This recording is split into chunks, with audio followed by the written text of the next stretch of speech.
Welcome to Rob's super awesome Somalian stream. Hey! Also, daycare and learing center. Hooray! Yes, that's right. I too have decided to give up and cash in on government contracts. I'll still need your super chats for the meantime until my millions come rolling in.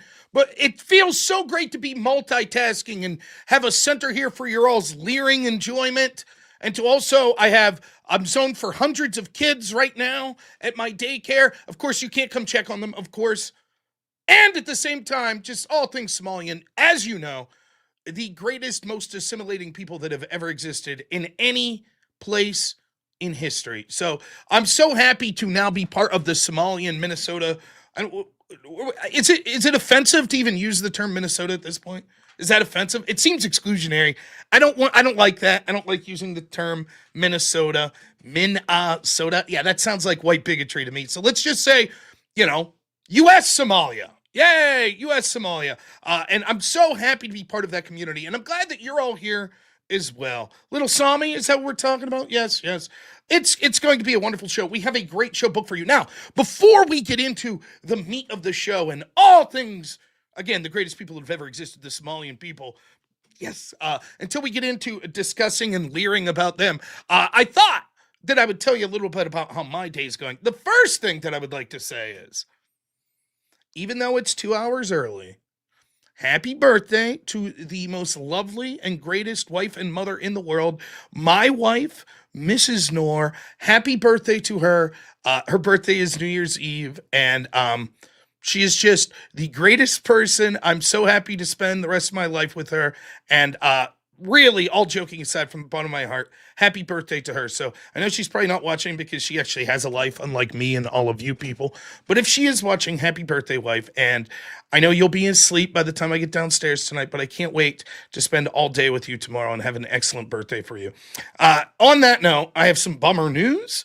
I tried to, so me and my son tried to set up a bit of a day for my wife today. So we did the early show, and then I talked to my son, and I was like, I'll like my wife's like me. Like for me, fun's not like going out to the bar. It's like, let's go to the zoo with my son and my wife. That's fun.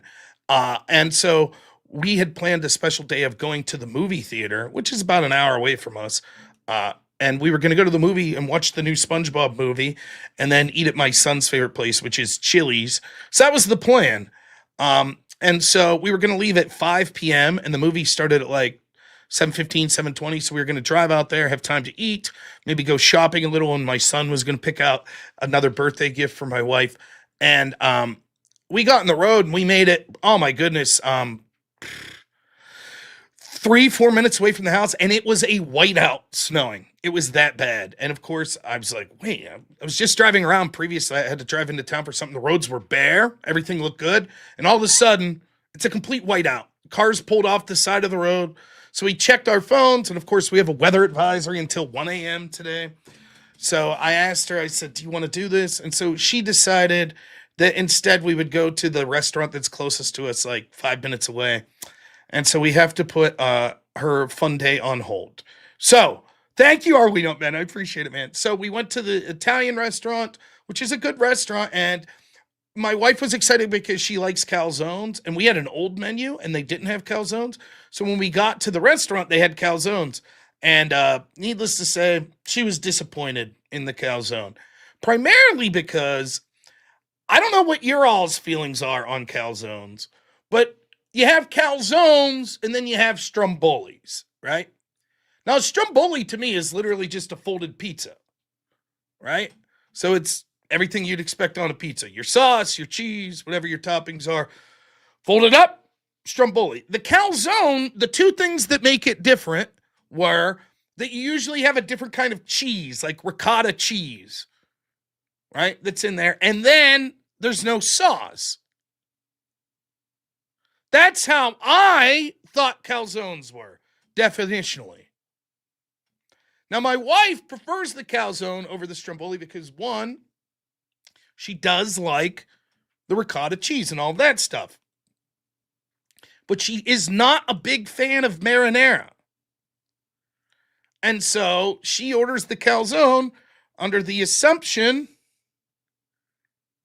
that it wasn't going to have sauce in it, marinara. And it was packed with sauce. And so much so, and she's not going to, like, it was sort of our fault because we didn't inquire.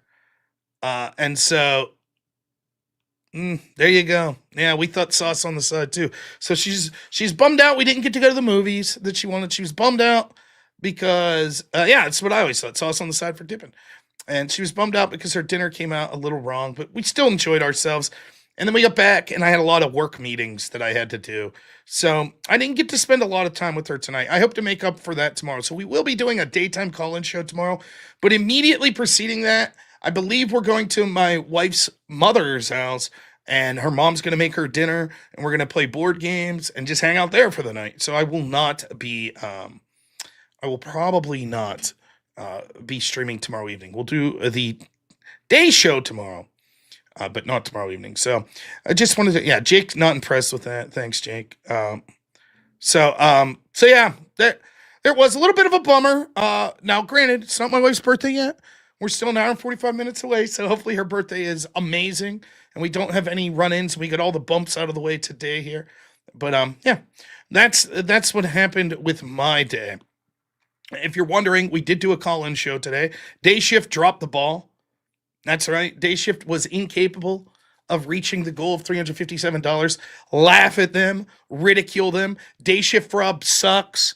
He sits on here and he sucks. Yeah, it's EOD's fault. So yeah. Let's show them here tonight. Us night shift crowd, much better than the day shift crowd. So let's shatter through that super chat goal and forget about what I'm about to say. But none of that matters because now I'm a Somalian daycare. My troubles are over. You see, I've been going through life doing things like working 80, 90 hours a week, trying to save money, pay off bills and stuff like that. That's stupid shit. That's stupid. Why do that? You see, all you got to do is be Somalian and open a learing center and a daycare center. And hell, I'm going one step. I feel that if it's worth $2.2 million, whatever, to open a Somalian daycare and learing center, that to have a daycare, learing, and stream all in Somalian, well, that's going to be worth a good $7-8 million from Tim Walz' government, right? So in a way, you guys paying the super chats, I'll lobby for you all. One way or another, I'm going to get your money, either through taxation, that you working class people will send me your money because now I'm Somalian and better than all of you. Or maybe I'll lobby to have your taxes cut a little if you just cut out the middleman and send me the super chats directly. So thank you so much for all of your super chats. I assume, normally we have the super chat bots out in force. We'll still implement the super chat bots, but the key part now for all of you sending super chats in, please send in your super chats gleefully announcing how us Somalians deserve the money more than you hardworking Americans. I can't wait to see the super chats letting us know. Let's show everyone the power of Somalians. And so it's in that. I thought we'd start the show out a little. Let's get the mood here set. So welcome to robnoerr Somali Daycare Learing Center stream. Maybe. Why is this not working? Oh, because it's back on. Here we go. Oh, there we go. Okay, and then here, let's do a little of this. Let's set the mood. We have special Somali learning song. Special learning song. There we go. Oh wait, no, I'm actually doing this wrong. Forgive me, I'm Somali. It's I'm still leering, so forgive me about that. I'm still leering here. Here we go. Special Somali learning song. Maybe. Oh yeah, it would help if I uploaded them. Our Somali learing song to set the mood. Of course, my band got to work on this.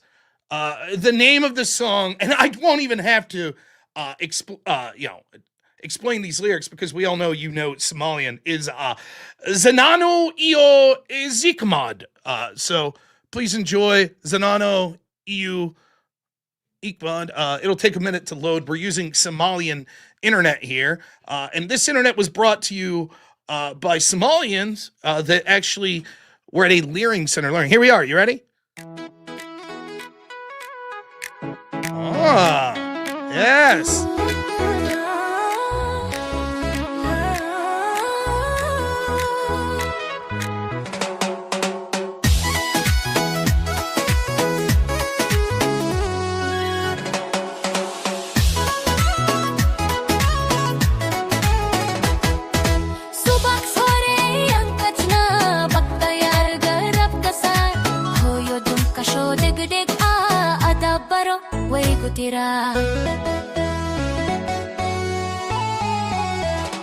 Karur farabadnaya narka magasho kala duan kosol dhan kamajalinda kada istakata ainu char kubarano hanano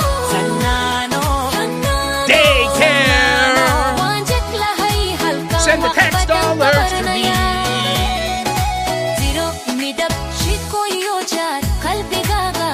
Mogadishu, better than Minnesota.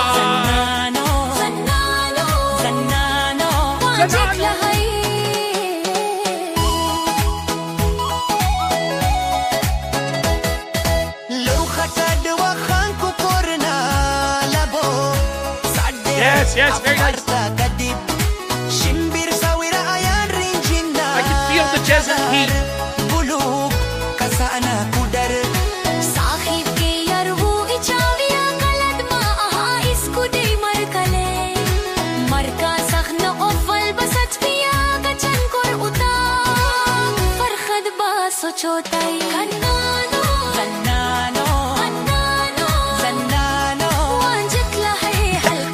We are the band now. Yes, very good.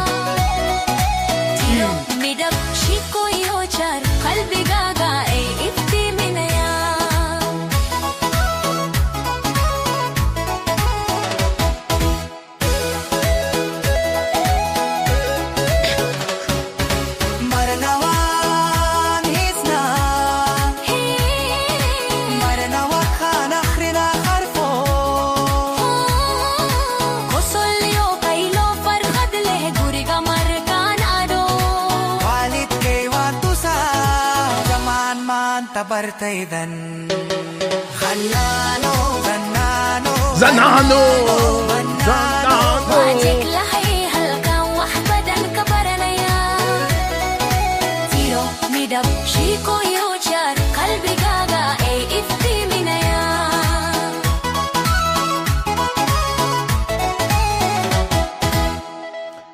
Oh, what a hit. That is literally. When I think of American music, I think, George Thorogood. I think of Elvis Presley. I think of Zanano Iyo Zikmad. As American as the Beatles. Truly just an amazing talent. So thank you so much, my Somalian brethren, for helping make that song. Now, we have a special guest here today that's going to explain this song to you. He has very deep feelings on this. And I just can't wait. I can't wait to see.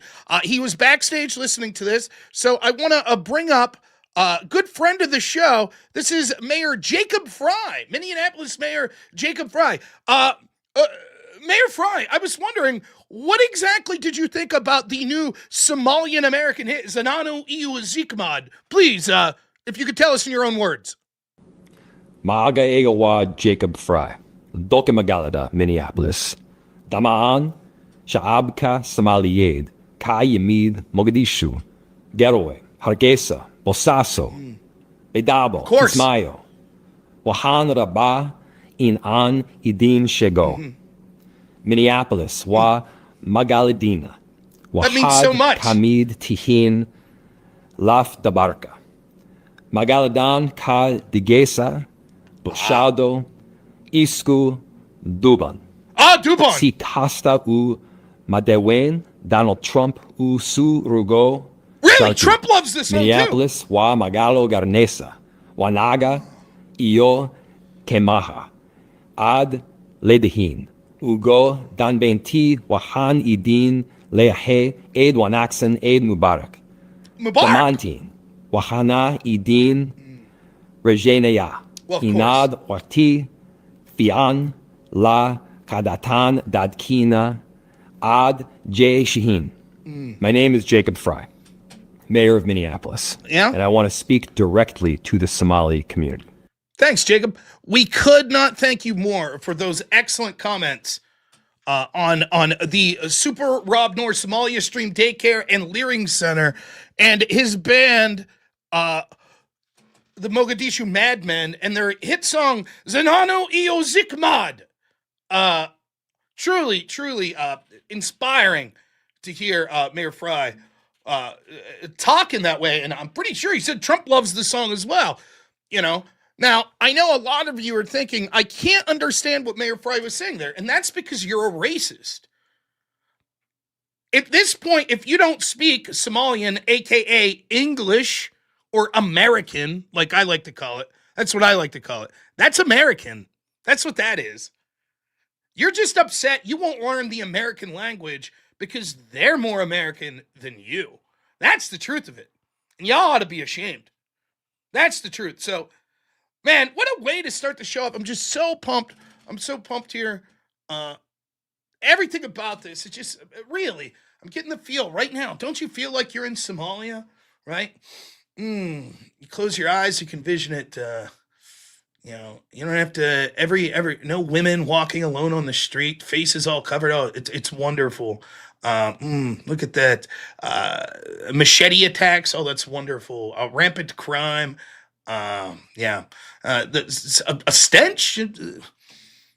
Rotting meats, fecal matter. I don't know. Whatever it is, it's truly the most American scent that I've ever had. It's truly, man, do I feel good. I remember, if you go back to the Federalist Papers, right? And Thomas Paine wrote about this a lot and was like, we can only hope to one day be as American as the Somalians. Hopefully they come forth by the tens of thousands. And if they do, remember, they're better Americans than you and deserve all of your monies. They deserve it all. Right? So there is no such thing as Somalian fraud. Somalian fraud, here's another way of saying that. What the racists call Somalian fraud, what that actually is giving the greatest Americans ever their fair share. That's what I call it. I don't call that fraud. I don't call that Somalian fraud. I call that American fairness. That's what I call it.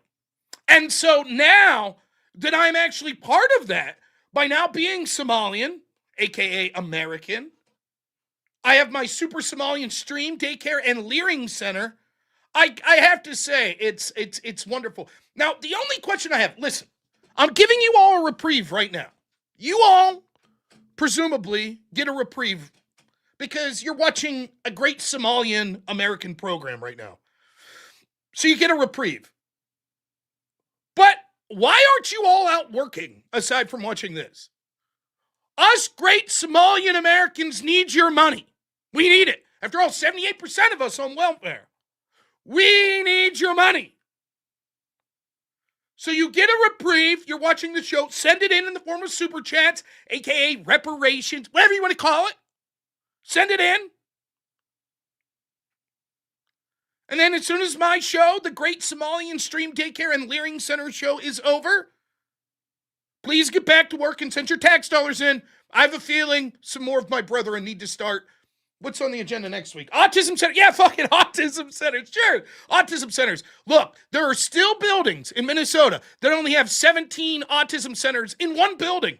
That's not enough. We won't be satisfied until there's at least 300-400 autism and learing centers in every building in Minnesota. We won't be satisfied, damn it. And no, you may not check in on us. You may not. If you get only one thing from tonight's show, it's this. You are inferior to the real Americans, the Somalians. There is no place in this world, including America, that is more American than Somalia. You remember that. So get out there and do your due diligence. That's right, Wade Boggs. That's right. Put in 9 hours today. Only 9 hours? You know, in Somalian days, we don't do 24 hours. We do 48 hours for Somalian days. You know, so you're working 9 hours? You gotta at least put in 18. That's right. Somali Kindercare and Learing Center. Don't forget about the Learing. Thank you guys so much. Already the super chats 46%. See? All I had to do was convert to Americanism. And look, already the super chats are rolling in. Let's read some of those and then we'll get into the Super Somalian Daycare Learing Center extravaganza improper. Oh, you guys are going to love the Learing. You guys are going to love it.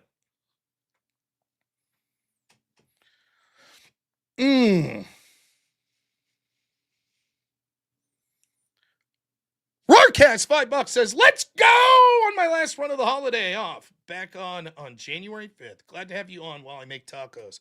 Tacos, amazing. Great Somalian food tacos.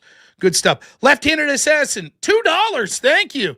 The Great Wade Boggs, $50 says preemptive whip song dono. We'll see if we get some Somalian whip songs by the end of the show.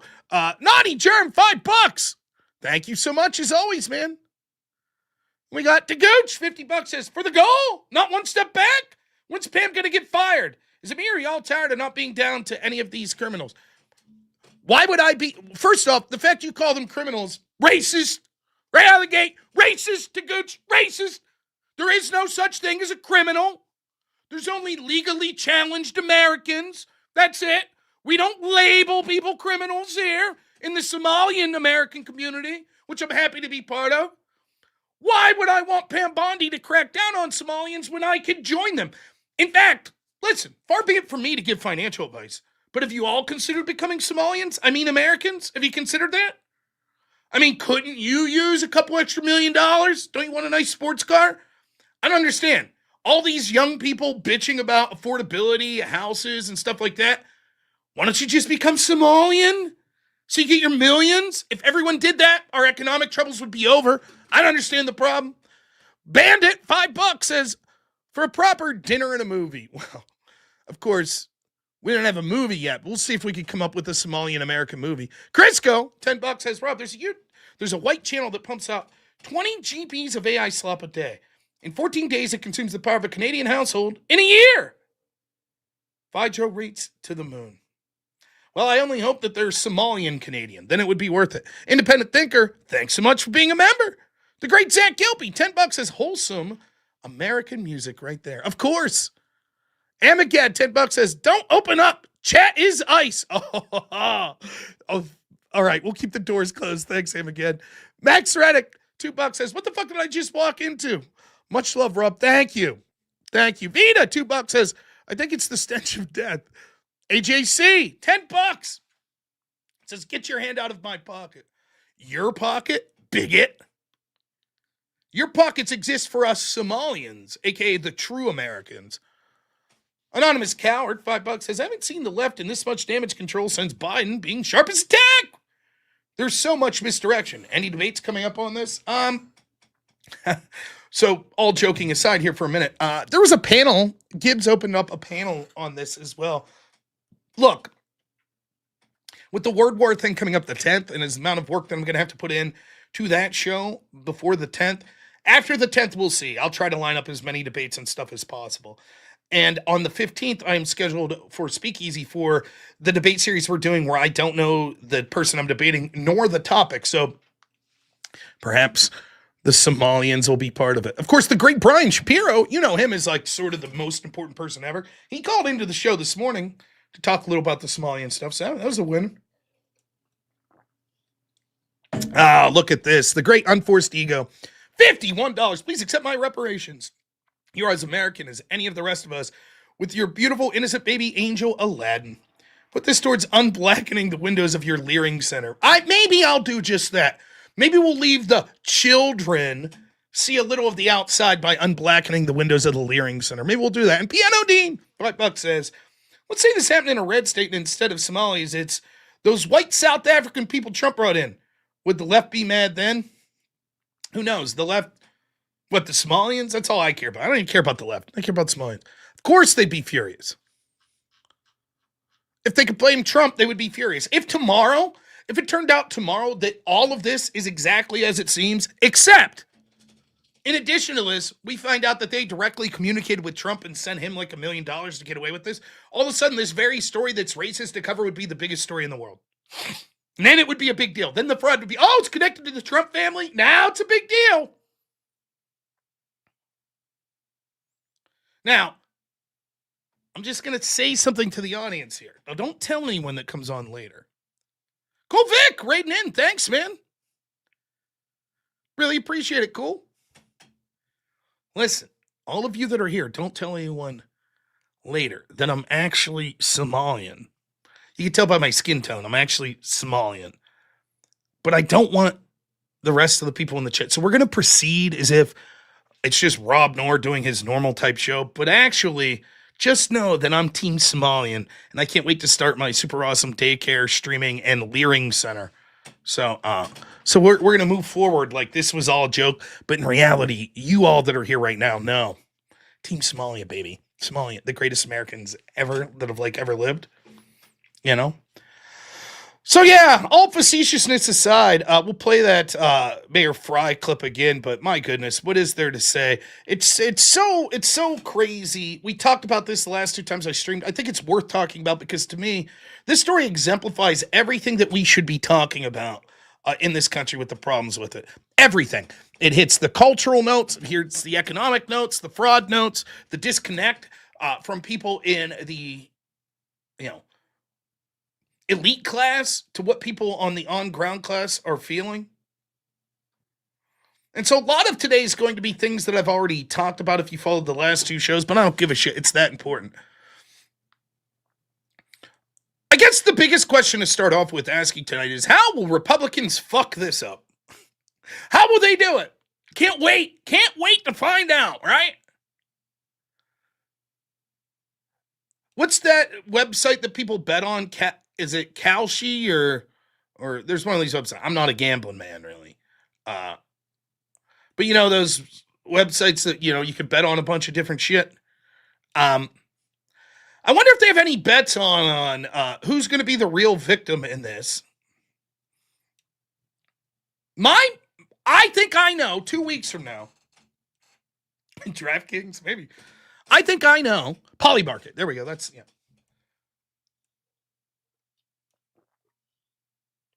You know who's going to be the real victim to this? Is it going to be the taxpayers that had to fund this? No. Is it going to be American citizens that are being displaced and can't afford homes? No. Who's it going to be? Who's going to be the real victim? Who do you think it'll be within 2 weeks? The real victim of this story is going to be? Any takers? Holy shit, Eclipse. I promise we'll get to all these. You guys are very generous.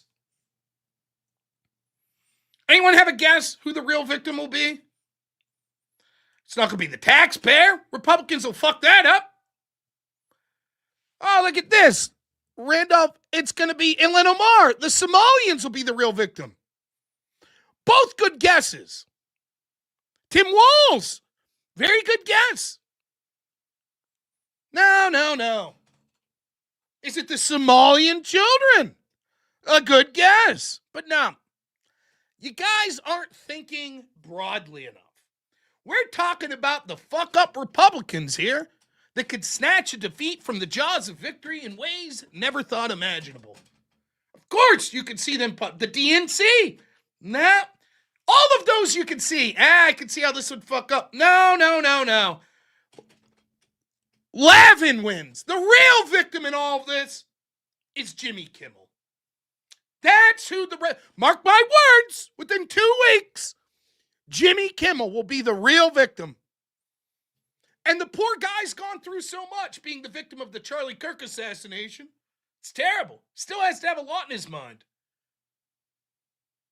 Now the poor bastard's not only the true victim of the Charlie Kirk assassination, but he's also going to be the true victim of the Somalian learing centers and daycare. Yeah? What a terrible thing. This guy's having a real tough year, Jimmy Kimmel. But there you go. That's what we're going to see. That's how great the Republicans are at crafting a narrative. Somehow they'll fuck it up.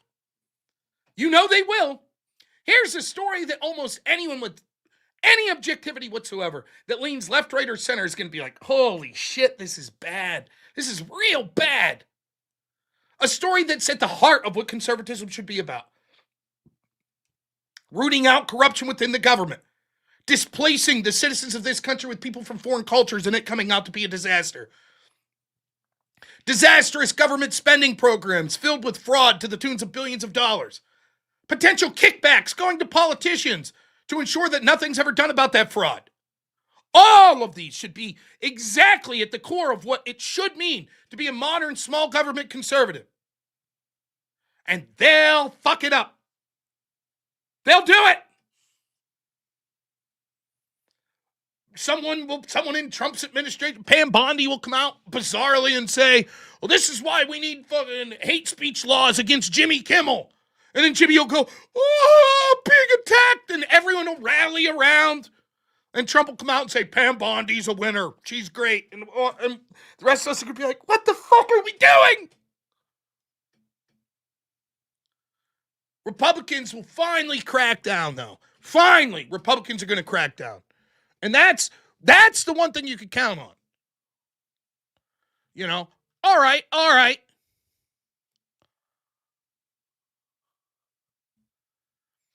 Maybe people in the Trump administration might fuck this up. But at least the greatest Congress in history, the House and the Senate right now, ran by Republicans, they got to be furious about this. And I was pleased to see that they're taking action. The Senate wants another $5.6 billion for bringing in foreigners and giving them welfare. But you see, okay, the Senate, fine.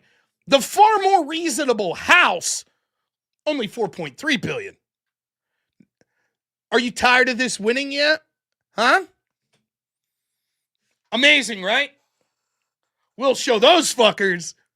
We'll shave off $1 billion. We're only giving you fucking fraudsters that want to replace the American people and way of life $4.5 billion this time. Let that learn you. Of course, 2 years from now, we'll up that to $8 billion to make up the difference. Oh boy, we showed them. We did it.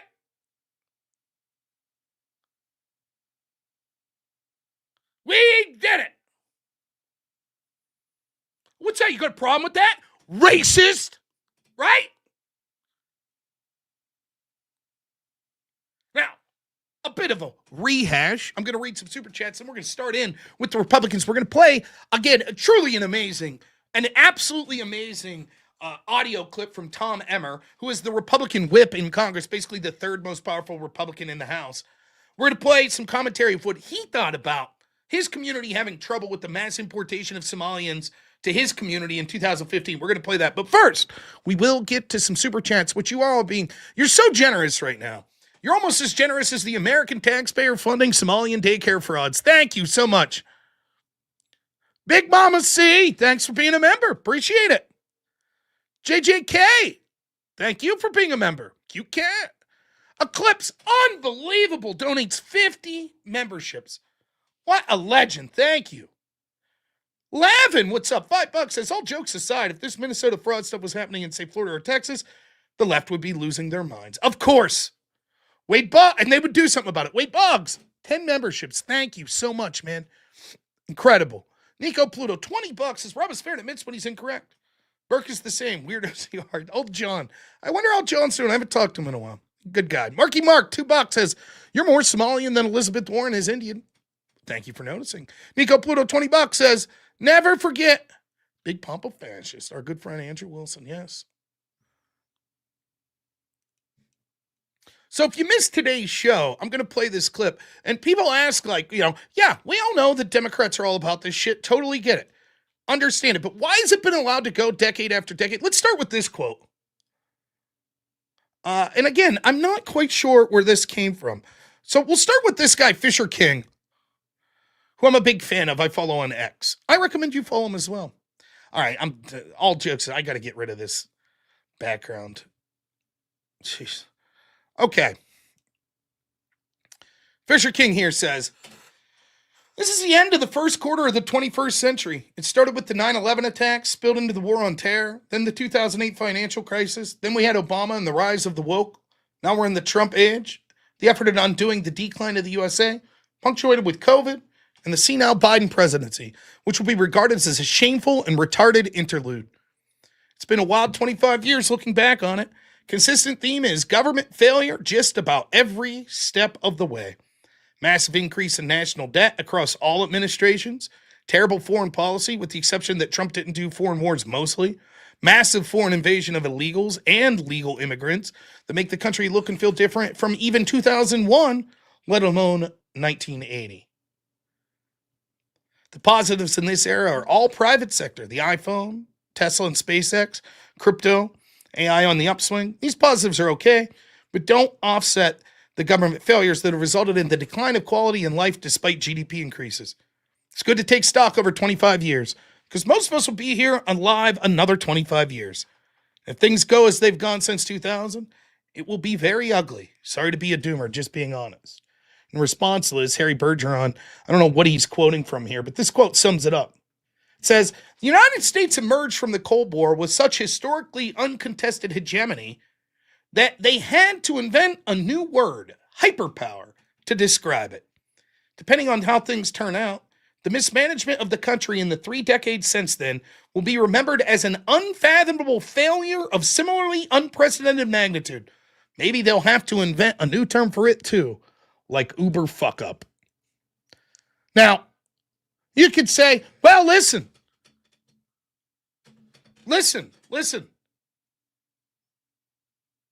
What can you expect? The Democratic Party, they're all powerful. Look, I'm here to tell you, when you have such a huge portion of this country, when they find out the details that are outraged by it, this wasn't accomplished by just one party.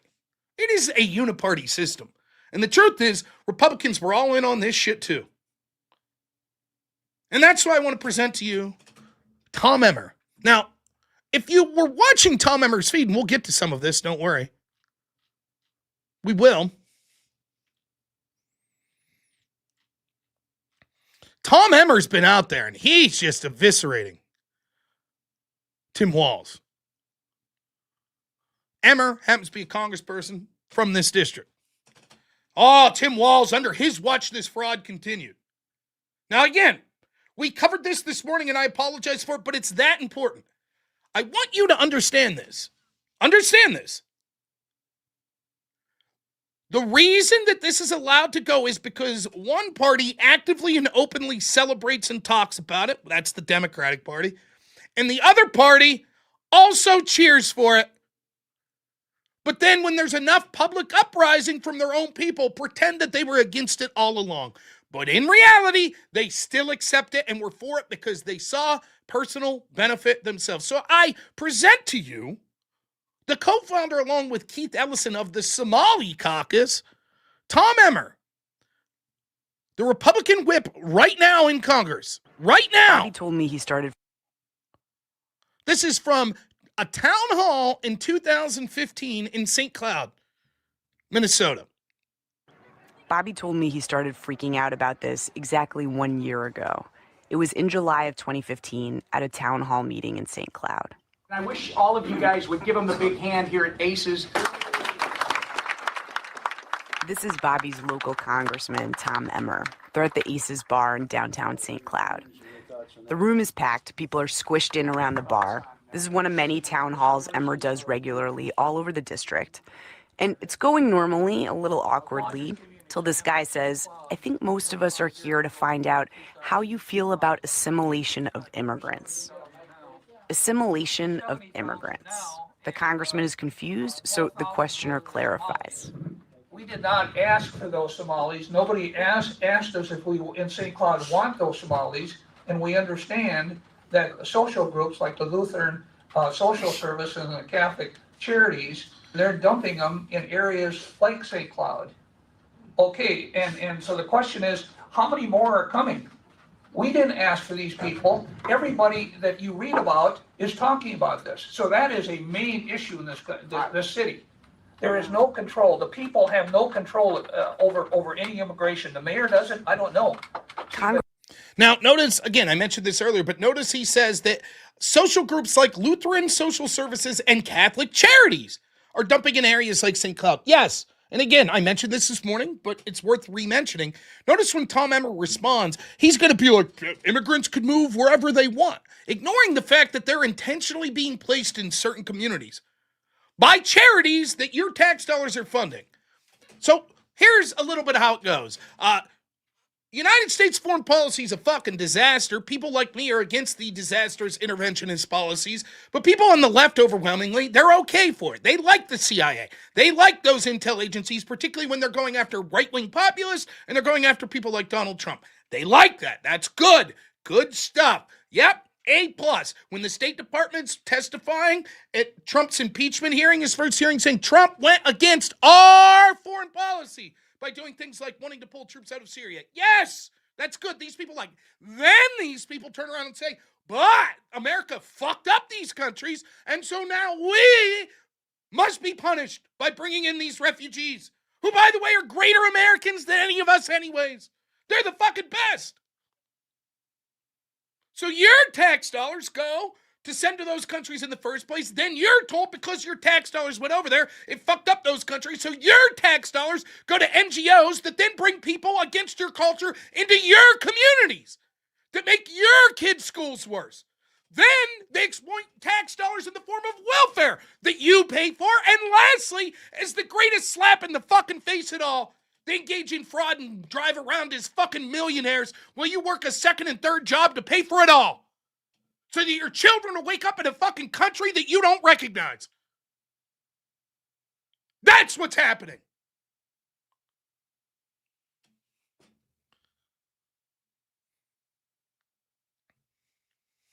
Now let's hear what the great Tom Emmer. Oh boy, he's out there, man. He's out there criticizing Tim Walz for all this now. Here he was in 2015. What's he say? When his own constituents are like, listen, it's too much. What's going on here? What's the great Tom Emmer going to have to say? Congressman Emmer is like, what are you even talking about? If someone's here legally, you don't get a say in whether they come into your city. And he fires a warning shot at the implicit racism here against Somalis, as if to say, don't go further down this road, you guys. And if you're asking me how I feel about immigrant populations who are in this country legally and who are actually trying to find a better way for themselves and their families, I support it wholeheartedly. I mean, the Germans had the same problem when they came over. The Polish had the problem. The Chinese had the problem. We have I'm an problem. Irish. We have a different Really? problem. They didn't come to subvert the Constitution. You're not addressing the idea that they're not being assimilated. They're, Now, right out of the gate, it's like, what's rate? You guys are being racist. And they're coming over here. They're coming over here, right? And we can't tell them no. And this guy's like, they're not assimilating. What's they're like the Germans. They're like the Polish. Ellis Island. We have to allow every Somalian in. The guy says, yeah, but these people aren't assimilating. To which Emmer responds, the other people I'm going to tell you, the Somalis, according to the measurements that have been used over time, are some of the fastest assimilating populations that we've had. you see the data. Again, I did this debate the other night, and that's what they said. Actually, Somalians, by second generation, they're basically, they've totally assimilated.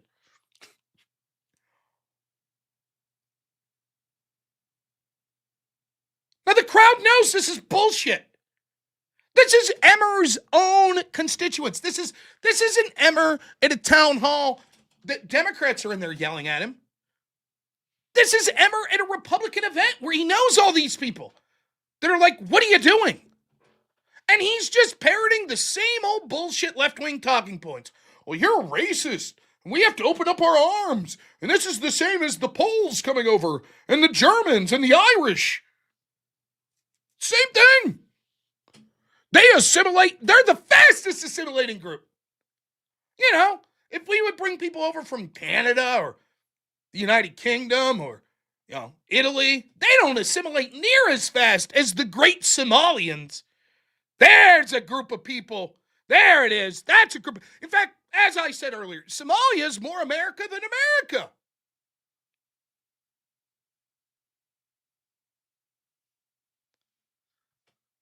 We'll keep going. The great Tom Emmer.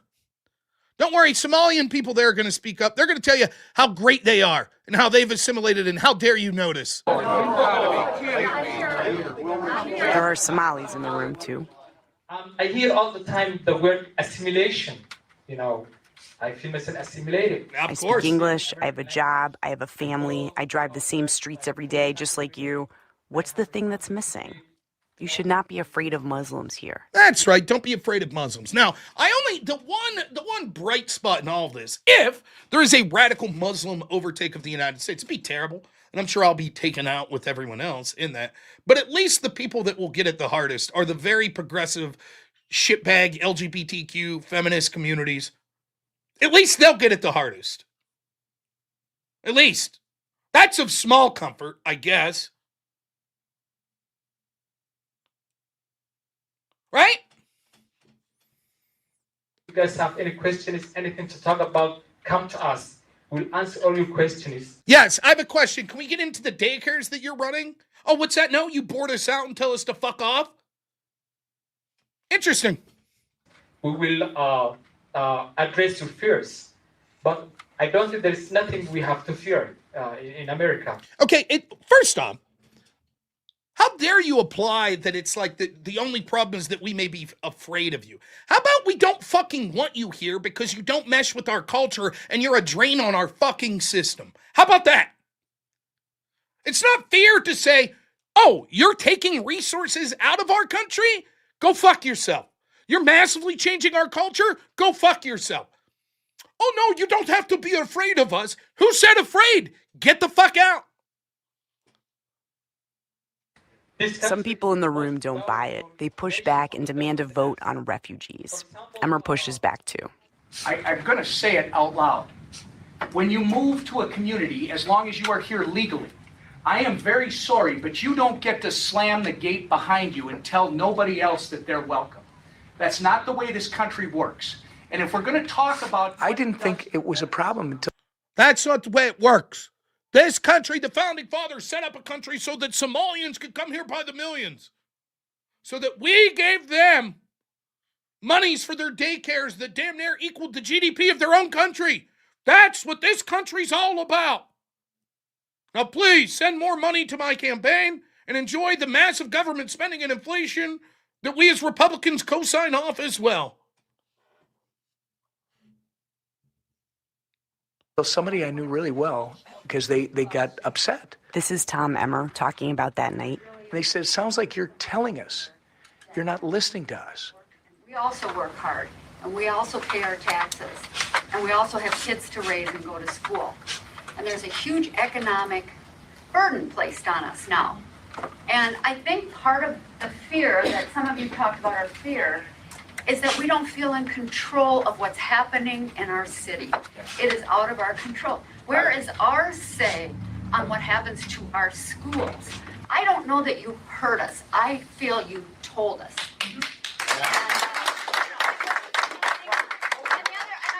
And I thought I'd been listening all. This woman's like, listen, we feel like we're not being heard. You're just lecturing to us. We're telling you that we have this problem. Here's what Emmer says. So then I stopped and I said, because then I thought, this is a problem because this person is not that way. Say what you mean, this person is not that way. What does that mean? What Emmer, let me translate because Emmer doesn't have the balls to say it here. Emmer's saying everyone who has a problem with this is a racist. But here's this lady, and she's not that way. I know her. She's probably a good donor of his. So he's like, oh, well, she's not racist, so I wonder what her problem would be. They're reasonable. They listen. They're compassionate. They have definite, strong views, right? Their views are much like mine. I've known them for a long time, and this person was clearly frustrated, and so I stopped, and I said, I apologize. What is it that you would like your congressman to do? You're our only chance because... For what? Sue, what is it that you want? Okay. You see? She's like, your only chance. We need one of our representatives to speak up that our town's being flooded with these people and we don't like it. What do you want me to do? He says. What is it that you want from me? Well, there's a lot you could do. You could push for legislation. You could push for investigations into these NGOs. You could push to stop financing the very NGOs that are doing this shit. You could push for transparency in how this money's being spent and how they're making these decisions. Hell, even if you can't get legislation passed, you could push the narrative that this is bad, that your constituents have a problem, instead of just calling them fucking racist like you're doing, Tom Emmer. I think I speak for a lot of people. I think the city of St. Cloud needs a breather. And we need to assimilate with the people What that does are that trying mean? to What does that needs a break on the influx for a period of time, so we could take a little here's the thing. breather and all Your decide. last statement, though, we take a little breather. If you guys can just hold on. It was, say it out loud. Are you suggesting that no more immigrants should be allowed to come to St. Cloud? Now, do you notice the straw man here, right? Maybe she is suggesting that. But remember, the initial criticism is you're intentionally having NGOs drop off mass amounts of Somalians here. And then he reframes that, oh, so you're saying no immigrant who's here legally should be allowed to come into our city limits? That seems unreasonable. How about we start with, why are they fucking intentionally importing people to our city? Why don't you stand up to stop that? And yes, we do have the right to say, we don't want more immigrants. And pieces of shit like Tom Emmer, who, by the way, is out there now beating his chest. This is outrageous. We're going to send these Somalians back. Don't worry, I'll play you those clips coming up too. That's what he's saying 10 years from now, when it turns out that his constituents were right. When he was touting, you're all racist for suggesting that we should do anything about this, and Somalians assimilate faster than anyone.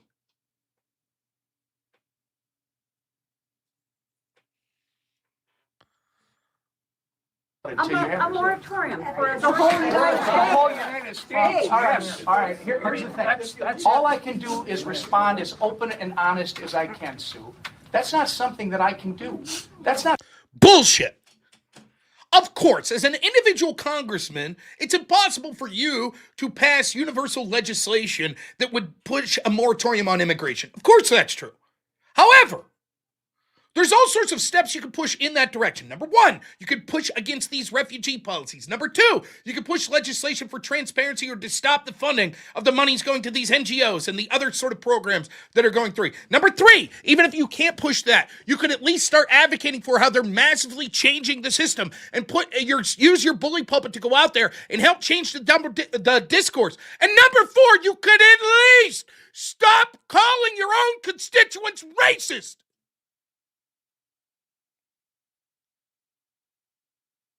If there's nothing else that you take from this story, please let it be this.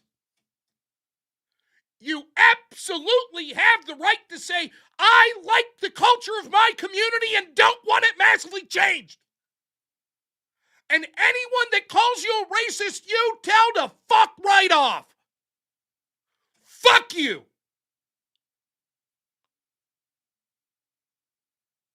These pieces of shit, any community they want. Oh, it's gentrification. If white people move into a black neighborhood. Oh, it's this, that. Fuck you. We're so sick and tired of pretending that all cultures are equal and there's no damage. Why is it, if these motherfuckers think that people like Somali, then move them into your fucking neighborhood, Tom Emmer?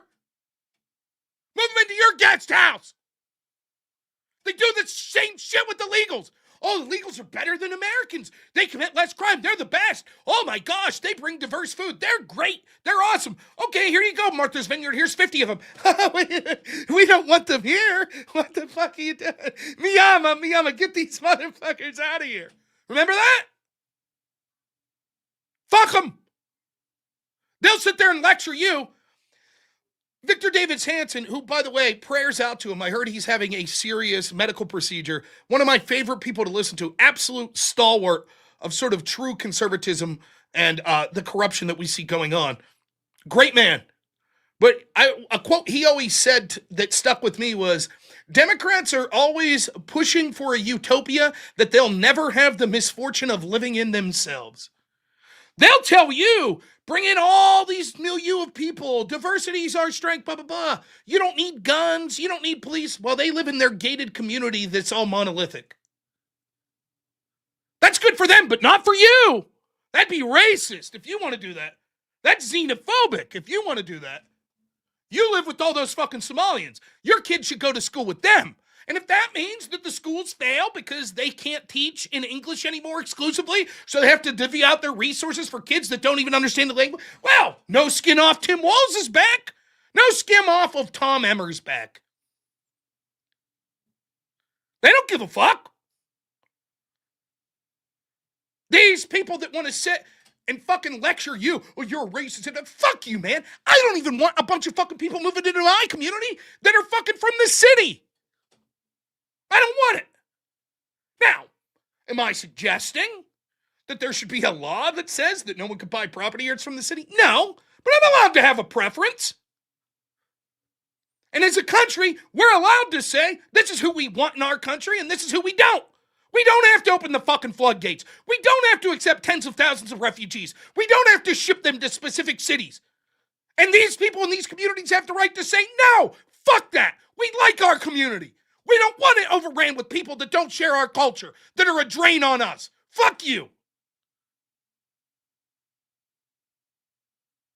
And when you see the big man, third in Congress, Tom Emmer, it's out there today. This is outrageous. We're going to send these fucking Somalians back, blah, blah, blah. What was he saying 10 years ago? And we're going to get to those clips. And the truth is, I want you to remember this. It's not that Tom Emmer's had a change of heart. Tom Emmer's the same guy today that he was in 2015. The guy that thinks you're fucking racist. Shut up, you plebes. Fuck you. I'm better than you. You fucking losers. You'll accept whoever we tell you to accept. How dare you fucking question me, you fucking racist? That's who Tom Emmer is today. It's just now he realizes, uh-oh, public polling's against me on this one. I better pretend to shift gears. If that's not the case, then he would be out there groveling today. I'm so fucking sorry I said that in 2015. I'm ashamed. I called good people racist for having the forethought to see what I couldn't. But he ain't gonna do that, is he?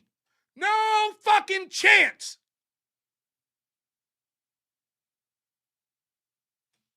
Great, Warren.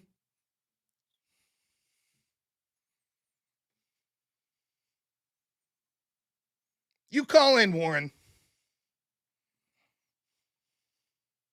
We'll play the rest of this clip while the great Warren that wants to talk about me spurging out calls in.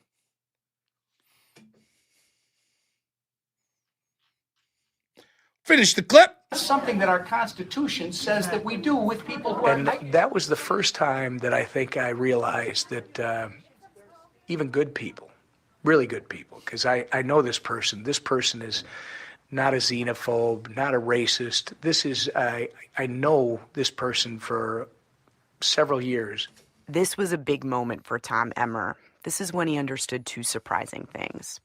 First, his voters want a ban on Muslims. They want no more Somali immigrants coming to their town. And second, the voters who want this, they aren't fringe weirdos.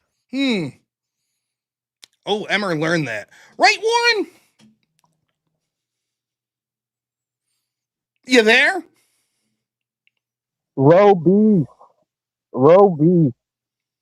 What's up, Spurgmaster?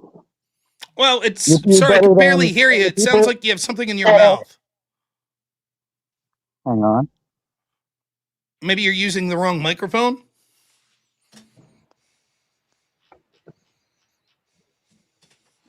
Row beast. You there? Row beast? Is that what you're calling me? Row beast. No, row beast, because you're obese. Oh, like war men, like the men who sticks you like in your mouth? War men? The Spurgmaster, War men? Go ahead, sir. Your fat ass thinks you're better than people who go out. What was your job before this? Just sitting around taking care of old people? No. Your fat ass isn't competent. Your fat ass can't do shit. Your fat ass can only talk. That's it, okay, dude. first up, I'll perfectly give you a chance to say, if you want to make fun of my image, it's true, then I am overweight. Can we see you? Disgustingly overweight, dude. Yeah, can we see you? Can we see? Put your cam on. Put your cam on.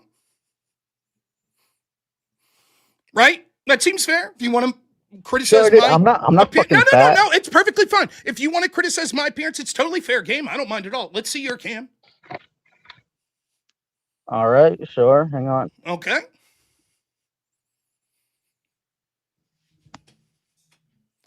As we wait for that, my previous job was working about 80 hours a week on average of working with adults with disabilities such as autism. That's what I said. You said working with old people. There we go. Look at Yeah. this guy. What a fucking looker. What? I'm not fat, dude. What did I say that I was? Well, I'm at least healthy. I'm at least You're right. healthy. You know I that? can't tell if you're fat or not from your face. It definitely looks like I weigh more than you. But man, quite the looker to be talking about other people's appearance. There we go. Okay. Yeah. Let's talk okay. about your face. Let's talk do about it. your Go fat ahead. face, Let's dude. talk about it. Love it. Go for it. Yeah, you're disgustingly fat, bro. You should really Thanks like so much, man. What watch a out. I great think you're joke. gonna be sprouting daisy soon. You should be sprouting daisy soon. You mean Yeah. like dying? No, leave your image up. You're such a looker. Bring it back up. No, I didn't prepare to be on camera like you, dude. Oh, that's right. Do you have to put your makeup on? Do you have to get your face on? Is that what you needed? Is that I didn't what, prepare you to just be wake on up? camera. You just wake up fat and disgusting? Is that Yes, it? pretty much every day. Yep. And you? I don't have don't to believe say, that. oh, I need to put my face on before I come on the camera like you. Nah, I shave. Like what, dude? I You haven't just shaved. said you What's can't be wrong on with that? camera because you didn't prepare to be on camera. What you need to do? Do you need to gussy up, get a little mustache wax for your little fucking dick tickler there?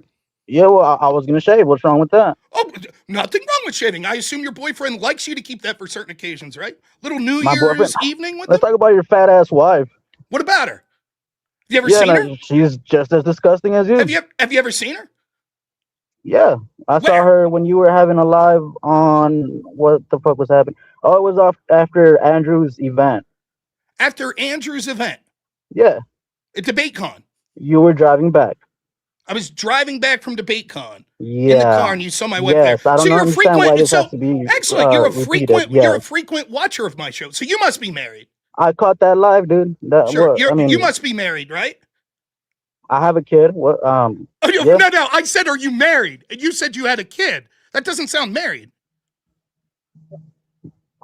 What's your point here? Are you married?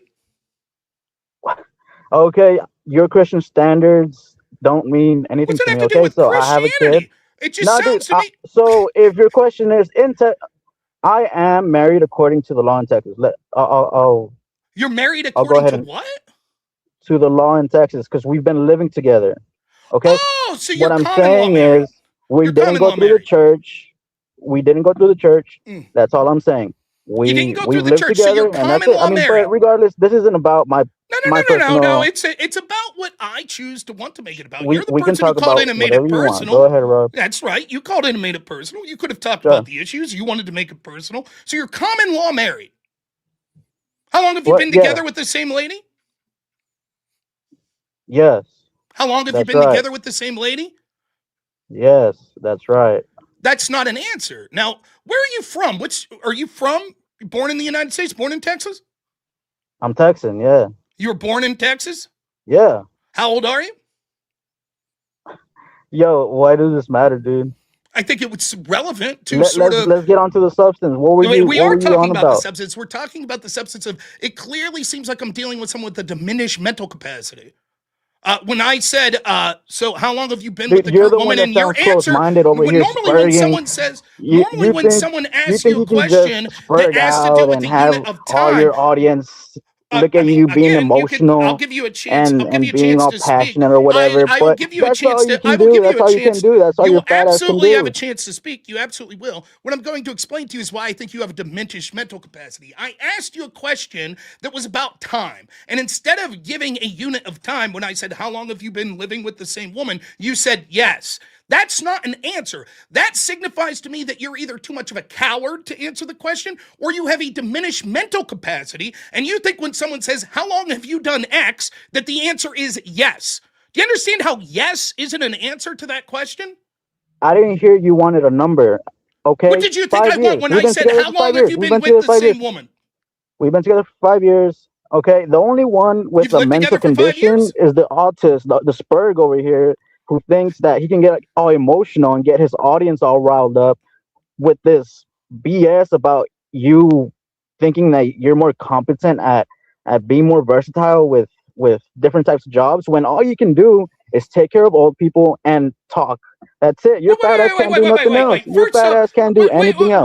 where did anything in me saying today say it's about me being more competent and versatile in jobs? Can you show me once of saying Dude, that? you said I'm better than you, blah blah blah. Like you said all this shit like About some stuff about somehow you're saying that people say that the immigrants are saying they're better than Americans, and then you went on to say that no, that you yourself are better, which no, no, no, no. I all you said can do is talk bullshit. my culture All you is can do is better. lie It's okay. It's okay and to say that certain cultures are better disingenuously than. Do you disagree present with things. that?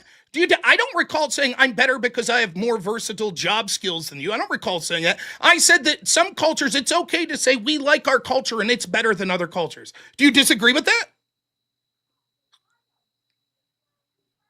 I think that cultures have to adapt to the environment that they're in. They're It's not different. an answer. I wouldn't. It's not That an is an answer to answer. the What the question fuck? at all. How do you not understand that? Because my question was, are some cultures better than others? And your And response I is, said they're you should different. adapt to I said they're cultures. different. I said cultures have to adapt to the That's environment that so they then your pertain answer to. is no. There aren't some cultures that are better than others. And instead, all cultures should adapt to the environment they're in. Would that be a steel man of your position? Look, okay, I'll bite the bullet on this. Yeah, some cultures are better than others. I Thank can you. say that there's cultures that unalive their kids, or that mutilate their genitals or whatever, and Like I can Somalians. say that they're not, Like in my eyes, Somalians. better. Like The Somalians. Somalians, I think that the place that they come from, I don't know if they partake in genital mutilation, Sure but they do. if they do, then yeah, like okay, Okay, so they're then less. explain it. So then explain to me where I'm wrong saying that it's okay for the people of St. Cloud, Minnesota to say we like our culture and don't want to bring other cultures in, and some cultures are better than others? What's wrong with that because statement? because the people who are leaving, they are assimilating. They're not bringing their genital mutilation culture over here. Have you heard of Really? any Somalians mutilating their children's genitals or whatever? Have you heard? Is there any news about that in the U.S.? The fact First is of all, that immigrants do assimilate. first of all, let me ask you this. You don't even know if that's common practice in Somalia, as you've admitted, correct? I did admit that, yeah. Okay, so it seems that you're in here protesting and calling in and coming in with personal insults when you're admitting you don't even know the bare fucking minimum about the people from the culture that you seem to be protecting here. Secondly, if I'm able to provide you evidence Look, that Somalians have nobody is engaged, getting let me rid of finish. American So culture. let me Nobody's finish. getting rid of Let me British finish. culture. Secondly, if I'm able to provide you evidence that Somalians and other communities are coming in and bringing female genital mutilation to the United States, will you say, oh, then yes, you're right, Rob, that's terrible? Will you say that? Or will you just move on to something else? No, I'll condemn it and I'll say that needs to stop. And Okay. I think people will force those people to stop that act. You think they will? I think How? When you people have white knights like you that'll call in and say, how dare you say that some cultures are better than others? I think people will condemn it, and I think people will force them to not do that. Somalia has one of the highest rates of female genital mutilation in the world, with approximately 99% of women and girls aged 15 to 49 having undergone the procedure. Dude, we said you were going to cite something that happened in the U.S. I'm getting there. You didn't know if it happened in Somalia. It's 99% of women in Somalia. Okay, and are they bringing that into the U.S.? Let's continue. I'm telling you, British culture is not going anywhere. American culture is not going anywhere. People do assimilate. In the Somalian community in Arizona, showed that 78 to 98% of women have been female genital mutilated. Repeat that. 78 to 98% of women in the Somalian community in Arizona have undergone female genital mutilation. And that is through the are they forcing that onto the rest of the population? Like, you understand that you can have beliefs like Christians, let's say Christians or even Jews, they have their personal, biblical beliefs. you don't have to force that onto others. You know, So, I know you and Andrew believe in so force your argument doctrine is and all this bullshit. Can you explain to No, me? you have to Can you understand that there's a explain to me? separation Yes, between okay. I want government you to explain to and me. church. Okay, so Between state and you're church. saying that these You young don't have to girls. force Okay, your just no, beliefs please be onto quiet for the a rest of second, the so you can population, Rob. So just so we can clarify, as long as they're just genitating or mutilating their own women's genitals, it's okay because they're not forcing it on to other communities. That's your argument here? I mean, I'll do my best to try and convince them to condemn it and try and get them to stop, because I really think that is that's all good. important. Great. That sounds great. Good for you. Anyways, back to the point you just made. You said, yeah, but Rob, now that we find out that it's 78% to 98% of Somalians in Arizona, they're not forcing it on. They're not forcing it on other communities. So therefore, it's not that bad because they're not forcing it on, the general women in Arizona's. Well, Women? by the numbers you mentioned, you can see that they're phasing it out. In Somalia, it's like 90% or something, and now it's 70. So them come to America is phasing out the bad, What do you the think bad would happen if all of a sudden, like aspects of their culture. 3 generations from now, that there's enough Somalians in a particular area to vote to make this legal? You think they would? No, because there's a separation of church and state. You cannot force others to adopt your personal biblical beliefs. It's not a matter. Again, it's Like not the a matter Jews of are able to you're do that looking at it. You're very looking well. at it The backwards. Jews are not You're looking forcing at it. others You're to looking at it abide by their backwards. You're looking at it stupid book. backwards. First up, there's 2 things to say here. One, if there's enough of a will, anything, even in the United States Constitution, could be overridden. That's why we have an amendment procedure. Secondly, it's not a matter of forcing on people. They could say that the process is legal. And therefore, we're not saying that you, Mr. Warren, has to mutilate the genitals of your woman, but I should be allowed to do it to mine. That's what I'm talking about. Do you think they should be allowed? If it's being allowed in Arizona, like you said, then it's already legal, or it's not I didn't illegal. say It's I not didn't say illegal. that it's being allowed. I said that 78% to 98% of the women in the Somali and Arizona community have undergone female genital mutilation. Okay, so not in the U.S. is what you're saying. That probably before they got here. We don't know. So what's happened is, because the practice is illegal in the United States, much like other things in the Somalian community that's very isolated and balkanized, it seems that the process has gone underground. There's been several human rights organizations that have tried to shine light on the subject, but as you could imagine, these very insular communities aren't talking much. So my question to you is, do you think that if they had significant amount of people to have the voting block on their side, that right now they would vote to legalize this procedure? I don't think they would be allowed to. No, I don't. I think the government would step in and say that that this religious personal belief is not something that should be imposed on everybody. And even if it's made legal, it doesn't mean people have to partake in it. That's right. It wouldn't mean that people have to partake. That's not the question. Should it legally be allowed? I don't think so, no. Okay. Do you think they would vote to legalize it? No, I think that they're phasing out. I think people do assimilate. I'm telling you, people do assimilate. Okay, so just to be clear, your argument is almost universal in Somalia. 99% of women undergo it. So clearly this is the cultural norm. This isn't some of them, a handful. This is 99%. You agree, right? The people that are coming over here, they're not coming over here from Somalia because they've passed some sort of test and they've waited in line. They're coming under refugee programs, right? Sure. Okay, so your argument is, even though they have these beliefs in Somalia, they get here and magically they're like, you know what, now we're against it. But they're still for the hijab. They're still for all that stuff. But this one thing, even though you have no evidence, you're like, yeah, I think they're against it all of a sudden when they get here. Not because the it's evidence illegal. Is the numbers you mentioned. Yes. The fact that it's less than 90, whatever the fuck you said, 90 whatever percent you said in Somalia, and it's like 70 now. The evidence is that they're phasing out, they're assimilating. to The American numbers in the culture. Arizona community were 78 to 98%.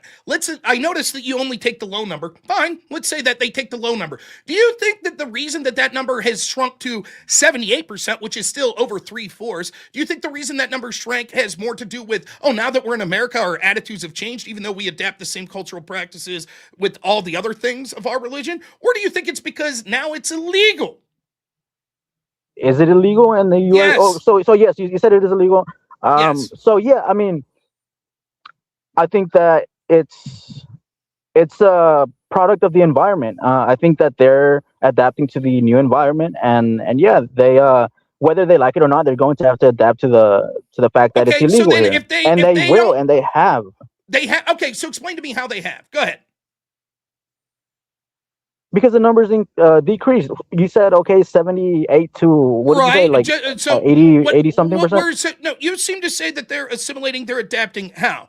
What happens is this is traditionally how immigration works. If you have small numbers of immigrants from any particular community, what happens is they tend to assimilate more rapidly because they sort of have no choice. But if you bring in mass amounts of people from the same regions that have vastly different cultures, you know what happens? They ghettoize or balkanize. They just get insular in their own communities. They don't learn to speak English. They just keep doing the same shit that they were doing elsewhere. And now they have their own little private insular communities. So much so that fraud could run rife because no one's really talking to the outside community because they got their own little thing going on.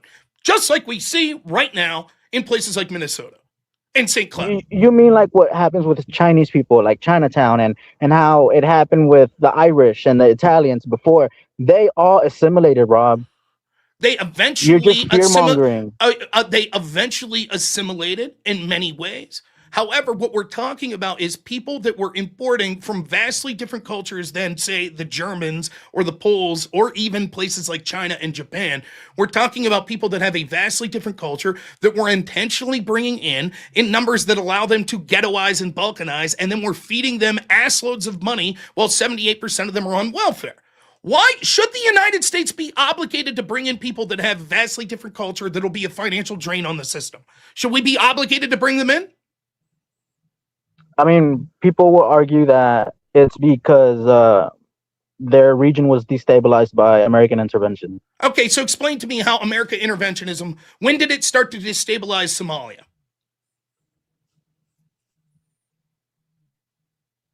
I know that Minnesota has some kind of Somalian root. But You watched my show this morning, so you read a little of what I read, right? That said that there was a civil war going on 25 years ago in Somalia, and that a lot of these charities that are connected towards dealing with there are based in St. Cloud and other places in Minnesota. That's what you did. So explain to me how U.S. interventionism affected that civil war in Somalia. Go ahead. well, the whole notion of America being the world police, the fact that America has, through U.S. or through U.S. aid or whatever, America has always had a post in these regions, and So let me, and it seems well, that you, let me steal me of specifically your Somalia position. and their history. Okay, I'm gonna say that I'm not well read on their history and the America how America destabilized the region, but I You think just know with they some light did. You research, just I know they think. did. You don't know how, but you just know America destabilized. Let me steal me in your position. It seems like you made two arguments there. The reason that you know that America destabilized Somalia is twofold. One, because America's the world police, and therefore, if a country becomes destabilized because America's the world police, therefore America let it happen because we're the world police, correct? I just need to do some light research, and I could find you ways in which America destabilized the region. But yeah, okay. With what you Why said, yes, I agree. I you agree made with that. claims? Okay, so just to be clear, you agree with the statement because America's the world police. If you have a nation like Somalia that is destabilized, that's America's fault because as the world police, they should have prevented it. You say Not just yes. any country, not just any country that's destabilized around the world. I'm sure the U.S. had some specific, like for example, with Venezuela. Trump knew that he impacted I'm not interested in the the stabilization whataboutism. of That's fine. Venezuela, and he allowed for I'm not Venezuelan interested. immigrants to come into the country. I'm not interested in the whataboutism. I'm talking specifically. You seem No, to make I'm saying something similar. you seem to make a universal claim. Your claim was as such: the United States is the world police, and But I'm not therefore, saying if every there's a country. country that's destabilized, therefore the United States must be at fault. No, Reason I'm not one is saying every country. I'm saying okay. that there's So what is levels. it about Somalia? The U.S. is the world police. Somalia has a civil war. The U.S. is responsible. Can you explain to me why the U.S. being the world police is responsible specifically for Somalia? Just You because just a know country becomes destabilized, let's say, I don't know, some fucking country in like, let's say, goddamn, like, I don't You're know, doing Russia good. or Keep something, going. or You're doing let's say good. like fucking Guatemala or something. It's destabilized. It's not necessarily the U.S.'s fault. I'm saying that there's countries where the U.S. had more of a hand, like for example Venezuela, Okay, or great. other countries like Iraq, Excellent. So then, that the U.S. had more of a hand in, great. and I This think brings up. Somalia is more close to Venezuela than the other countries that, You mean like for example geographically? Guatemala, that has not been touched by the U.S. in a long time. You mean geographically, Somalia is closer to Venezuela, or do you mean the situation in their country? The situation as far as the impact the U.S. has had on the Okay, so country. explain to me the impact that the U.S. has had in Somalia. Go ahead. That's what I'm saying. I need to do some light research. No, but you just said it's not. It's closer to not the Venezuela. reason. The reason that there's many Somalians being let in, or not let in, they're being approved. That they're being vetted. They're not just approving anybody. That's so true. The It's reason refugee. It's that almost Somalia impossible to vet these people. is being approved as a refugee country is because the U.S. had some impact. Give me an And I just need example. to do What some did the light US research, do? dude. Let me just do some light research, and I'll call back So wait, in. no, wait. This is, but you say this without having any clue whatsoever. You just know that Somalia is destabilized because of the United States. You don't know why. You just know that's the case. I know that the U.S. gives preference to, like I said, for example, Venezuela or Syria. Other countries like, in the past, Iraq, Middle Eastern countries, that the U.S. gives preference for a reason. It's not just a blind reason that Somalians are being let in. So And just to be so clear, so your that is, argument would be, just to be clear, now your argument is because the United States has offered refugee status to Somalians, this is an admission by the United States that they caused the refugee crisis. Therefore, any country that the United States allows refugees in, that's an admission by the United States that they've caused the problem? That's your argument now? no. At times, the U.S. is just trying to help. Okay, at times, Okay. like I said, So then how do you know the that's not the case Somalian in situation Somalia? is closer to the Venezuelan situation Explain how. than the How Syrian do you know that? situation. Let's say, for example. How do you know that? Let me do it. Like I said, let me do some light research. But so then what you're saying is I don't know that. I'm just guessing. Dude, I really just need to do one quick Google search, and not AI, but I don't give a shit if you do a search or not. You're making claims right now that you don't have the vaguest fucking clue. The truth is you're making any excuse to say that the United States must bring in these people because it's somehow their fault. That's what you're doing. And the truth is you don't have a fucking clue. You don't know. You're just making claims. I assume it's closer to Venezuela than Guatemala. How no, so? I didn't say I assume. Well, I'll I do said I some know. research and figure it out. I'll post hoc justify my claim. That's bullshit. Tell me how. Tell me what the United States did in your. I'm not saying you have to say, well, in 1973, he disposed this person and did this, that, or that. You don't even have the vaguest fucking clue. You don't know. You're just spouting the same NPC fucking nonsense that people that always want to bring in displaced communities from around the world say. Well, somehow the United States is at fault. Okay, no. Well, let's say it's not the U.S.'s fault. Let's say the U.S. is just being kind, and they just want to help Somalia and do the Syrian thing again. Okay, like what the fuck is wrong with that? The question I asked you that led to this was, does the United States owe it? Do we have to let people in that are a drain on our society? And you're like, well, it's because we caused the problems in Somalia. So now you're saying, well, maybe we didn't, but what's wrong? Okay, then we get back to should it be that we as a country have to bring in people that will be a drain on our system? Or do we have the right to say we don't want those people? We have a 4.5% unemployment number. So if we need people to fill jobs, then like the Haitians were helping revive cities and towns that were dying, if we have immigrants with worker protections, which is a key component here, because if they're here illegally and they don't have worker protections, then yes, the wages will affect the American citizens' ability to have a living wage, and it'll negatively affect the wages. But if they have worker protections, it won't. It'll only help the So cities wait, and dying towns. okay, so you said a lot there. So I think what you just said there is we should bring these people in and they should be paid, have all the protections that a U.S. citizen worker would have. So, for example, an illegal that picks fruit for $2 an hour, you would say, no, it shouldn't be that. That illegal should be allowed to pick fruit and given all the OSHA protections and minimum wage guarantees as an American, correct? They should be on a short leash. They shouldn't be committing crimes, for example, even if it's traffic violations, they should be taken more serious than Sure, if an this American is citizen were irrelevant to to what commit I that just said, crime. but No, all I'm let's saying is get that they should be on a short leash, but they should have the protections as far as being able to have okay, and at what an point? adequate wage Okay, paid. so let's go through this step by step. Then, so one, if we get to a point where we say, actually, we don't need your labor anymore, now can we tell these people we don't want them because they're not beneficial?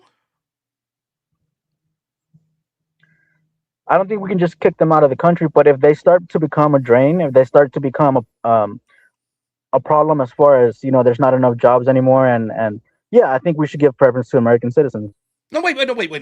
There's two separate issues here. One, would you say if we say that there's not jobs for you anymore, that we no longer bring them in? We don't accept the refugees. Would you say that? Yeah, I think we should stop. Yeah. Okay, and the premise of that, correct me if I'm wrong, is if it's not beneficial to the United States, we have the right to say, no, we don't want you. I mean, there are situations where, there's humanitarian crises, and we should try and help, But by definition, if possible. If it's going to be counterproductive, then obviously no. By definition, when we accept refugees, it is a claimed humanitarian crisis. That's why it's a refugee program and not a worker visa. So is there any situation where you could think that you would say, you know what, we've brought in 10,000 refugees from Haiti, and it turns out that they overwhelmingly are a detriment to our country. Do we have the right to say, well, then we don't want to bring people in, even if we do think they're refugees? Yeah, we can stop. I think we are obligated to stop if it affects the rest of the population negatively. You would say the premise here is if there are detrimental effects to the population of citizens already in this country, the people of this country have the right to say, we don't want these people. Yeah, but your social cohesion point is bullshit. That's not all true pure at all. Feelings. It's pure feelings, dude. That's why when RTP had that debate with Andrew wanted to talk about, my feelings, and I don't know if I'm gonna be able to get along with immigrants. Like, I'm not gonna feel comfortable. Blah blah. Slow down. When who had the debate with Andrew? RTP. Okay, RTP has. That's what. So you're an RTP fan. Now it's making sense. Okay. I mean, so dude, I watched you. I tune in to see like what the right is thinking. But I mean, I tune into a variety of channels. Okay, so the social cohesion, we'll get to the social cohesion aspect here in a second, right? But you would say that if they say, you know what, we don't think economically these people are worth it, then we would have the right to say, okay, then we don't have to accept them. Yeah, I mean, unless if it's counterproductive to the American population, yeah. But then why should social feelings? Not because of feelings. What? Okay, so who gets to determine? So you don't think social cohesion is something that should factor in whatsoever? I think it's less of a factor than the economic. Fair enough. You might have benefits. A preference on how much of a factor you think it should play, but do Americans have the right to say we don't want to bring in certain large swaths of certain groups of people because we think it'll negatively affect social cohesion? Should they have the right to do that? They can have the right to feel a certain way, but that's not the point. My point is, are they allowed to say, we want to stop immigration for this particular area, for these particular groups of people, or maybe in totality, because we think it has negative repercussions on cultural or social issues? You said that should factor in, but factor in less than economic issues. Nonetheless, you're saying that we should have the right to factor that in. If it's because the people coming in are legitimately committing crimes, and I know that there are some crimes that are committed, but the numbers show that obviously immigrants don't want to be kicked out, and they know they're on a short leash, so they're not going to be committing crimes. But if it comes to light that they're, over here drastically committing crimes, then yeah, then there's a point there. But if it's purely based off of, oh, I'm not gonna feel comfortable, like, what if I don't get along, or what if, we just have to be able to work together. We don't have to like each other. We just have to be able to work together. No, that's not true. Again, the point is, right? The point that I'm trying to make here is there has to be a right for a country, any country, not just the United States, to say, look, we don't have to bring anyone in the world in and just say, as long as you can make an argument that it slightly benefits the economy, we should take people, even that massively, for example, let's say, should we be obligated? Let's say that I could say, you know what? We need 50 million workers here, so we should import 50 million people. But they're all going to be people that vehemently are against the First Amendment. And we think that they'll be able to get enough votes to push back against the First Amendment and redact the First Amendment. They'll pass an amendment to remove the First Amendment. Don't we as a people have the right to say, but wait a minute, that's something as Americans that we think are very important. Free speech laws or the Second Amendment, the right to self-defense. Shouldn't we have a right to say we're not obligated just because it might make GDP go up a point or two to bring in people that are vastly against our culture in that way? That's nonsense. It has nothing to do with liking them. It is a group of people in a particular country have the right to say, you know what? We like our culture and our citizens, and we're allowed to say we don't want to. If, for example, during the Cold War, a bunch of people said, we don't want a bunch of communists coming in. Why shouldn't they have that right? It doesn't matter if you're like, well, those communists might work hard. Maybe so, but we don't want people spreading that ideology. Or maybe a particular Muslim country says, you know what? We don't want a bunch of Jewish people in our country. Do you think they should have the right to say that? Sure. I mean, I don't think the Constitution should be changed. I think it's been, a foundation that has helped us through the most difficult of times, and it's lasted for a reason. So if it's something that's so integral to American culture, like 2A or 1A, is something that incoming people want to change, then yeah, I think that if it seems that that's happening, then yeah, I think we should halt. Okay, well now we get to the point. So you've conceded. Yes, people have the right to say we don't want to import people that have vastly different cultures. Now, all we have to do is who gets to decide, who gets to be the arbiter? The people who are living in the communities and say we see the culture massively changing in our city, or you that doesn't live there? Who gets to be the final arbiter of that? Obviously the people who've been here longer. I mean, obviously. Oh. But what I'm saying is that that's not happening. Who is? Sure it is. Show me an example of people trying to take away the First Amendment. It doesn't matter if it's taking away the First Amendment. It was just an example. It doesn't matter if it was taking away the First Amendment. It was an example that was given. That people that have vastly different culture could be different religious cultures. For example, do we want to massively bring in people that say that women have to wear hijabs and walk with men if they're going to be walking in public spaces? I don't think so. I think that shouldn't be an obligation. And I think that's right. It's not going to be an obligation. It's going to be the freedom to do so if you want to. But it's not going to be obligated for you to do it. We can see with countries around the world. For example, when we see Muslim immigrants that come in, it turns out that the first 2 to 5%, it actually usually works quite well. The problem is once you start to get to 20%, you see these Muslims mass balkanize in single voting blocks, and they start to get things in Sharia law impacted into these local countries' elections. That's what happens. They're cohesive. They're all going to vote together. Yes, that's exactly the type of shit that would happen. We see it happen in countries around the world. We're going to see it happen. We see what's going on. The same arguments you're making here is what led to grooming gangs in places like the United Kingdom. People like you said, there's nothing wrong with these people. There's no cultural difference. Then they mass raped hundreds of thousands of white British girls and said, our religion says we're allowed. And the local politicians and police stood down because they said, we don't want to be seen as racist. We don't want people to think our culture is better than other cultures. So we're just going to be quiet and hope it goes away. Bullshit. We have the right to be proactive to prevent that sort of shit. If anybody should be worried about kids or girls getting raped or kids being taken advantage of, it's the people who commit the most pedophile crimes, which are white men. Per capita? Per capita, definitely, obviously, because white men are a larger population. Right, that's why I asked, do they commit the most per capita? Let me. I think I actually. You really do? No, yeah. Okay, so can you show me that evidence? I read it in.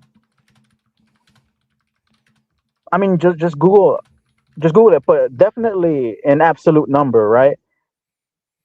So a country that's 66% white people commit the majority of crimes. Of PDF file crimes. Okay, But hang on. We're getting a little divert. I know per capita is tough for We some can of go you back to this. lefties. I have no problem going through this point here. But besides the call to prayer that I know you're going to bring up, what other Sharia law is being implemented? And that's not even really that's the equivalent of church bells ringing to have people come to church. That besides It's the not. For call to example, we can see prayer, in places what like New other York that Sharia calls. law is We see them being taking over adopted public. into British or American society? So first off, we could see, like in places like New York, you could already see Muslim people taking over public streets for their calls to prayer. You see them being announced against city-town ordinances of like at like 5 a.m. and things like that. But that's not even the point that I'm talking about. We're talking about it doesn't matter if they're going to have like it shouldn't be that we're like, well, we can import people that believe in Sharia law, but only up until 20%. So as long as it's just 18%, it's okay if we avoid the other 2%, because predictably what happens is as they continue to thrive and have more children than other people in this community, and we have the celebration of white people no longer going to be a majority, these sorts of people are going to grow in their percentage of population, which make these sort of cultural positions more likely to occur. And even if it never gets to the point where it would actually make these laws pass, we still have the right to say we don't want this shit, even in a cultural aspect. We have the right to say it. You have the right to say it. The point I'm making is that nobody is going to allow Sharia law into the government. Not in the U.S. Not even Christians. Not even Christian theocracy. That's not going to happen. It shouldn't. And yeah, you're fear mongering with this This is exactly the this argument that threat was said. that It you're was the going to be, exact just same. have more kids. Just have more kids. Like The exact same argument. The exact same argument was made about fear mongering in the UK with these grooming gangs, which led to hundreds of thousands of British girls being groomed. And everyone the whole time said, this is fear mongering. How dare you? This is racist. How dare you? These people's culture is just as good as yours. There's not no-go zones. We see this over and over. For example, Sweden used to be one of the safest countries in the world. Now the rape capital of Europe.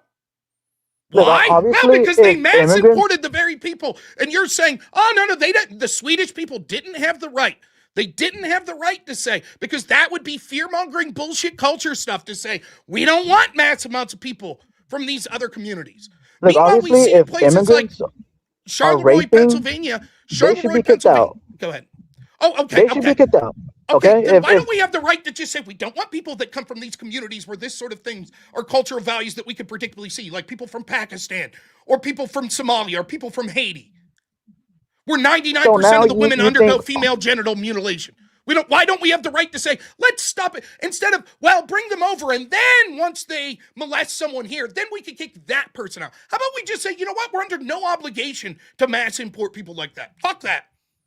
Why don't we just say that? How often is rape actually, without a shadow of a doubt, proven? Like, how often is it recorded? How often do you have footage of it? It's always usually on a testimony basis, right? So if everybody that's claimed to have gone raped, if every girl that has claimed to have gone raped in Britain is claiming this, now you believe all women, now you believe all these claims, now? No, it's because they have documented, many of them, they have documented physical evidence. They have documented testimony that they think is beyond credible. They have reports not just from the victims, but also from perpetrators, also from law enforcement, also from politicians, also from families of the perpetrators. Now, it's interesting to me, though, as a lefty, your argument as a left-winger is, I don't believe the hundreds of thousands. I'm not a left-winger, dude. Like I said. Okay. So what? You're the same centrist that calls in every time. No one's ever. I'm an independent. You're an independent. Who'd you vote for? I'm a radical centrist. I'm politically. Yeah, I know that's a meme, dude. That's a meme. I would say I'm more aligned with like PF Jung, you know. But yeah, I'm politically agnostic. I would say that. So let's get back to the economic argument, right? So for the cultural argument, you've already lost the argument because you No, consider wait, there are hang on, times hang when on. cultural So people. let me just clear up that, yeah, if immigrants are committing crimes, which, like I said, they commit crimes at less of a rate than native borns because they know that they're on a short leash. It's But not true. if It's immigrants not true. are raping, if they are caught committing these heinous crimes, yeah, kick them out like right away. It's not true. It's not a matter of just kicking them out. It's also a matter of not being obligated to accept people that have cultural values different than ours. And you've already conceded. For example, you No, said, of I course, haven't. I said, should a Muslim country be allowed to say, you know what, we don't want Jewish people here? You said, absolutely. Right? Isn't that what you said? No, I did not say that. What? I asked and you said yes. If a Muslim country doesn't want Jewish people there, that they should not be obligated to bring in Jewish people. You know, obviously the U.S. is different than, the U.S. is unique, right? The U.S. is unique, dude. Like, what do you want me to say? Like, what other countries are unique? United Kingdom, it's unique too. The history of the U.S. is different than the history of Palestine, the history of, the Middle East. There's obvious glaring differences. Mm-hmm. So it's just the United States the only. Where it is so I want you to explain for various to me. reasons, People, and one of the reasons. What is it about the United States? Diversity. Can you explain to me what it is about the United States that uniquely means that we're obligated to accept anyone in the world regardless of their culture? That's not what I've said, and I don't think anybody. Okay, so then we are that. allowed to say we don't want people from certain cultures. Obviously, we can deny people. We shouldn't just allow. We don't have open borders. We shouldn't have open borders. I'm not for open borders, dude. I don't know if that's the caricature position you're trying to argue against, but that's not my position. If you're not for open borders, shouldn't we, as a people, be allowed to come together and pick and choose who and if we want any immigrants? Yeah, but if half the country votes for somebody, like for example, with Biden and the previous administration, everybody on the right claims that Biden let people in unvetted or that we were invaded, right? It's not an invasion if half the country voted for someone. Like for example, if you and your if two parents have a disagreement and one parent allows their friends to stay in the house, is that an invasion? I mean, they're being allowed in. They're being approved. These people, it's not an invasion. We as a people, you're right that there are shitbag open border people that I bet you voted for. By the way, I bet you voted for Biden and Kamala. I bet you did, right? I voted for Biden. Yes, yeah. Of course. And so we as a people have the right to say fuck all that. We have the right to say we don't want you people here. That's exactly what I'm saying. Now, the point I'm making is it's not an invasion if they're allowed in, if they're being vetted and approved. And it's not just an open border policy. You think that there's just no vetting? That's right. insane. The illegals that came in under Joe Biden, the 10 million or so, how were they vetted? How about the ones that he brought in from Afghanistan? How were they vetted? Can you explain me the vetting process of Somalian refugees? Where are all the terrorist attacks after Biden let in all these immigrants? Where are all these terrorist attacks in the U.S. We just saw happening? 2 National Guard members shot and killed in D.C. Right. That was 2 weeks ago. That's it. It's like about to go, but yeah. Besides it doesn't that, matter. It doesn't. Maybe we'll see more. Then what? How many will be acceptable for us to say, oh, geez, maybe we didn't vet those people? You're the person making the claim we vetted millions them. Let in without vetting. Right? Why aren't we seeing these dangerous criminals committing these terroristic acts? Every illegal I don't think I've claimed that every 10 million people that came in illegally or around that number were all terrorists. Not even at a rate that would suggest that there's no vetting going on. Did they come illegally? Were they vetted? Rob, from what I understand, there's 36% of it's something like that. Like 36% is the number of people who are approved. The rest are turned away. Okay, the illegals, how many were turned away? 36% of the illegals we left in and the rest we turned away. Yes, they are illegals. They're not illegals when they're being approved. allowed and vetted and have worker protections. They have work permits. Work They permits have is work different permits. than I don't know what the illegals. fuck you're talking The about. mass amount of people that came in, the majority of the ones that came in under Biden were not people on things like H-1Bs. Is that your claim? That when people talk about the around 10 million that came in under Biden, these were all work visas? That's your claim? They're asylees. They How didn't were come they in vetted? specifically through H-1B, but they came in through an asylum process How were they and vetted? are legally here and allowed to work. How were they vetted? There's a process at the border. There's Explain. people. So when the millions came through that claimed that were asylums and never showed up to their hearings or shit like that, because the vast overwhelming amount of the millions that came in under Joe Biden, 96% return for their hearings. but 96%. most of the listen to me, most of the illegals that came through were never even given a hearing. So where was the vetting taking place?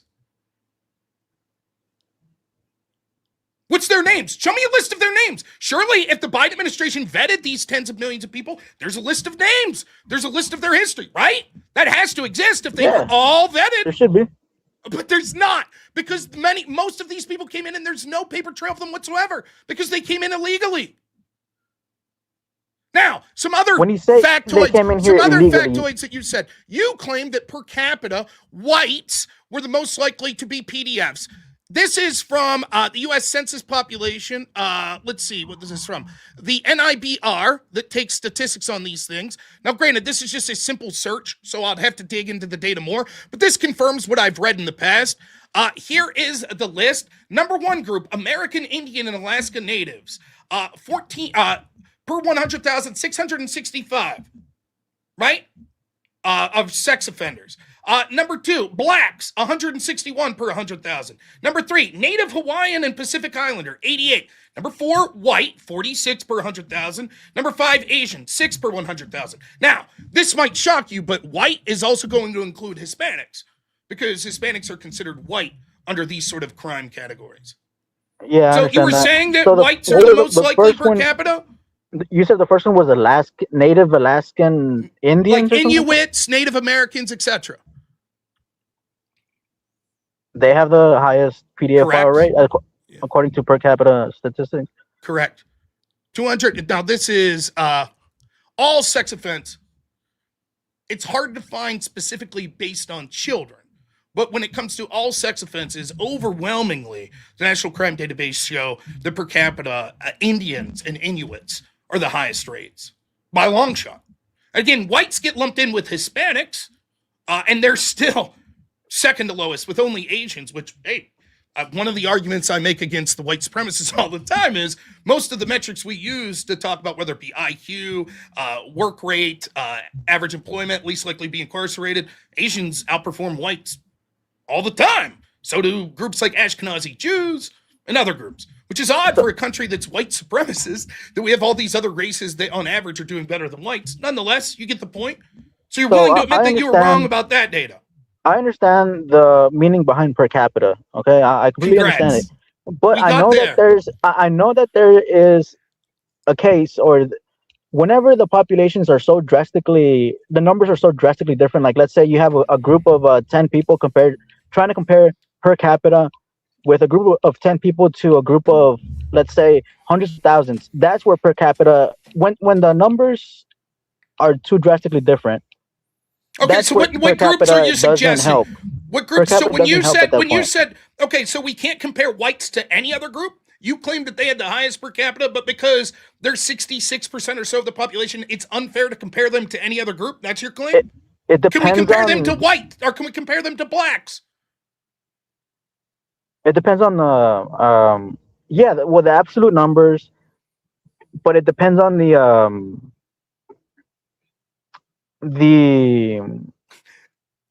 I just know that it's not per capita is not always consistent. You just hate white people. Per capita as long as it makes always white people look bad, then you'll accept it. That's your argument. Just say no, dude. No, like I know that per capita is very meaningful, but it's not always. Okay, it's not always. Can we compare whites to blacks? Or that it's per capita fair to compare whites to blacks? This isn't 10 blacks versus 300 million whites. Blacks make up roughly 15% of the population. So, can we use per capita when it comes to crime numbers between whites and blacks? The crime also makes a difference, but I need to look at the source again because I'm not. you said that you said What that you does the briefly source looked it matter? up too. So Yeah, even by yes, your that's numbers, true. you That's say true. you're not completely confident, and I need to go That back is to my source absolutely as true. well. And Okay, I but certainly okay, but the point is, despite the confidence in the data, you're making a claim assuming that the data would be true. And your claim is, well, but we have to be careful about using per capita because if you take a group of people that's like 100,000 and a group of people that's 10, the per capita numbers, that's not really a big enough base to be able to make accurate predictions, right? at Anytime we're that point, looking at absolute let me number finish. matters more. Anytime, right? No, that's not true. Absolute Yes, it wouldn't matter does. more. That's not true at all. It's more dangerous at that point. That's absurd because if we say that 10 people from this population and all 10 of them are serial killers, right? Based on however we want to slice it, but there was only 10 of them. And so therefore, the fact that there was 11 serial killers out of this population of 300 million people, well, 11's more important than 10 in that context is nonsense. What you're No, trying I'm to say, saying what you're trying to say is something that's true of statistics, that if you don't have a big enough sample size, it's hard to yeah. draw conclusions. That's true in general. But what I'm saying is that's irrelevant to this particular conversation because we're not talking about that. We're talking about 15% of the population versus 66% of the population. Those sample sizes are large enough to draw conclusions from per capita. There is no reason that absolute numbers would be more indicative of trying to understand sort of patterns than per capita in this sense. So while you're generally true that yes, if we have a sample size of like 1 or 2, that we should avoid that, but we have a sample size of millions of 15% of the population. So what's the relevance to a low sample size here? It wouldn't apply here. And your answer to that is I have to look at the data more. Maybe the data will come out the way. It's the same as when it's at times the average is not as significant as the medium. There's instances where the medium of us, depending on the What does that have context, to do with per a capita? medium. I'm saying that that's how per capita is not as So significant give as me an an absolute example. number. Give me It's an the same. example because when mean, okay, so your argument is this. Well, sometimes median's different than mean. Sometimes we'd say No, median's sometimes more it's more important. significant. The Sometimes median is more median more significant than significant, sometimes the mean. average. Okay, let's say I accept that. Give me the example where because sometimes median's more important than mean, that we shouldn't look at per capita crime data between whites and blacks. Like when it comes to income, the when it comes to income, it's sometimes not beneficial to look at the average. It's better to look at the individual statistic points and see what the median is as opposed to figuring out what the average is. Because one like somebody who has a vast amount of wealth will drastically affect the mean. What does that have anything to do with crime data? Where we're not talking about averages, we're talking about the total amount of crimes committed by a population. So your argument could be maybe one black guy committed maybe one 1,000 white rapes. person commits multiple PDF file crimes like Epstein, like Trump. Like that's how it can affect the numbers. So just to be clear, when you were talking about white people being more likely to be PDFs, you'll fully admit that you're full of shit because we can't trust any of the data I'm saying that because it could be like means and medians, right? I'm saying that in an absolute number sense that there's more, and they commit multiple times that crime because they have more resources, because they have more availability. Wait. Someone just sent me, okay, I'm going to have to eat a little crow here. Someone just sent me a source. Actually, when it comes to child sex offenses, per capita, it does seem like whites are the highest. Slightly higher than blacks. So. Okay, but like I said, per capita isn't always the best measure. We should disregard this data then about whites. I think that's bullshit. I think you're just making that up. You think I'm making? Well, guess what? You're very astute. I was making that up. I will guarantee if the data would have went the other way, though, you would have absolutely been like, "See, per capita, white's more likely." When it doesn't go your way, you're like, "Well, we can't evaluate per capita. We should use absolute numbers." You're full of shit. We all see it. Now, back to the economic data. We've gone through the point where you're like, oh, okay, we shouldn't have the right to kick people out culturally. Now with economic, okay, so if we could prove that 78% of the Somalian people are on some form of welfare in this country, if they're more of a net drain on this country than they are benefit, we could kick them out, right? 78% of Somalian immigrants are on welfare. Correct, some form of welfare. Households, 78% of Somalian-headed households. So we Well, can I kick mean, them out because they're not beneficial. They're taking welfare, correct? dude, I know that welfare does help people get out of bad situations, and obviously, if somebody is coming from a war-torn area or a country that doesn't have, stability, and they're coming across the ocean to come here, they're gonna get here and not have anything.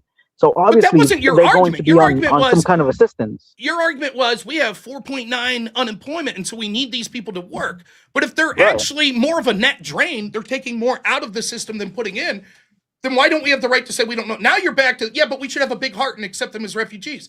So in other words, you're saying that we should be obligated to accept people even if they are an economic drain?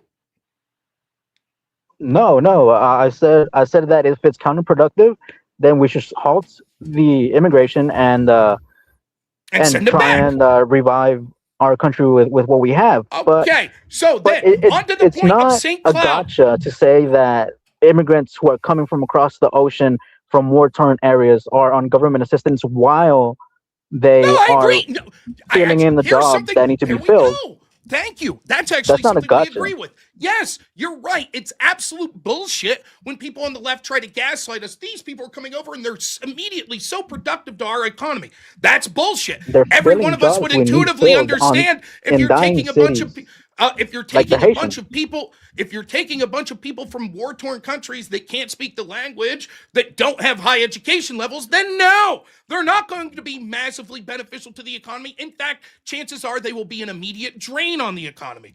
Yes, I agree, which means I think that outweighs any obligation we have to accept people from places like Somalia. Furthermore, particularly when it's being put in communities of people that are working class people, they're like, we don't want to fucking deal with this. Why aren't they putting them in Martha's Vineyard? Why aren't they putting them in where all these politicians live? Same with the illegals. As soon as we send them to Martha's Vineyard, they're like, oh, fuck no. We can't handle 50 illegals here. Send them back to the poor blue-collar working communities. Send them to the inner city to fight for jobs with low education blacks. Send them to rural areas to fight with low education whites. By the way, I'm just taking I'm not a going to guess. say that. Since you showed us your picture, is it fair to say you're from a Hispanic community? I'm Texan, sure, yeah. Well, not all Texans are Hispanic. I mean, dude, what do you want me to say? I was born in Texas, or like, yeah. So my family is from Latin America. Did you know that one of the groups of people that is vehemently against illegal immigration the most are Hispanic Americans that came here the right way? Yeah, like my family. So, but I mean, Are I they against? understand that. Is your family against illegal immigrants? Yeah, yeah. I mean, Have you explained to them how we have to have a we're big not heart and against trust me, they're good? asylees. We're not against asylum seeking.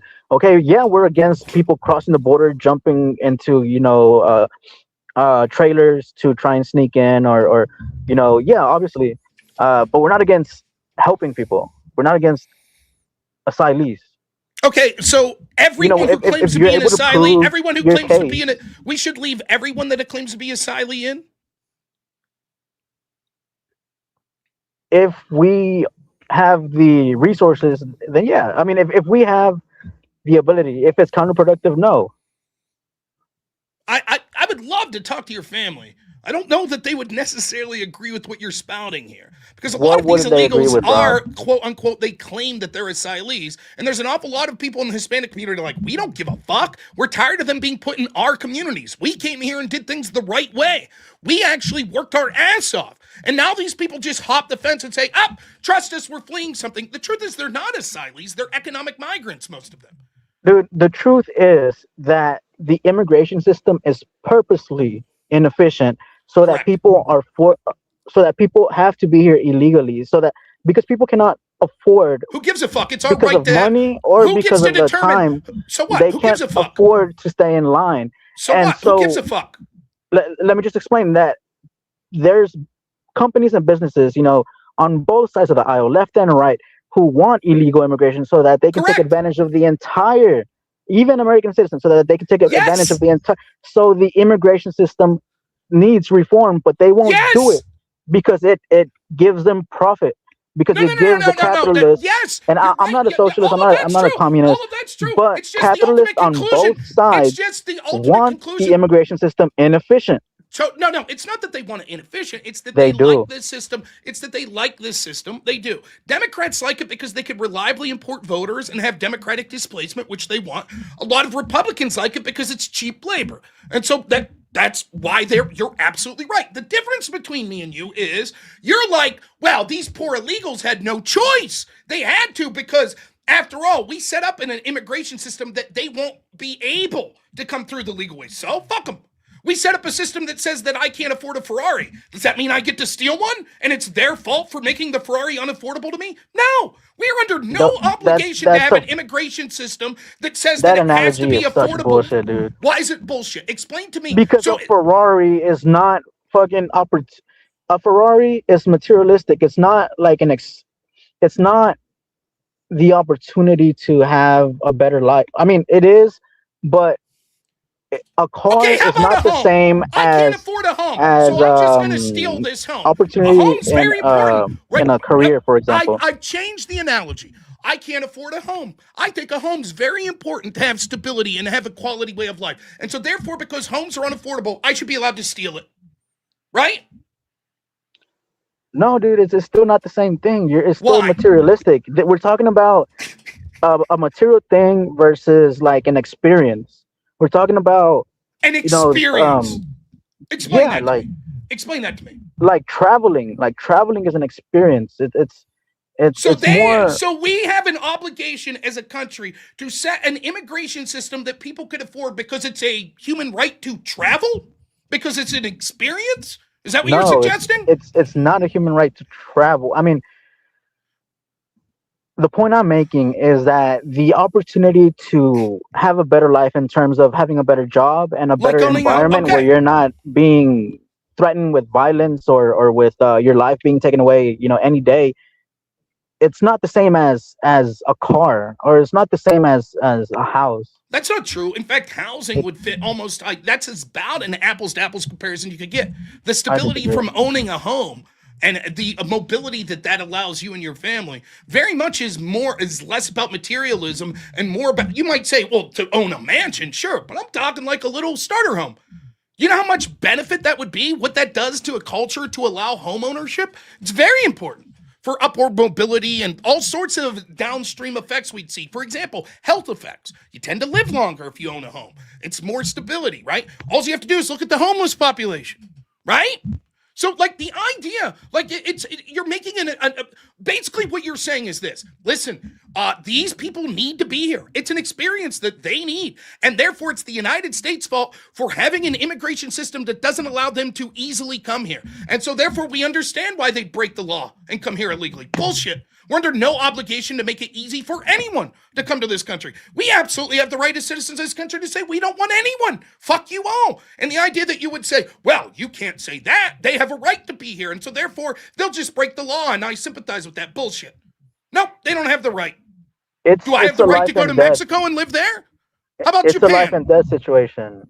And that's the difference between that and a car or something materialistic like a house, like you wanting it is not. So I just want to be clear. Every single person that immigrates here, it's because they would have died had they not done so.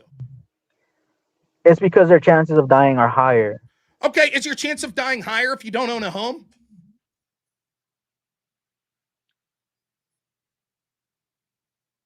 And in your analogy, it was getting a better home. No, it wasn't. I said, homeless, my analogy was specifically if you're not homeless, that. you do not have the right to steal a house, Rob. Why not? Wouldn't my chance to live be higher? That's still not. Why not? You said that the reason you said the reason it was okay for them to break our laws and come here is because it increases their chance to live longer. Same's true of owning a home. So why shouldn't I be allowed? It's because a home. If you're homeless, and you have other resources here in the U.S., you don't have to steal a home. But these people, it's either a lot of them. It's either try and be here illegally, or literally like there's no resources in these war-torn countries, these cartel-filled countries. Give me an example of a country you're talking and I know you're gonna say, "Oh, fix your own country" or whatever. But it's Give me an example of a at some country point you're talking it's about. too far gone. Give me an example of a country you're talking about. Colombia. Okay, Colombia. So you're saying anyone from Colombia should have the right to immigrate here because their country's so war-torn. And so it's a matter of life and death. I think that if they try and sneak in illegally and skip the line, that it's more understandable. What do you mean more understandable? So what? We can understand. Who gives a shit?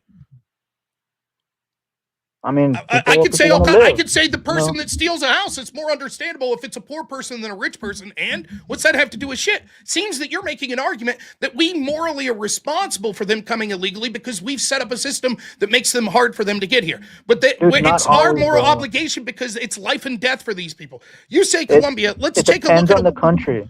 Let's take a look at the world map here. Okay, so now you'll see Colombia down here. That's right at the top of South America. See all these countries they have to pass through before they get to the United States?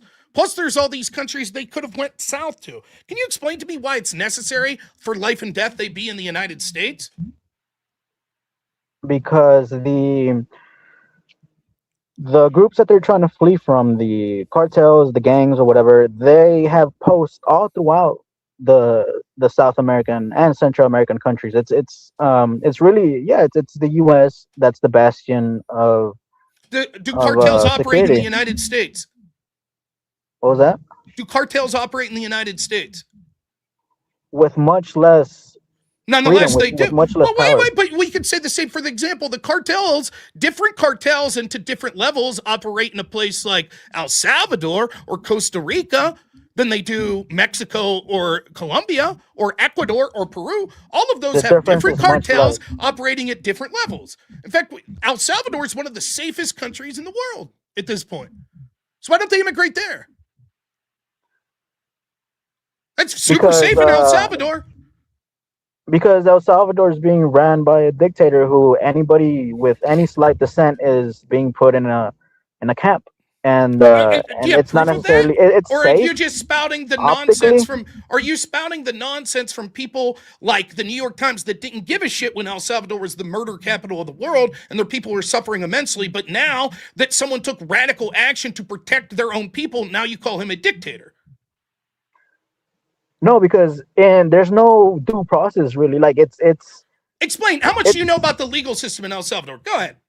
I know El Salvador doesn't really vet their crimes. They go a lot based off of suspicion and testimony and just word of mouth. So if enough people say something about you, you can get locked up. Or if there's any suspicion, I just know that people who are put in the camps there, not all of them are guilty. And is the same true of the United States, Canada, Russia, Nicaragua? Can you name me a country?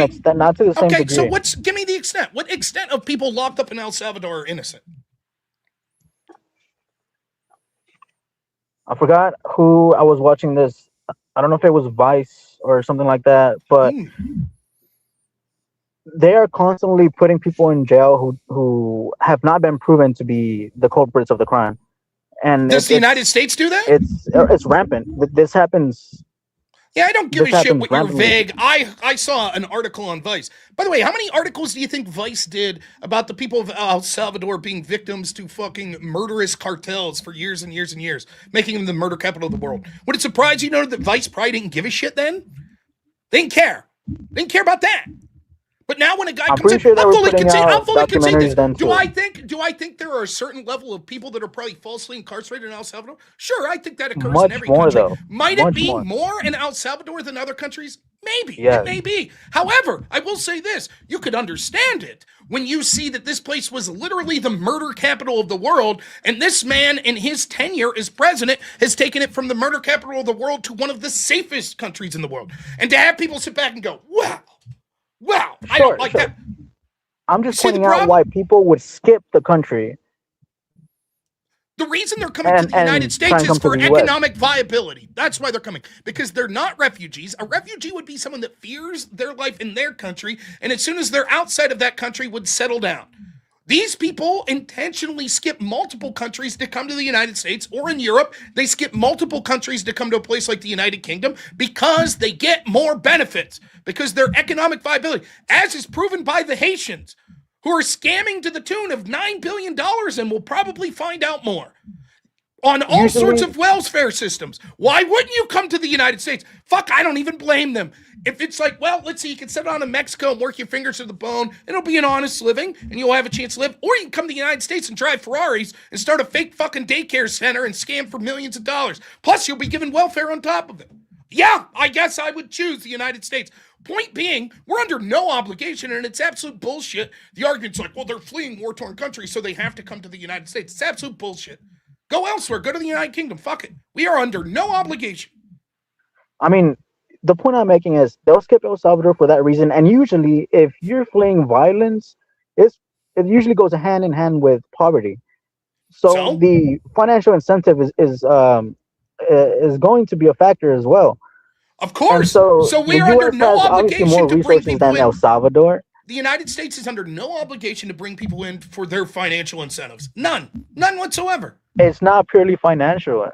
We're under no obligation to bring them in for any reason, but if their part of their reason is financial and they are just as safe from the particular cartel or the particular government they're fleeing in Mexico or in Canada or in El Salvador or in Nicaragua or in Costa Rica as any of the other countries, then we under no, at that point, then the differentiation is economic. Isn't Trump trying to put into the presidency a lady in Venezuela to help him with his efforts, I guess, and what people suspect will be to receive oil? Isn't that something that commonly happens not only in Venezuela, it happened in Nicaragua, Cuba, multiple other Latin American countries? Is Maduro a dictator in Venezuela? From what I understand, there's good reason to believe. Okay, so then your argument is somehow, when talking about the problems of mass migration in the United States, somehow your argument comes down to, yeah, but Trump's trying to get rid of a dictator for someone that will be beneficial to the United States. Therefore, people in Cuba love Fidel Castro, or I'm sorry, not Fidel Castro, not Cuba, but there are. Like, for example, Russia, okay? Like, there's a dictator and people love their dictator. So if there's some kind of stability there still, despite there being a dictator, and the U.S. comes in to destabilize the region, it's still... Yeah, okay, I agree with you. There's still some argument to be made there that, tended to vote for interventionist, right? That's what Biden was.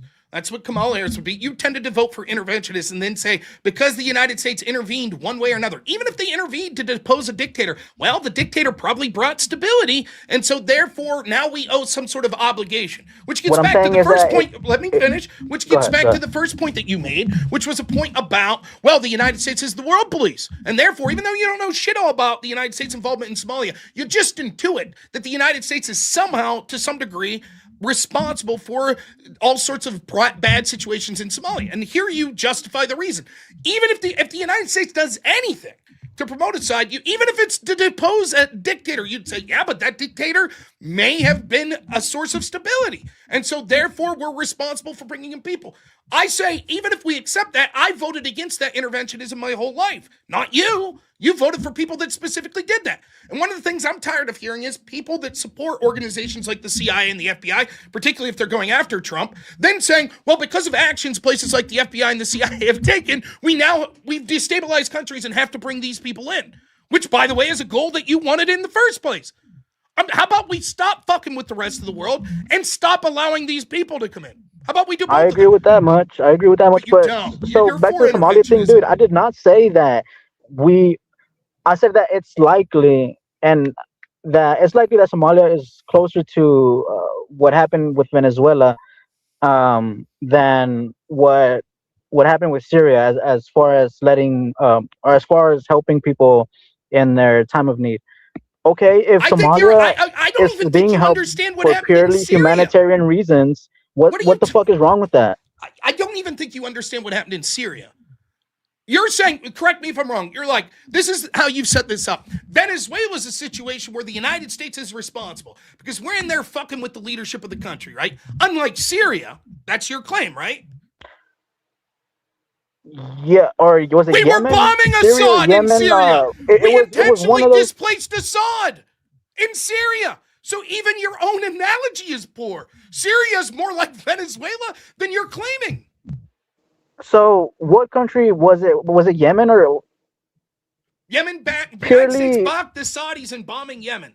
In fact, under Barack Obama, we bombed them significantly. The dichotomy I'm trying to present here is that there's humanitarian reasons that we're helping immigrants, or that there's more direct reasons because we intervene into something in their country. That's the dichotomy I'm trying to present here. That there's purely humanitarian reasons, and that there's reasons because we intervene. It sounds to me like you're spouting bullshit. I think you've been unsuccessful. I think you've been all over the place. You've been all over the place. You don't know the specific details of these countries. Not that I'm claiming to know much more than you, but I'm not claiming to.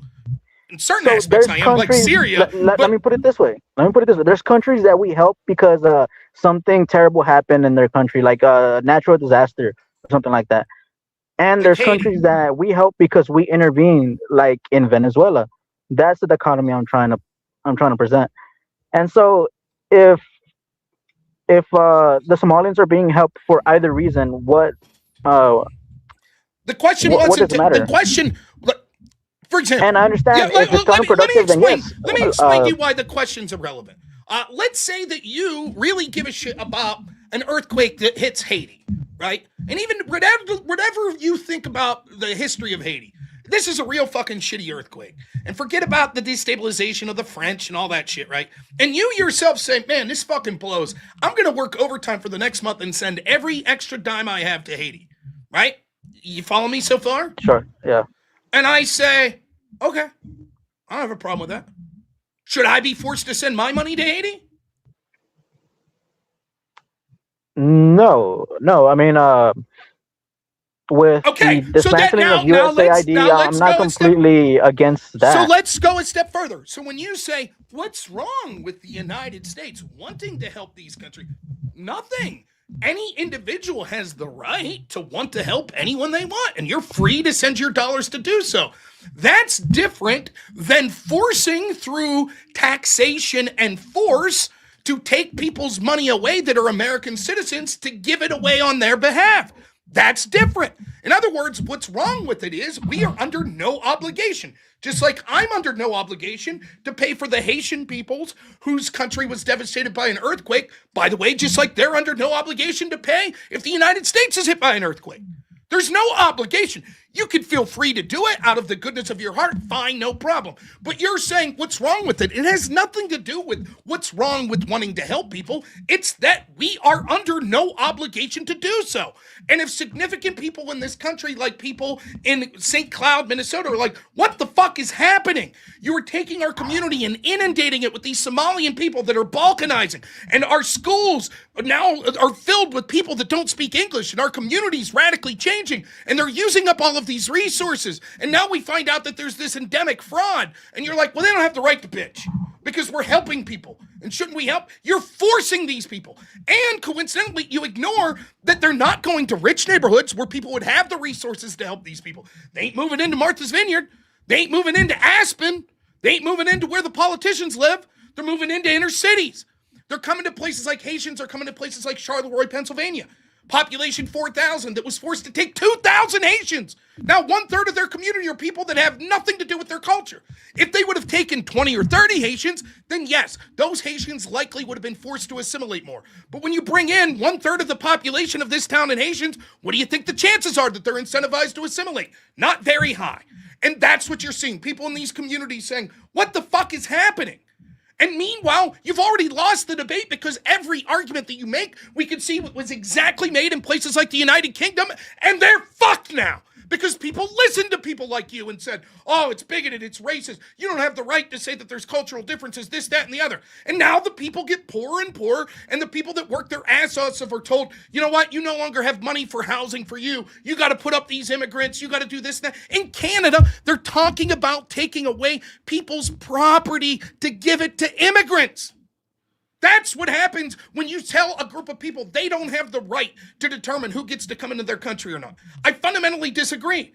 And then if we get to the financial situations, right, which was your initial argument, well, we have the right to do it because, or we should do it because it benefits the country financially. I say, fuck that. Why aren't we mass importing people from countries where people would have an ability to have more high-tech jobs and to have better jobs that fit more? Instead of people that barely work, like from Somalia or Haiti, why aren't we bringing in people from Germany or Italy and offer them good deals that we could clearly see? And all you have to do is look all throughout this has been done over and over. You could look all through Europe. You could look at all these developed countries, and they do these studies that say the average person, immigrant from this country, how much do they benefit society by the end of their life? And like when you're talking about immigrants from European countries, it's like it benefits society like 400,000, 500,000 over their lifetime. And when you're taking people from countries in Africa and the Middle East, it's like they drain 120,000 per lifetime. They drain 80,000 per lifetime. Why don't we have the right to say, you know what? No, we don't want that. It's not just for economic reasons, Rob. but also culturally.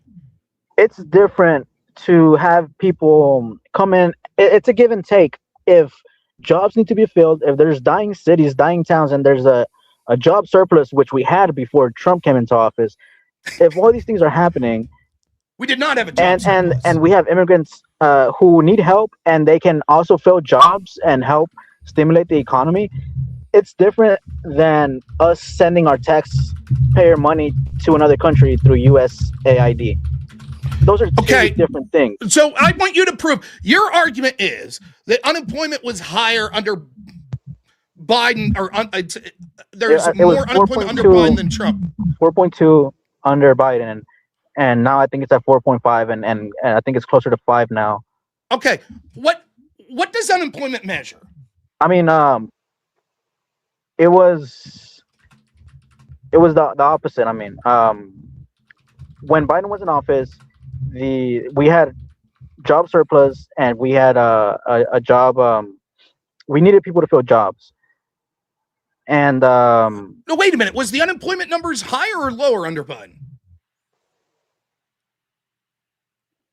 During Biden, it was the end of the Biden administration. Unemployment higher or lower? It was lower. Okay, so then we needed less people working under Biden, or we needed to import more people. We needed, whenever Biden was in office, yeah, because Trump has been cutting jobs, government jobs. Trump has been firing the jobs report person because we're losing jobs, and so we had more jobs available while Biden was in office. And so we needed immigrants to come into. It is not true. It is not that we met some. Now, here, let me drop some truth on you. One, unemployment numbers are terrible to use for reasons I'll get to in a moment. Secondly, what we saw under the Biden administration was most of the jobs being created were jobs that we lost because we locked down under COVID, which is laughable to consider those jobs. Third, when you look at those jobs, the vast bulk of the jobs created were one of two categories and many times overlapping. Government jobs, which are not efficient jobs. This is basically jobs that aren't being productive because it's just taking our tax dollars to fund someone doing something. These aren't private market jobs where you're creating wealth. And secondly, they were jobs to foreign-born peoples. That means the domestic population of the United States was actually doing much worse. Not just with jobs, but actually when we look at real wage growth, which is that the value of your income lowered even because inflation outpaced your wage growth, which means that it was negative under the totality of the Biden presidency. Instead of looking at unemployment, a better number to look is labor force participation. Did you know that unemployment only measures people that are actively seeking jobs and can't get them? Yeah, I remember. So that would mean, so if let's say I'm unemployed because I'm just a piece of shit that's only capable of taking care of old people, as you said when you came into here, right? Let's say that I'm unemployed because that's the only job I'm qualified for. If I'm actively searching for a job, I show up on the unemployment numbers, right? Right. But if I say, you know what, I give up, just give me welfare, now I'm no longer showing up on the unemployment numbers, correct? I see what you're saying. So would it surprise you to know that actually, given the most recent data we have, it's very close, labor force participation rate. It's about the same. From the end of November, it looks like about 62.5% of active working age adults that are working, and that's about the same number that it was under the Biden administration. Difference is way more American citizens are working now because almost all the job growth we see are one, private sector, and second, to people that were born in the United States. So someone like you that was born in the United States, you're much more likely to have gotten a job if you didn't have one under the Biden administration, whereas someone who wasn't born in the United States was much more likely to get a job, and it was probably more likely to be in the government sector than the private sector under the Biden administration. So the idea that we needed to import these people the data seems to suggest that wasn't true at all. In fact, what happened was we said, see you later, we don't need to import these people, and then we created a bunch of jobs that, surprise, surprise, Americans wanted, and they went back to work. The problem is we're told that the whole left-wing messaging so fucked up on this. We're told that we have to have this robust welfare system that pays people to basically able-bodied adults to sit on their ass. And then we say, look, no one's willing to do the job. So we have to import people from foreign countries.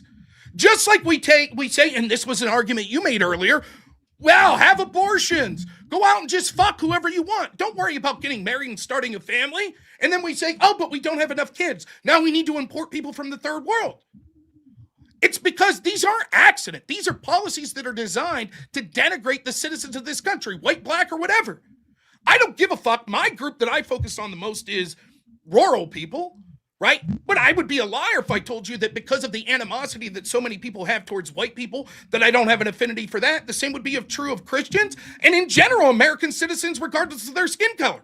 I care more about a fucking black person struggling to find a job in Detroit than some Somalian.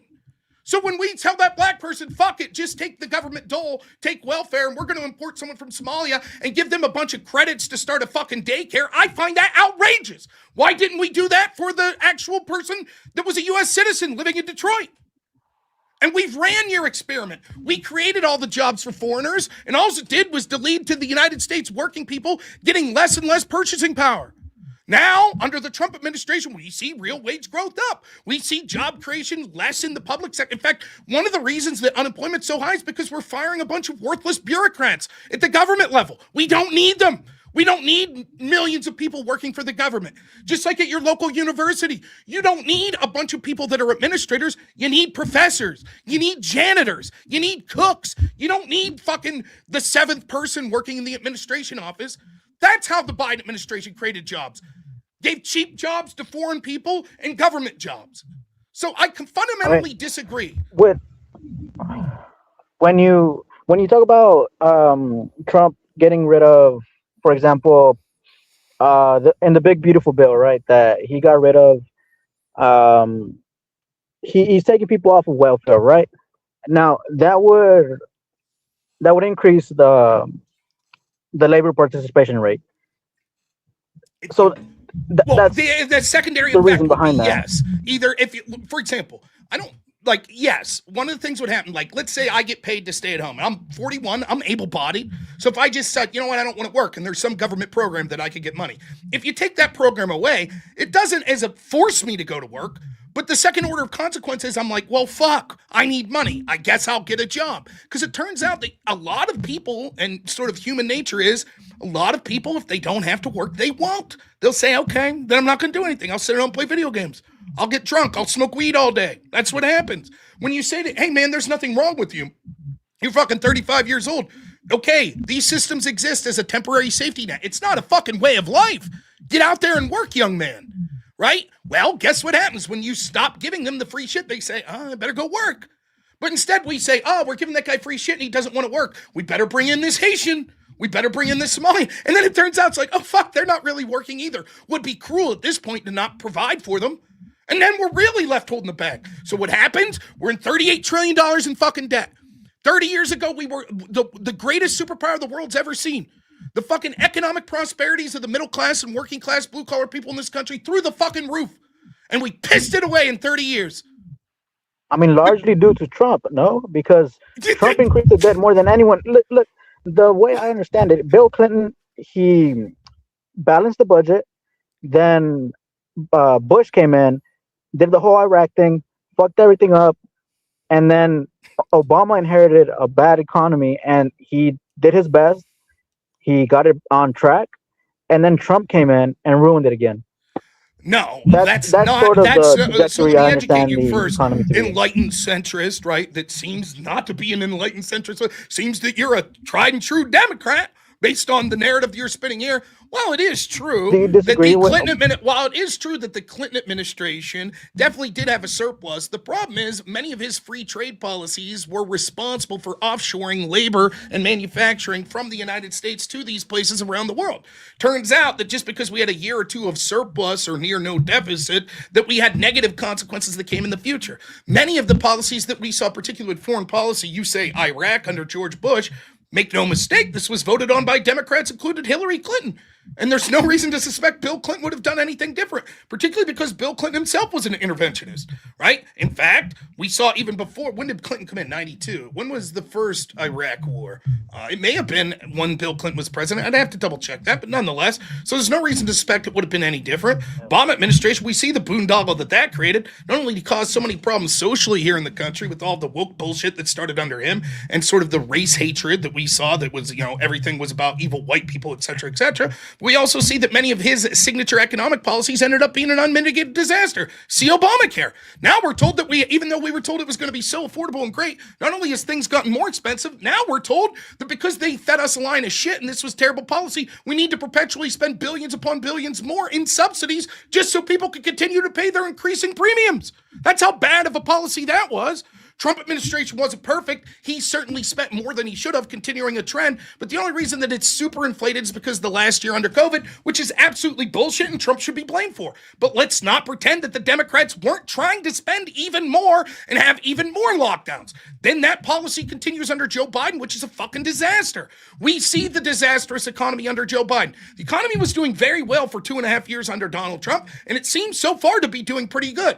Now, the truth is, I'll fully admit to you that it's sort of hollow, right? Because if this AI bubble bursts, then we're all fucked. And it won't matter the policies that Trump does. And part of it is certainly that we should blame Trump, and we certainly should fucking blame Republicans. Truth is, there isn't a fiscal conservative among them. Maybe Rand Paul, maybe Thomas Massey. That's it. So yes, you're absolutely right that we should blame Republicans for big budgets, but they spend less than Democrats. It's either we spend an insane, ridiculous amount or just an insane amount. Still bullshit no matter how you slice it. And it sucks, but at least wages are going up under both Trump administrations, and they went down, real wage growth that is, under the Biden administration. So, no, I'm sorry. And when we see, that's just, once again, talking about averages, mean, median, when it comes to U.S. citizens, they're doing far better. Because much of the gains that we saw that even under Biden's terrible numbers were there to bolster it a little, were going to foreign-born people. So, yeah, there's certainly criticism to make of Trump, but the idea that when I'm like, over the past 30 years, the U.S. went from the world superpower in the biggest way that we've probably ever seen, right? At least when it comes to culture, economics, and military. And you're like, yeah, all because of Trump. So Trump in 5 years undid all of this excellent progress? No chance. The offshoring of the U.S. labor and manufacturing started well before Trump. It seems like most of the time when there's a Democrat in office, there's an increase in jobs. There's the economy seems to be, the debt seems to be getting better. There's a more stable economy, and the times that there's a Republican in office, there's these crazy stuff that happens. With Iraq and mismanaging COVID. And what way did Trump mismanage? In which way did Trump mismanage COVID? Explain. I agree. He did. You explain how. Because Trump, he belittled the situation instead of taking it with the seriousness that every other country took it with. We had countries that had more dense populations with less area to work with who managed COVID better, as opposed to the United States that has all this land. So what should have Trump have done? And less dense. What should have Trump done? What should have Trump done? I mean, yes, he should have taken COVID with the seriousness that it merited. Okay, so Trump should have said, "Oh my God, this is really serious," and then the problem would have been solved. No, instead, Dr. Fauci, who has no reason to stick up for Trump, said, Actually, Trump, with what he was saying publicly, was in line with what we were telling him to say privately, because what they were trying to do was not scare the shit out of people. And it turns out that scaring the shit out of people was actually the exact wrong thing to do. You see, the mismanagement of COVID wasn't that Trump didn't take it seriously. The mismanagement was that he took it too seriously, in effect, because he embraced sort of the wasn't he saying lockdown. that this is gonna blow Let me over? finish. Let me finish. Because he embraced sort of some of the lockdown mentality that we saw. For example, he heavily criticized Ron DeSantis when Ron decided to open Florida back up. The reason that we saw such a catastrophe when it comes to economics wasn't because of COVID, it was because of the reaction to COVID, because we intentionally shut down the world economy. Then, predictably, once people started struggling and supply chains started collapsing, what did they do? They said, print money, spend, baby, spend. We got to send PPP loans. We got to send stimmy checks, right? That led to mass amounts of inflation and mass amounts of government spending. If Trump would have taken it more seriously, as you're advocating for, what that would have meant was more lockdowns and more stimulus and more spending, which you just criticized and said, well, Trump spent a lot. Yes, particularly in that last year. I agree with you. The spending was egregious. I agree with you. Trump should have had better leadership and said, if you're young and healthy, keep going to work, keep doing this stuff. Your freedoms are important. But we need to protect the vulnerable, those that are immunocompromised, the old. And that is on Trump. He was the leader of the country and he didn't do that. But make no mistake about it. What you wanted him to do was the opposite, to lock down the working population even better. And that's what the Democrats wanted. You can't have your cake and eat it too and say, well, Trump mismanaged. That's why he had to spend so much. Okay, what should he have done? Taken it more serious and locked us down more and spent more. Right, which you just said's the problem, the spending. You know, I mean, there's situations where there's reason to spend, and a worldwide pandemic seems to be a pretty good reason to spend. So what's your criticism of Trump for spending then? It's the places, the distribution, the direction in which the money went. It mainly went to the top 1%. The first COVID stimulus, it was, from what I understand, the greatest transfer of wealth. Who crafted that stimulus? What was that? Who crafted that bill? I mean, it was both sides. It was Congress, right? And then Trump just signed it. Yeah. Who was in charge in Congress, Republicans or Democrats? I mean, if you're trying to say that there wasn't a coordinated effort to transfer the wealth conveniently to those in power. No, there really wasn't. Like, it certainly, well, yes, and certainly that happened, as was coordinated by both houses of Congress and both parties. True. But it wasn't as if you're saying, right? Yes, we intentionally created a system that through twofold led to the rich getting richer.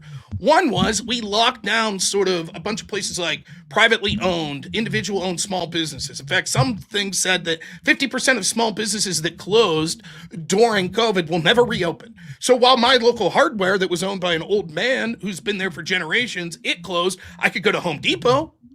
Now, how did that make sense? It didn't. And this was done primarily in Democratic regions, but also in Republicans. And Trump definitely could have done more to stop this, and he didn't. So I agree with blaming Republicans and Trump to that degree. What I'm saying is the false dichotomy that they somehow they're to blame and Democrats aren't, when Democrats wanted to go further, and their criticism of Trump is he didn't go further, is nonsensical. Yeah, so in one way, yes, when you give a bunch of people money and say, now listen, you can't shop at the local hardware store, but you can go to Walmart. Of course, Walmart's stock goes up. Walmart gets more money. Yep. And certainly the way that these bills were written justified a bunch of wealthy places that were able to get access to money that was laughable. For example, the PPP loans. Publicly, rich people bragged about taking these loans. It was a joke. I criticized this the entire time. I said, if it's going to be, look, we're all suffering and so everyone needs $1,000 check. Fine, the bill should be one page. Every American of the age 18 or older gets $1,000 stimulus check. Bam, end of bill. Or every American who under this fiscal year made under $100,000 gets $1,000 check. Bam. Instead, it was like this massive 1,400-page bill with all of these fucking loopholes and bullshit. And yes, both Republicans and Democrats deserve criticism for it. But certainly things didn't get better under Biden. Per the same section of time when Biden was in office, more people died of COVID than under Trump. And that's despite the fact that Biden's big fucking plan was vaccines, something that was created under Trump's administration, when the Biden campaign said would be impossible. And they questioned whether or not you should even take it because Trump was going to be rushing it.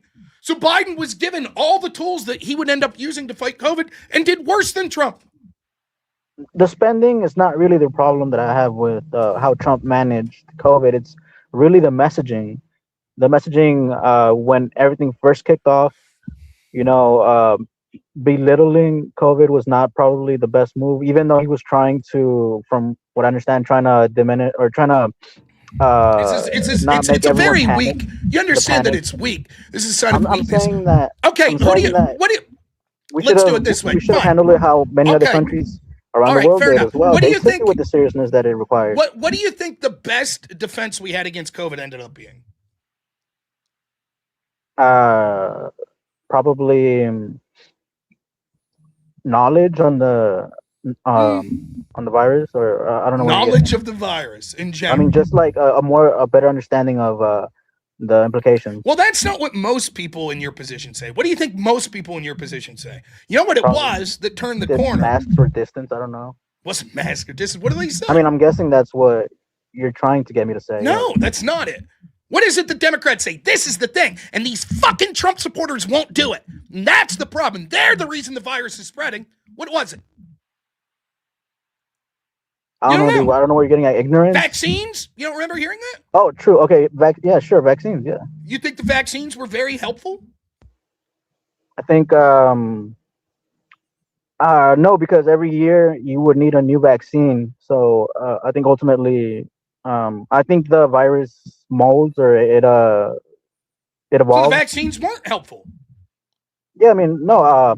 I think that when it comes to the congestion that hospitals had, I think that it was worth trying to help, Okay, to help an allocate attempt is resources one thing, but appropriately. you're saying ultimately vaccines had no effect.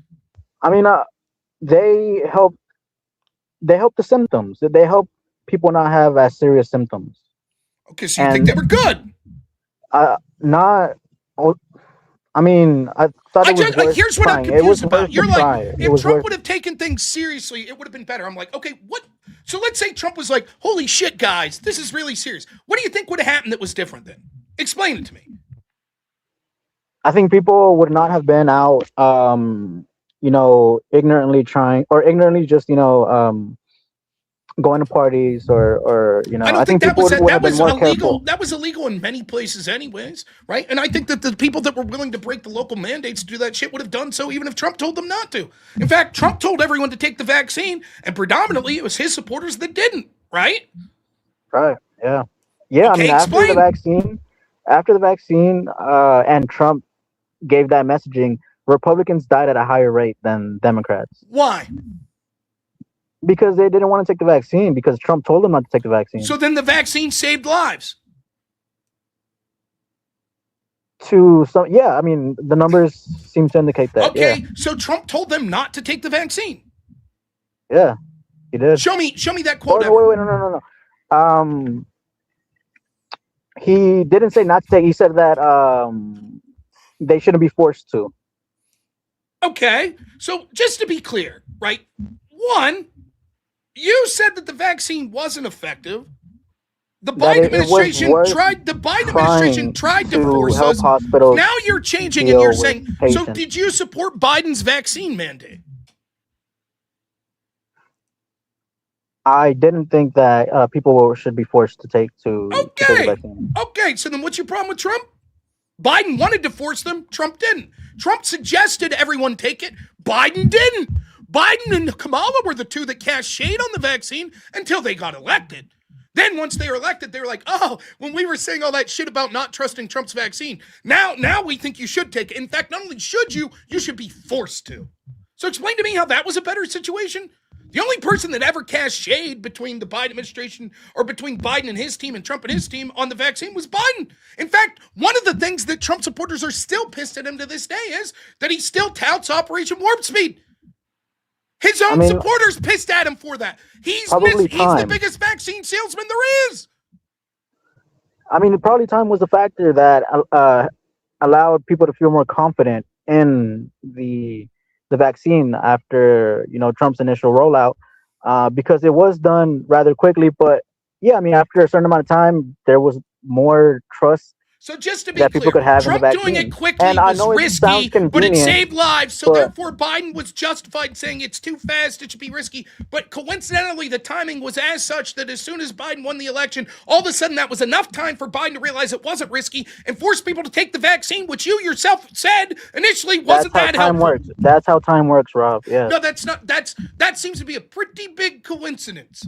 I just said that. And yeah, I mean, the time, yeah, I mean, obviously time affects how confident you are. After seeing the results, with Okay, so given tell me time, the results. you feel Tell more me the confident. results. Tell me the results when Biden started to tout the vaccine that he had seen. Go ahead. When was it? What were the results he was looking at? You mean after the mandate? That was before the mandate. So Biden, once he was trying to force people to take it, people. I think it's worth. You couldn't even decide It's worth having yourself. a higher level of confidence after more time has passed and you see the results of the vaccine that you can not force, but you can implement a mandate. But I mean, like I said, I'm not completely on board with forcing every citizen. If you're in the military, then yes, you signed up for it, and if the government wants you to take the vaccine, and they're forcing you, then yeah, I mean that just makes sense. Military personnel have a higher standard. So I just want to be clear. When did the first data come out to suggest that the vaccine was good?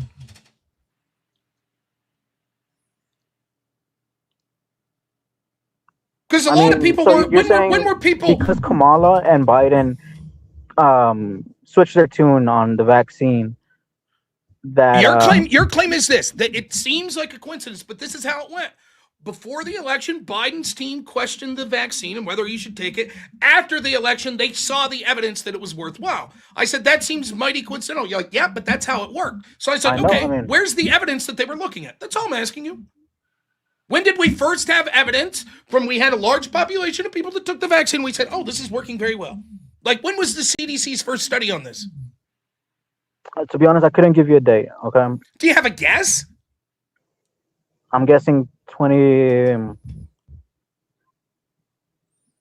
I mean, it would probably have to be about 2020, 2021. Obviously, when Trump left office and Biden came in. But I mean, 2021. 2021. So what we would need to see is a substantial amount of people to take the vaccine and then gauge how effective it was, correct? Yeah. That's basically what I'm alluding to. Okay, well, Biden in September was quoted as questioning the vaccine, and then in December, after he won the election, he took it himself and said there was nothing to worry about. So how many studies were done by December 2020 where Biden had a change of heart? And December 2020 is when Biden took the vaccine. Correct. And the exact date, I believe, if this is correct, was... let's see. Kamala Harris said in October 7th, 2020, if Donald Trump tells us we should take it, I'm not taking it. In September 5th through 7th, Biden stated he would take a vaccine only if we know all that went into it and emphasized the need for transparency. I trust vaccine and scientists, but I don't trust Donald Trump. This reflected concerns that political pressure might compromise safety or rush approval. And this was the argument. Trump was continually saying, trust me, by the end of the year, we're going to have these vaccines rolling out, et cetera, et cetera. And the Democrat narrative was like, no way, it's too fast, not going to happen. Then on December 21st, 2020, Biden received his first Pfizer dose publicly and endorsed the vaccine, urging Americans, there's nothing to worry about. When the vaccine is available, I urge you to take it. Right after the election. Right. So what data was he looking at that all of a sudden he was like, oh shit, I questioned this in September. My running mate questioned it in October. But now in December, we have enough evidence to see that it's good. If it wasn't the change of heart because now he was elected and saw political expediency and saying, okay, now you should take it, then what was it? I'm assuming that they have more, once people have, the presidency, they have access to more information and he wasn't the president. He didn't get sworn in until January 20th. Do you have any I'm evidence sure that he was being the briefed by process Dr. begins Fauci? right et after the cetera? election, though. But I Your mean, faith okay, in this, so your faith in, look, I Rob, mean, if, the if you're trying whole to thing's, say that there wasn't some like I if shady political moves were going on, then I condemn it. Yeah, I mean, I'm not always like even though you said that I've voted Democrat, previous elections. I just recently was able to vote these past couple elections, and Biden was the first person I voted for. But it was mainly like most people do, voting off of the lesser of two evils. okay. According Well, to nonetheless, all we're doing is taking specific things that you've said and showing your massive amounts of contradictions. Criticized Trump spending during the I'm pandemic, saying and then that it turns if out that you wanted him to shady do. Let me finish. political You moves were going criticized. on, It started with you criticizing that's Trump fucked up. spending during the pandemic, and then what happened was we got you to admit that you wanted policies that would have led to Trump spending more. You criticized the way that spending occurred. Then you were forced to admit that it was actually written by Democrats in Congress. Right? And Trump just signed the bill, right? Then you criticized Trump not taking it seriously. And I asked you, what mechanism did you think was one of the best to fight? First, you said the vaccine wasn't effective. Then, once you saw utility in it, you said, never mind, the vaccine was effective. And when I said, okay, given that, the only group of people that cast shade on the vaccine was the Biden administration. So why don't you blame them for putting in people's head that this could be dangerous? And you're like, well, because I just believed that they later got better data, and so therefore it was right to be critical of it initially, and then right to not be critical of it right at the exact same time after they got elected to do so. It seems laughable. Like It I seems said, contradictory. more information became available to the Biden administration. That's what follows, right? That's what my reasoning tells me. But if like I said, it's messed up. It's really messed up if Kamala and Biden were playing politics with COVID. Not Okay, only were they, but and so I'm was not completely Pfizer. So condemning the it, dude. clinical trials that Pfizer used were actually done before the election, but they didn't release the results until after the election, which seems highly dubious and seems like the reason for it was that they wanted to put their thumb on the scale of the election. Otherwise, they would just release the trials when they were done, particularly if they saw an urgency in people getting this vaccine as quick as possible. Instead, they waited until right after the election, even though the results were done. Now, all of this is to say, I want to get back then to one final thing. You called in very much with the chip on your shoulder, didn't you? Call me Rob Beast and this, and that, and the other, right? Call in with that, saying how dumb I was. I was kind of fired. I was, your spill before I called in your Spurg session. Okay, look, I'm a chill, and I do apologize for that. I was also fired up. You called my because you were wife saying, fat. You think I should accept that apology? No, I completely understand if you don't accept it. I completely understand if you don't accept it. My But wife's amazing, I by was the way, like, and beautiful. I I don't was give a fuck what watching. you think of her. But here's what I want to say on that I was watching point, before and I promise I'll give I you. called in, and So I was when you fired talk- up too. Okay. When you talked about me and my jobs, let me tell you some of the jobs I've done in my life, right? I've Sure. been pretty much fully employed to the best of my ability since probably the age of 12. Initially, at 12, I was a paper boy. I did that for about a year to 2 years. Then when I was 15, even though I think legally in the state I'm in, you have to be 16 to get a job, I got work papers. You were able to get papers. And I worked at a Christmas tree farm. Now, a lot of the people I worked with were actually Puerto Rican. And I trimmed trees, the sides of them, either with shears or machetes. And then we had things called long handles that we did the top, or we dug. We had this machine that would dig out the trees and then drag them. It's hard work. It sucked. Most of the kids that worked there with me only lasted a day or two. I did that job for 3 summers. I also then went to work at Burger King and worked while I was through high school and partially through college at Burger King. I also went and worked at Goodwill, worked at this job at Goodwill, and among that time I worked at this real estate place. Now at the real estate place, I did a lot of like data entry, but I also did a lot of like handyman jobs. Like they needed a fence put up. They needed someone to paint the fence. From there, the woman that owned that owned a hobby farm, and I went to work at her hobby farm. So this would be doing things like, using simple machinery to move big rocks, digging ditches that they were longer going to put a river in, and things like that. So I had about 2 or 3 jobs simultaneously while I was going to college. Went to one of the cheapest schools in Pennsylvania while doing it.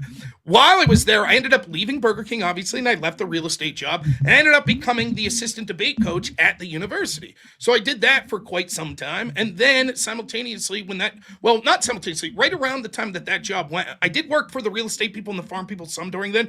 But after that, when the state budget in Pennsylvania in 2008 didn't pass, I picked up a paper immediately and took the first job that I saw, which was working with people with disabilities. I sort of fell in love with that job because what I saw was a community of people that not many people gave a shit about. Now, I did that job for next to nothing wages. In fact, I think when I started that job, I made like $10 an hour. And then eventually when I left the first company, I was making, I think, $11.50 an hour being a supervisor there. I then left that company and promptly went to work for another company where I was at that location for 14 years. When I left that location, I was making about $21 an hour and averaging about 80 hours a week, 80 to 85 hours a week. Now, I'm not claiming that this is backbreaking labor. It was sometimes emotionally or psychologically draining dealing with someone with autism, but I've certainly done physical labor jobs in the past, such as the one at the Christmas tree place, one at the farm, etc.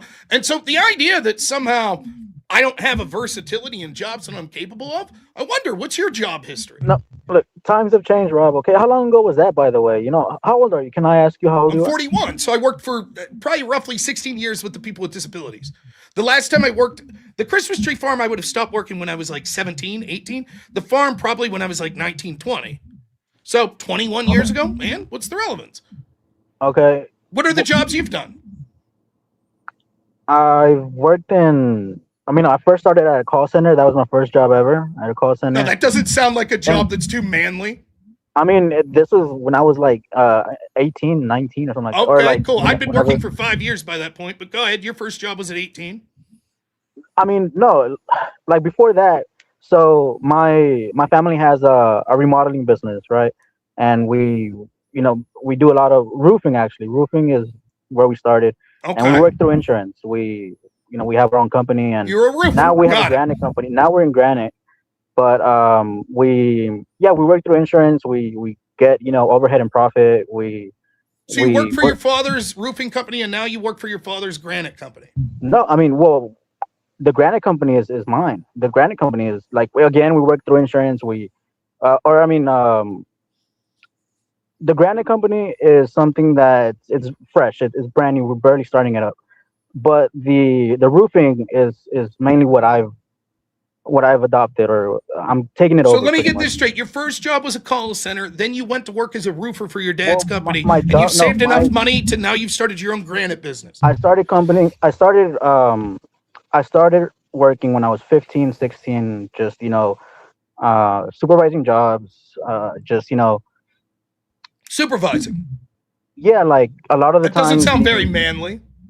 I delivered materials. A lot of times there were missing materials, and there was a lot of issues between the salesman, because we started in subcontracting at the time. So it was subcontracting first, and then we made our own company when I was about 18. So just to be clear, you're 18 years old, you started a call center, but now you're like, actually scratch that. When I was 15, 16, I was a supervisor at my dad's roofing company. When I was 15 or 16, 17, it was mainly just to have money in my pocket. And then I went to college, and then that's where I started that call center job. And so you were a supervisor at 15 at your dad's roofing company.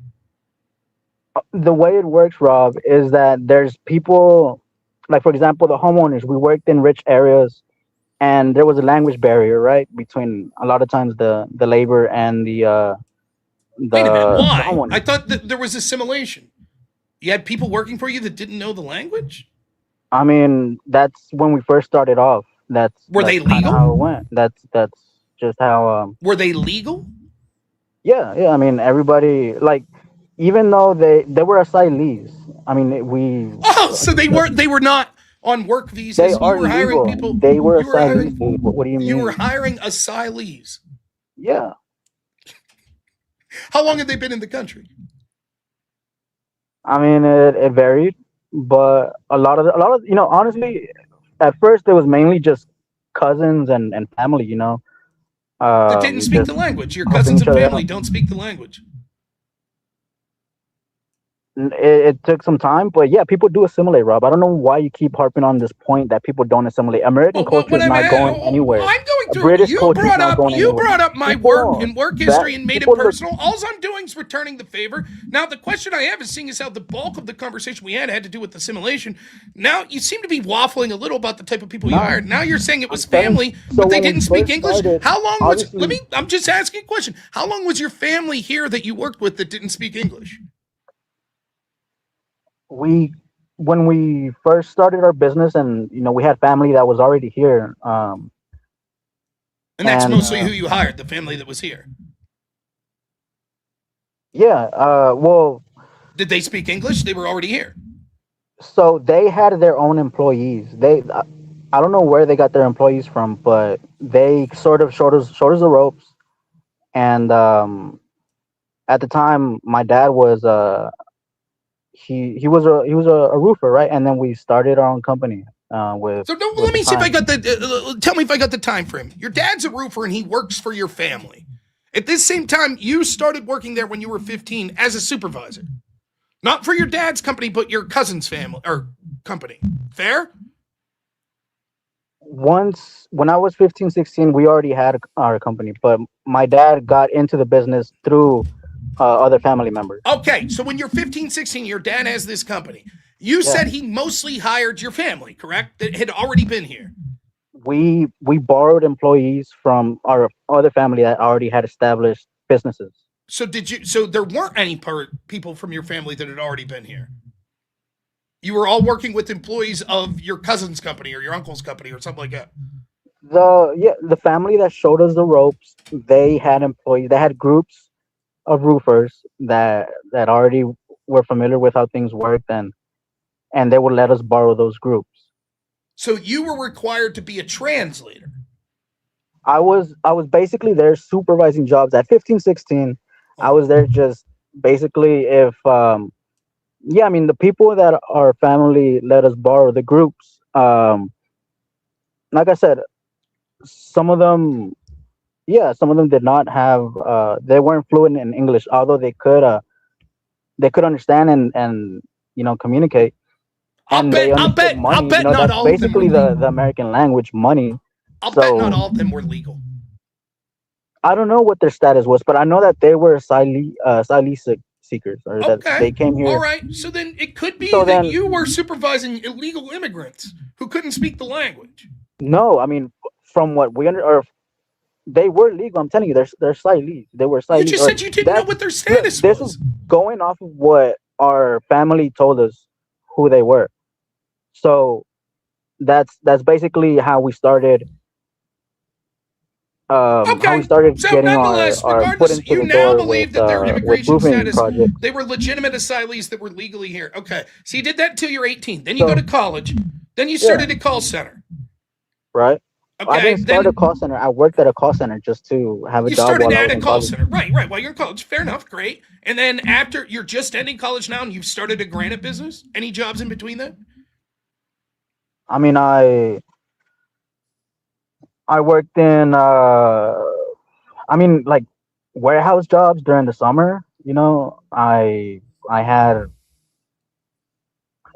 just multiple. I worked at like an amusement park place, like just like another bullshit job during the summer. Sure. By the way, I forgot to mention that I worked at a county fair sometimes in the summer. It's fair enough. Nonetheless, Yeah, it was a it baseball. seems that you called in sort of impugning like my job and my work history. It doesn't sound like yours is any more manly or impressive than mine. In fact, it seems much less so, if I could be completely honest. Because That's what it seems like. Well, not just that. It seems that like most of your opportunities were either like sort of desk jobs or that you got through opportunities with your father, being a glorified supervisor and translator. I mean, I worked as a salesman for a water company, Primo Water. That doesn't sound very But manly. it was more of a sales associate. But You seem to imply that the fact that I worked with disabled people was like unglorified or unmanly. It doesn't. I was expecting you to be like, yeah, man, I was fucking digging ditches. I'm a welder. But you're like, I worked as a glorified supervisor for my father, and I took calls. Dude, I wasn't always supervising on the ground. Like I was on roofs. I was on 2-story roofs. I even did I did everything, dude. Like it wasn't like my I wasn't specifically supposed to do that, but whenever we needed to finish a job, I mean, I got up there and did everything possible to finish the job that day. And I mean, like, I don't want to get into a pissing contest about how But that's manly I what you felt, but did. dude, I didn't do no, it to you. dude, like, I've been in roofing and remodeling my entire life. Whenever I was in college in the summer, that's when I would do those call center jobs, that the Primo Water sales associate job, and little more lax jobs like working at an amusement park. But I mean, uh, listen, I hope that we can at least agree with the point that I mentioned, that we're all being taken advantage of. The entire labor force, American citizens and non-American citizens, are being taken advantage of because of how the immigration system is kept inefficient. Because I do agree with you CEOs that, on but the both sides problem of the is aisle are I taking don't advantage of the care. entire Here, labor I have a force. solution. I have a solution. Stop bringing these immigrants in. There. Now they're not being taken advantage of anymore. If they are given like asylees, they're given worker protections. They're given they can they're supposed to be given a wage that's We're under no obligation to accept these appropriate. asylees.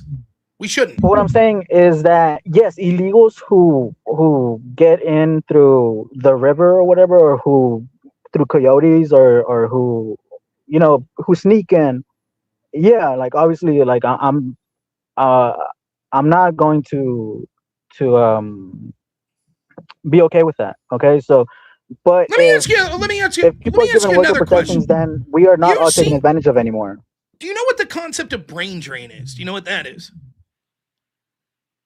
It's fine if you don't. Like, I'm not It's trying to gotcha you. I've heard the term before.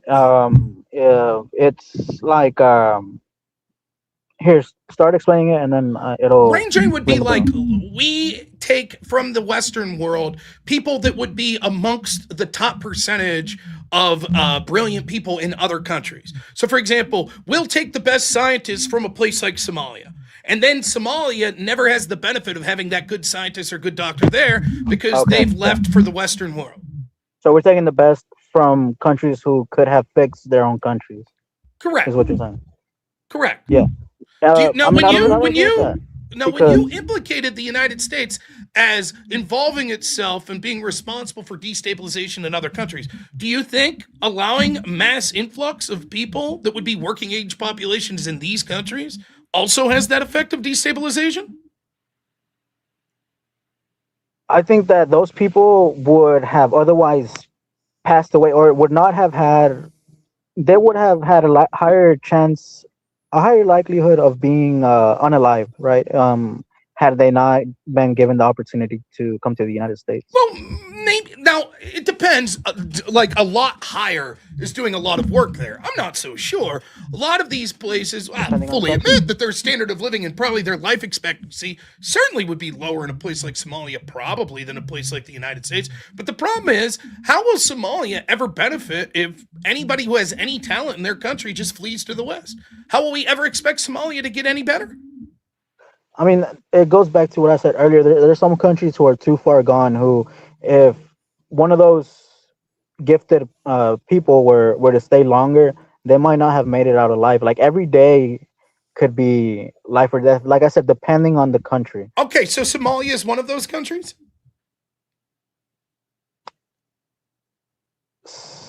I mean, mainly Latin American countries is what I'm alluding to, but Somalia, I'm sure, has its own Okay, problems. we'll say for the sake of argument, Somalia is one of those countries. And what would make Somalia or these Latin American countries this way?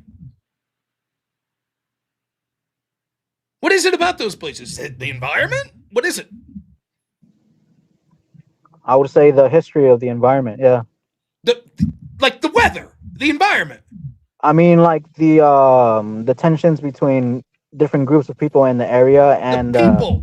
And So yeah, should, like the environment as well. Obviously, yeah. Like so the, just to be clear, sure, it seems that what you're suggesting is these countries are unsalvageable because the people there have feuded so much.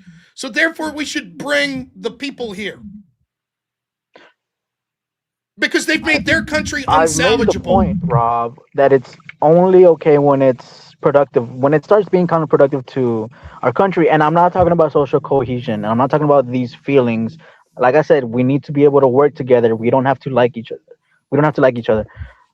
But the if it's economically counterproductive, then yeah, I mean, Okay, and you're probably gonna say, 78% of oh, bring in slave Somalians are on labor, some. bring in 78% of no, Somalians like are on some form of welfare. See you later. say that last thing again, 78% of Somalian households are on some form of welfare. Goodbye.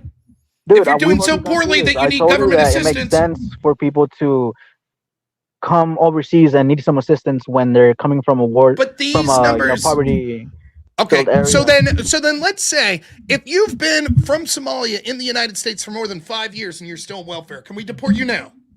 Because clearly you've had enough time to assimilate, you've had enough time to ply a trade. So if you're still on welfare, you're clearly a neck drain. I think I think there should be a shorter leash, and there should be. I think there's an argument that can be made that after a certain amount of time, you should be able to get off of welfare. On a case by case basis, right? There are some exceptions.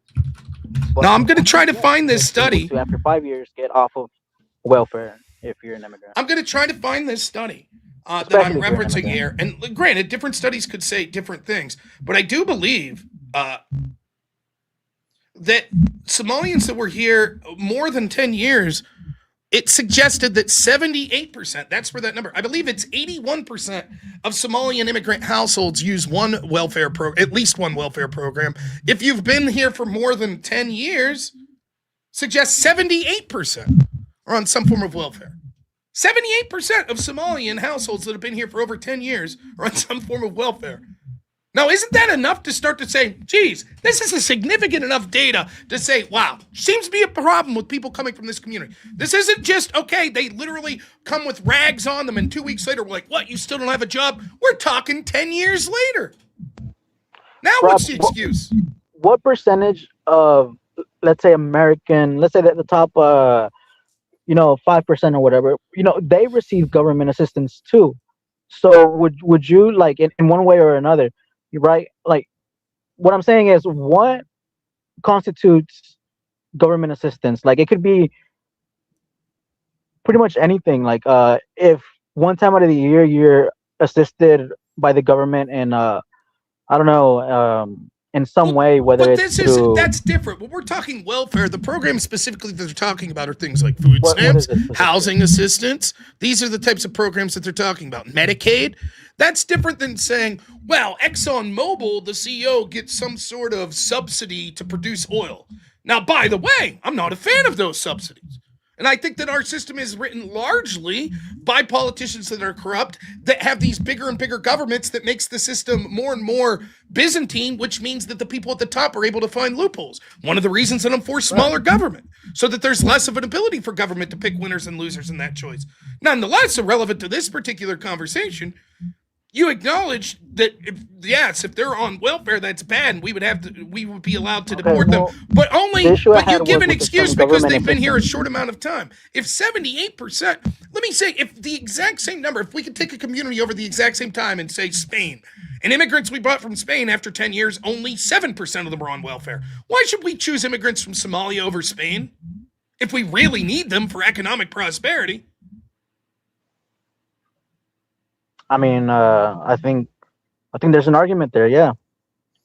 It's almost like these people in these communities, you see, it's easy for someone like you, and hell, even someone like me that's not in these communities, to say, well, let's have a big heart and blah, blah, blah. It's not my kid that's going to school with them. It's not my community that's being inundated. But it is my $9 billion, or at least collectively all of ours in tax dollars. And it's clear that we're being told that we somehow this is something that we just have to accept. And it's making a massive cultural change in this country. And by the way, this has been the truth. It's going back to the Hart-Celler Act. The truth is, this country didn't want demographic replacement. They didn't. And even the Hart-Celler Act that was sold to people, even Democrats at the time, they were told, trust us, dude, this isn't going to massively change the demographics of this country. And it's been a lie. Like, if you, I can pull up the charts. You look at, like, what do you think the most important cities in the United States are? Give me two. New York, Los Angeles. New York's probably number one. Look at New York's population and what ethnicity it was in, like, 1950 compared to now. And you could look at other countries. Like, for example, in London, the most important city in the United Kingdom, I believe over 50% of the population in London is foreign born. This is their capital city. But Overran by regardless, people the that weren't British born here. culture, like people don't value, or they don't value, but they admire people admire American culture. It's not going anywhere, Rob. What is American culture? Stuff like, I don't know, like rock, Metallica, Blink 182, baseball. Um, So the I don't know, world likes like baseball country and it's not music, going anywhere. What's country music. first off, like I don't think that what you say what means you're American. You like I Blink think 1A, 182. 2A, 1A, 2A, the Constitution, freedom of speech. Um, Freedom of yeah, speech. Do we have a people major do look political admire American we have a culture, major dude. political party that was literally promoting a disinformation board saying that we don't have a right to things like hate speech and that we need to censor dangerous misinformation online. That's what our intel communities are up to. That ain't freedom of speech. Yeah, I mean, This I is think the same that question. should By be the way, defended. I think that I've should seen be them ask this question over and over deal and over breaker. again. What does it mean to be British? You got an answer? I mean, I'm much less knowledgeable on British culture, but I don't Okay, know. what's it I mean to guess be an like American? beans and toast or something, and What's it mean to be an American?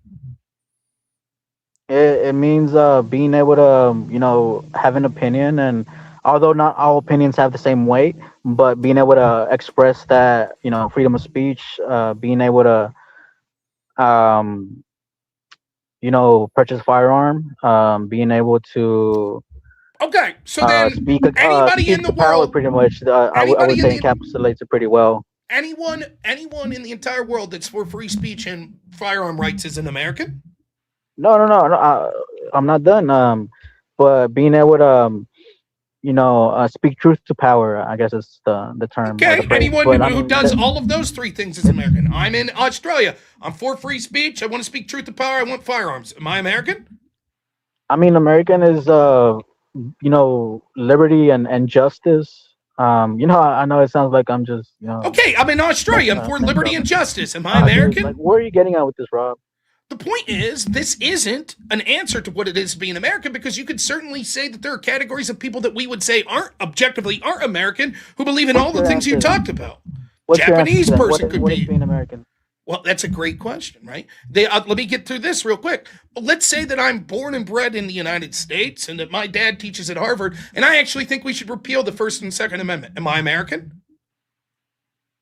If you're I've been here for native-born 5 to those generations. things, What's that? I would say no. I would say you're less American than some people who. Okay, so then Democrats universally want to restrict gun rights. You would say they're less American. I mean, if they're native born, it's hard to make that argument. But I would say that people can say that they are less American, at least at least at some level, at least in a like yeah. I mean, I think you have to want to uphold the principles and values that the country was founded on. Okay, well, there's certainly a lot of people that call themselves American that's not the case for. And I think those people are I know like people are proud to be fascist or whatever, and I think even though they're native borns, I think they're not American. I think they're But I don't think that's the case. Even you equivocated there. You were like, well, it makes you less of an American. Less of an American, still an American. I misspoke. I'm not saying that they're not American if somebody's native born and they believe that fascism is the way to go. I'm not saying that they're not American, but if you believe in Sharia law, are you an American? What was that? If you believe in Sharia law, are you an American? If you want Sharia law implemented in the United States, no. Yes. Okay. So if we could point, like, what percentage of Somalians would want Sharia law, and we could see that a huge number of them want Sharia law, we would say these people aren't Americans. Get them the fuck out, right? I actually kind of agree with that. Yeah, I don't think that the government should be any type of theocracy. Let's see. Let's see if we could find some numbers on that. Now, your gripe is specifically against Somalians. You have something Well, no, it's not just Somalians. I would say this would be ubiquitous with third world Muslims, etc. 93% of Somalians in Somalia want Sharia law. A study for the Center for Policy Security found 51% of Muslims in America thinks that each community should have the choice of Sharia law and Sharia courts.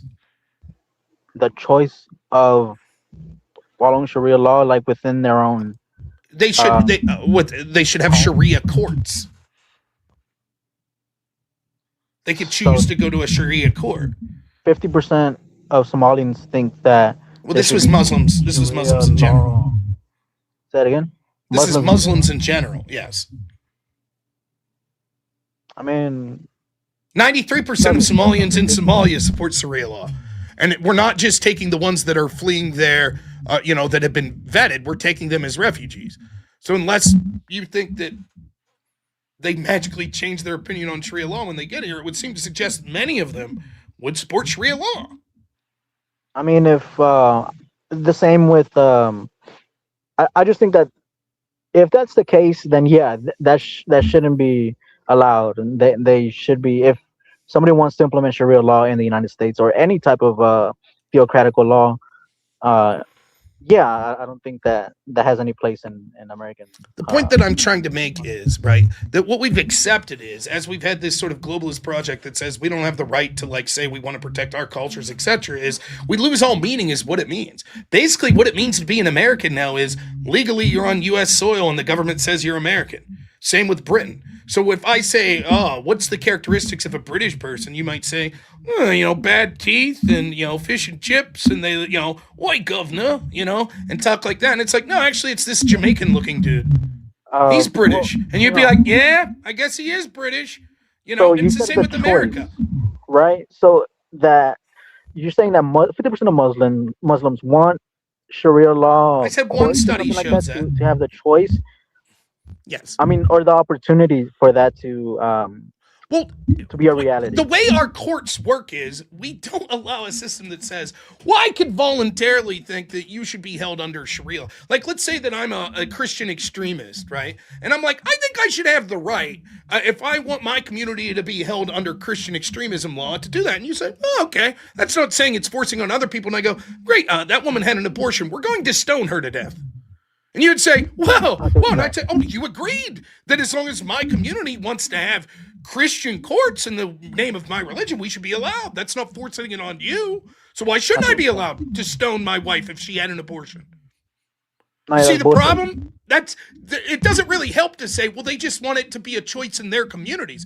And actually, this is what happens. We see all throughout the Western world that you see a lot of people, when you talk about low crime stuff, basically they resolve disputes within their own communities. And so they set up de facto unofficial Sharia courts, and they're making these decisions, right? So they're not taking it to the fucking magistrate down the street, right? But when it comes to those types of issues, I just completely disagree with the whole force doctrine, mantra, because I think that there should be a separation of church and state. The church can't be taxed by the government, and no specific church, no specific religion should be able to govern laws around their religion.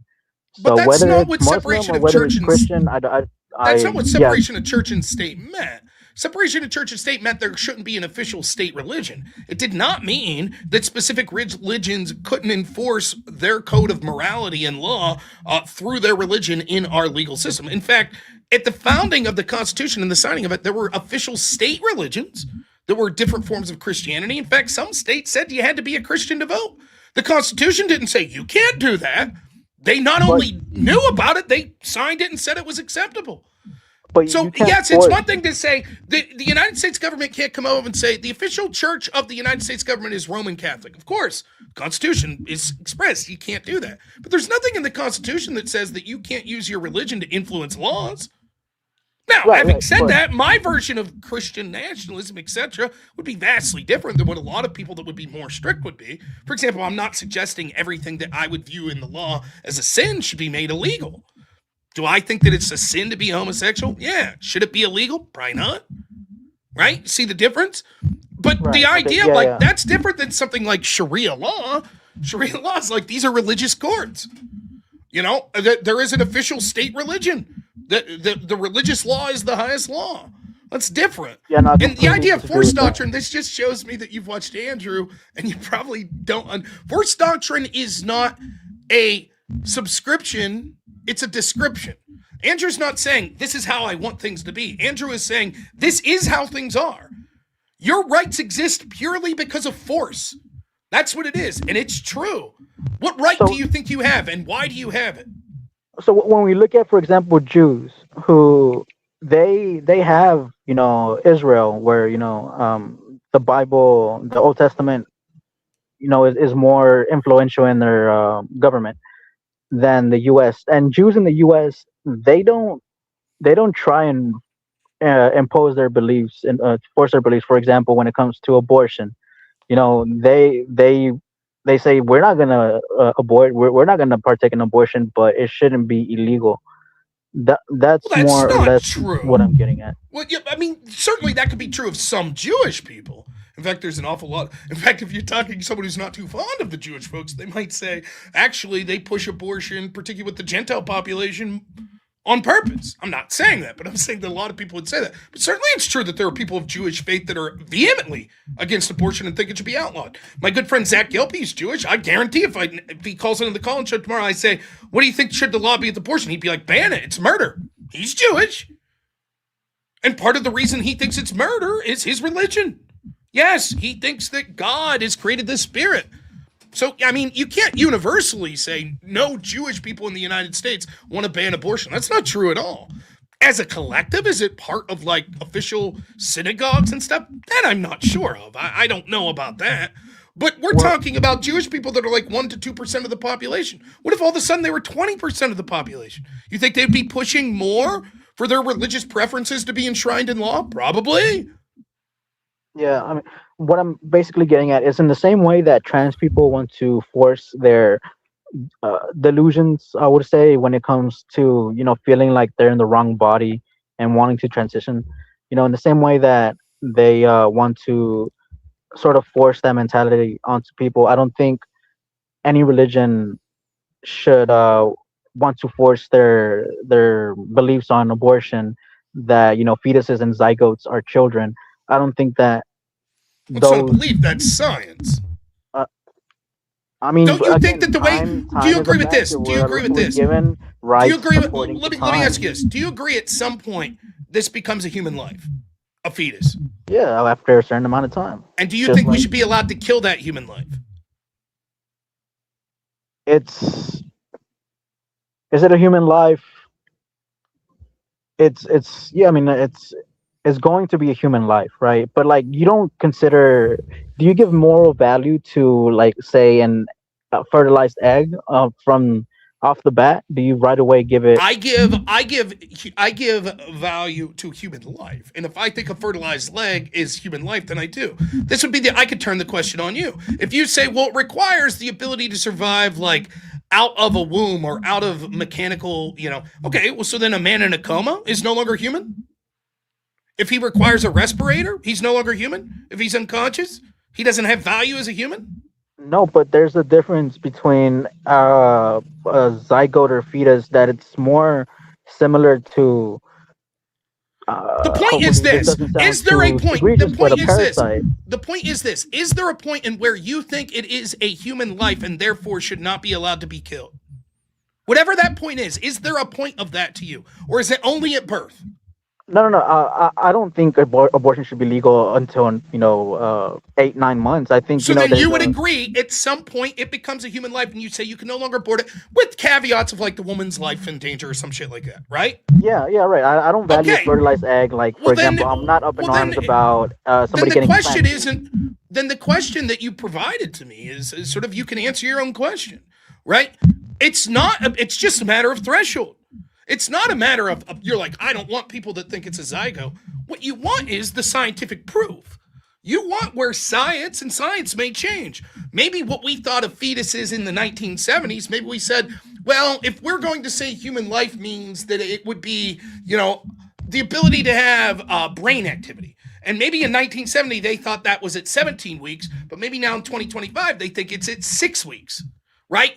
In other words, you wouldn't say, well, I'm unwilling to fucking listen to people that say 4 weeks, because you'd say, well, maybe if science is able to objectively prove that, I would say, okay, it's 4 weeks, right? So the argument that you're making here that it's like, well, I don't want people making these choices just because. What you want is science to look at it and say, when is the best idea we have of when this is a human life?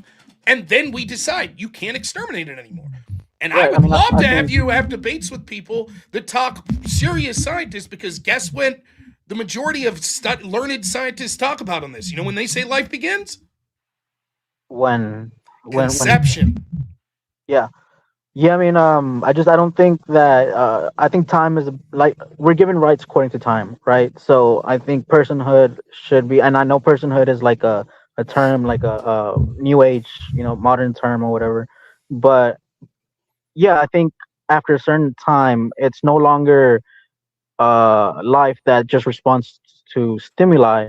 At some point, there's some kind of synchronization between the brain and there's brain activity and body, right? There's a synchronization there. So, and I think from what I But understand, again, that your 21, your 22 weeks. definition there, your definition is going to run into problems. For example, we could see a desynchronization of brain activity in the body with people that we all would agree are humans.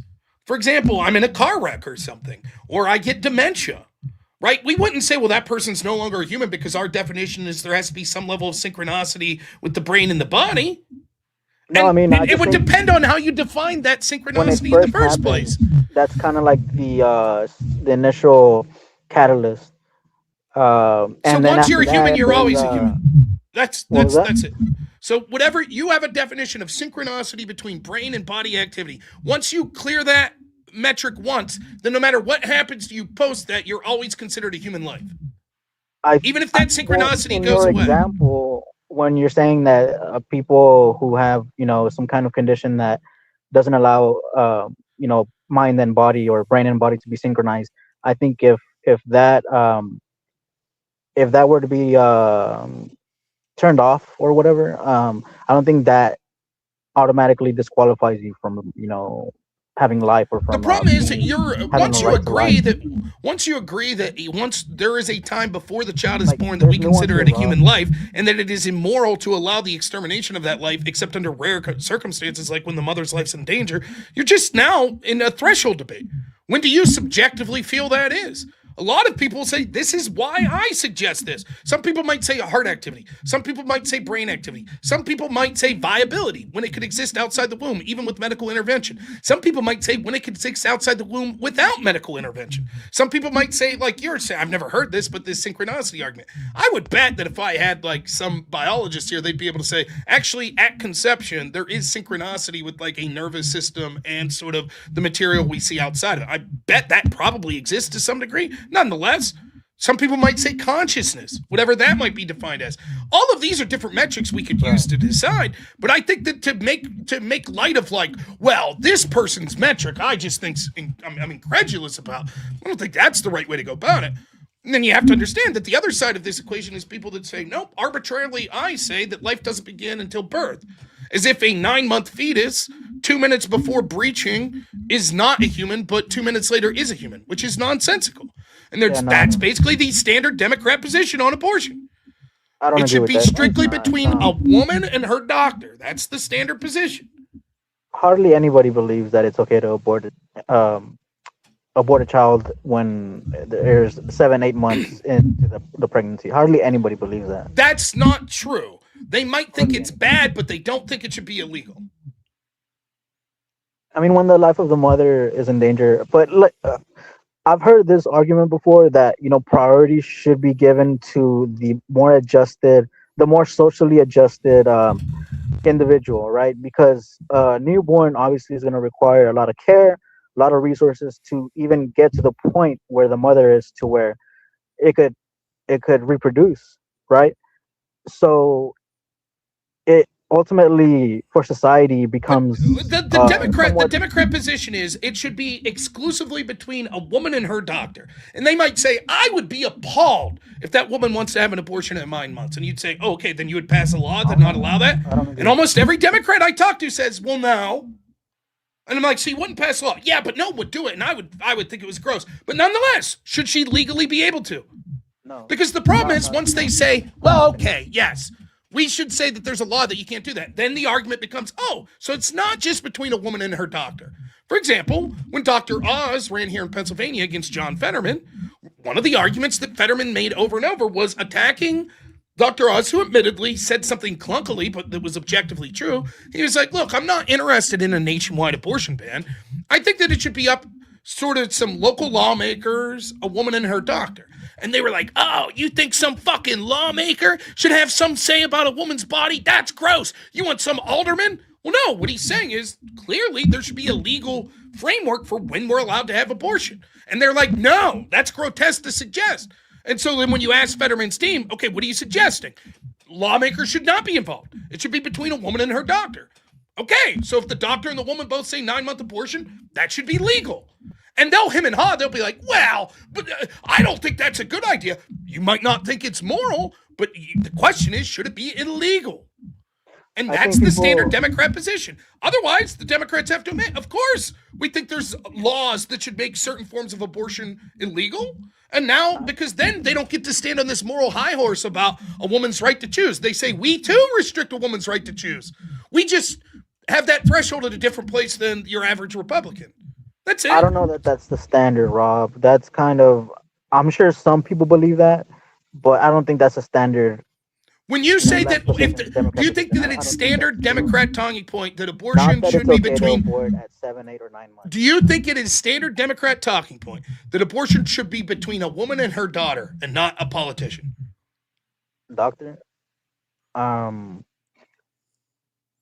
don't think so. I think it's going to be on a case-by-case basis. With those people who believe that, it's probably because the mother has some kind of complication or the baby itself. But generalized entire left, well, it's not okay. Yes, I could say I'm not saying that it's every single person on the left. I'm saying that this is the standard belief in what they say. The standard Democratic talking point is we don't control women's bodies. It should be between a woman and her doctor. The logical extrapolation of that is we don't pass laws to control a woman's right to choose. If their argument is, well, yes, we do, but just after 6 months, that doesn't have the same moral effect. Now, you're right that when they never want to answer the specific question, when you're like, oh, okay, so then it should be legal to have a 9-month abortion, they'll him and haw. But their literal words and the logical extrapolation of it is solely between a woman and her doctor would imply that there is no room to pass any sort of law. I'm sure some people believe that, Rob, like I said, but I don't think I think if you were to ask the average Democrat, the average lefty, I don't think that they would be okay with a late-term abortion. Not ask the average again. First off, we're not asking the average Democrat. We're averaging the Democrats that are running for office. And second, we're not asking if they're okay with it. We're asking whether or not it should be illegal. For example, you might say if you ask the average Eastern Orthodox person, they wouldn't be okay with gay marriage. That doesn't mean they would say it should be illegal. Now, they may say it should be illegal, but just saying they would, or let's even go further. If you ask the average Orthodox, they would say, we're against homosexuality. Oh, so you want to make it illegal? We didn't say that. We just said we're against it. See the difference? Yeah. Yes, I agree. Probably the majority of people would be like, yeah, I don't like that. In fact, almost everyone I talk to says, yeah, that's gross. And it's like, should it be illegal? Well, I see the distinction, right? That, you shouldn't either force anybody to do anything or make anything illegal, right? The freedom to do something should not be. I'm pretty sure the Kamala Harris position, I'll have to look this up later, but nonetheless, we'll end on this because I've been going for 3.5 hours, so we're going to get back to what I was talking about. Right. I'm just going to go ahead and conclude here by saying that, again, dude, I did come in hot and, a lot of it unwarranted, or I understand if you don't accept my apology. I understand whatever you can say what you want about me. Don't ever talk shit to my wife, though. I wouldn't talk shit on your wife or your girlfriend, did I? That was fucked up. And I'm sorry. And I understand whatever you do to my account, whether you ban me or not. I'm not going to ban you. I'm just saying don't ever do it again, or I will. The other thing is, like, aside from family, bro. You have a lovely family. Thank you. Aside from questioning my work ethic and my job history, like, you also seem to question my intelligence. After we've had this long conversation, you still think I'm really dumb? I don't think I ever said that, did I? It seemed to be you implied that I was lacking some sort of intellectual. I think I said that I might have said something along the lines of you being good rhetorically, but taking advantage of your audience, or I might have said that you have a condition. I think that's what I said, that you might have a condition, and I'm sorry about that. That was a little. I don't think I'm a genius or anything, but I think that I'm well reasoned. I think I'm well reasoned and articulate in the positions that I decide to defend. That's what I think. And I think as I don't think I ever said you're dumb, bro. All right. All right, man. Think I said that you might have a condition, and that but like when I said that, I mean that you think of things logically, like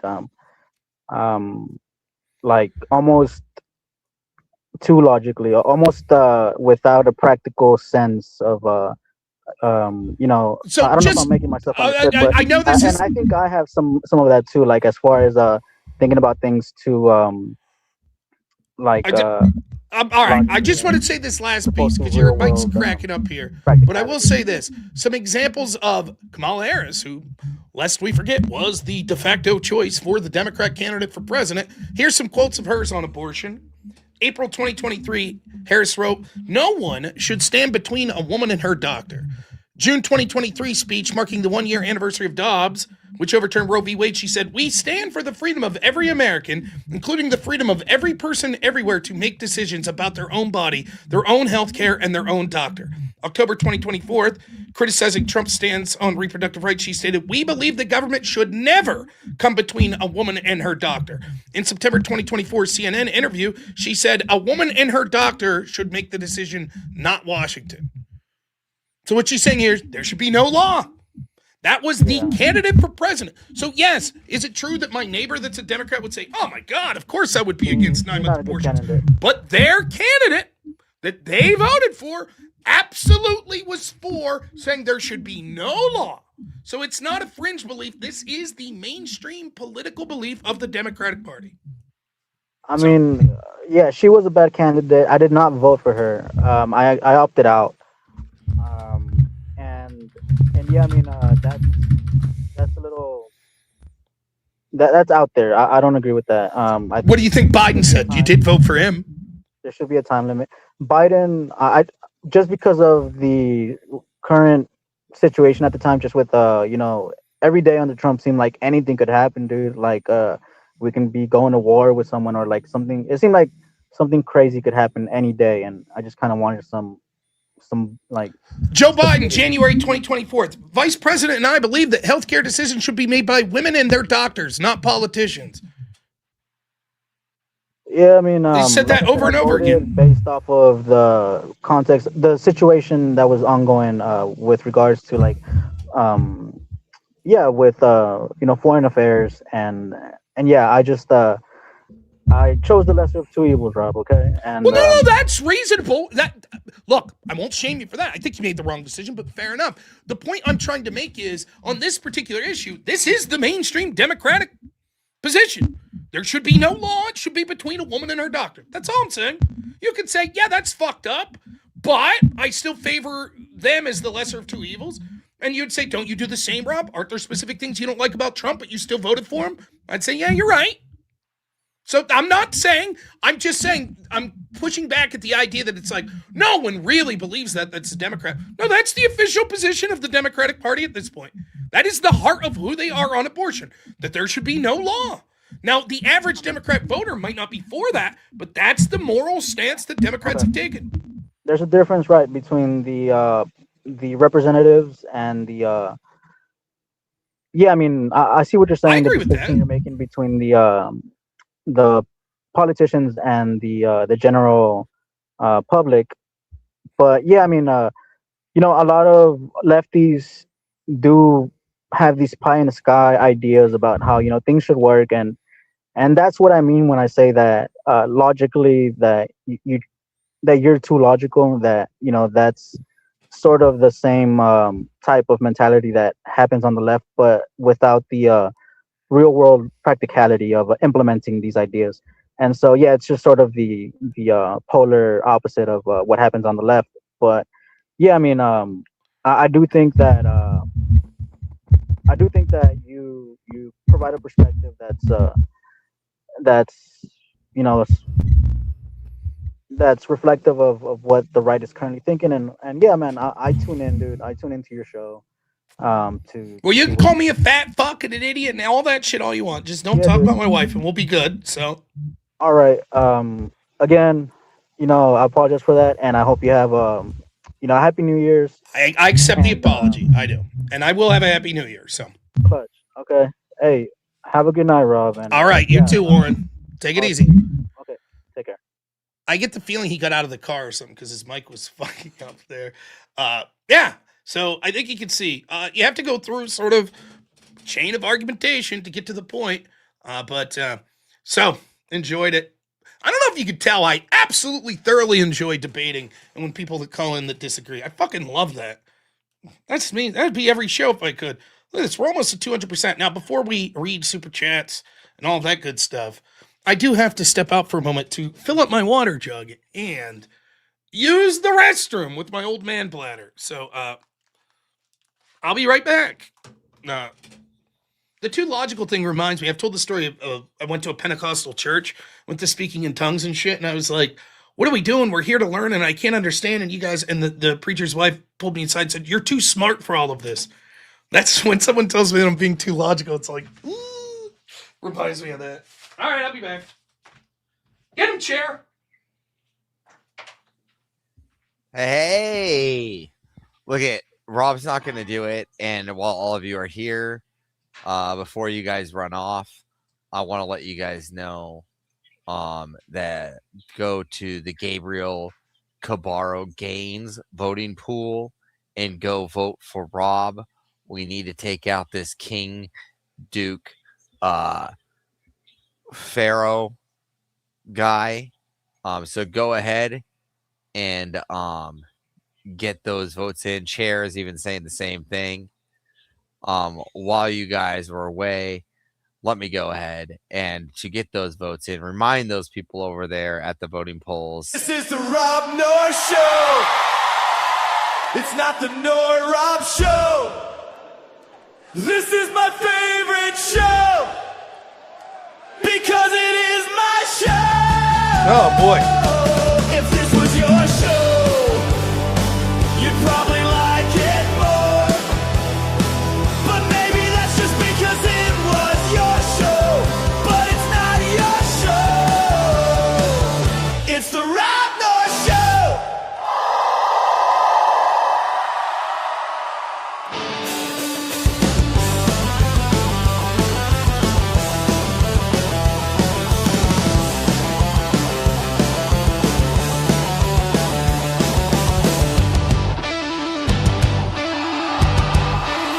This is the robnoerr Show.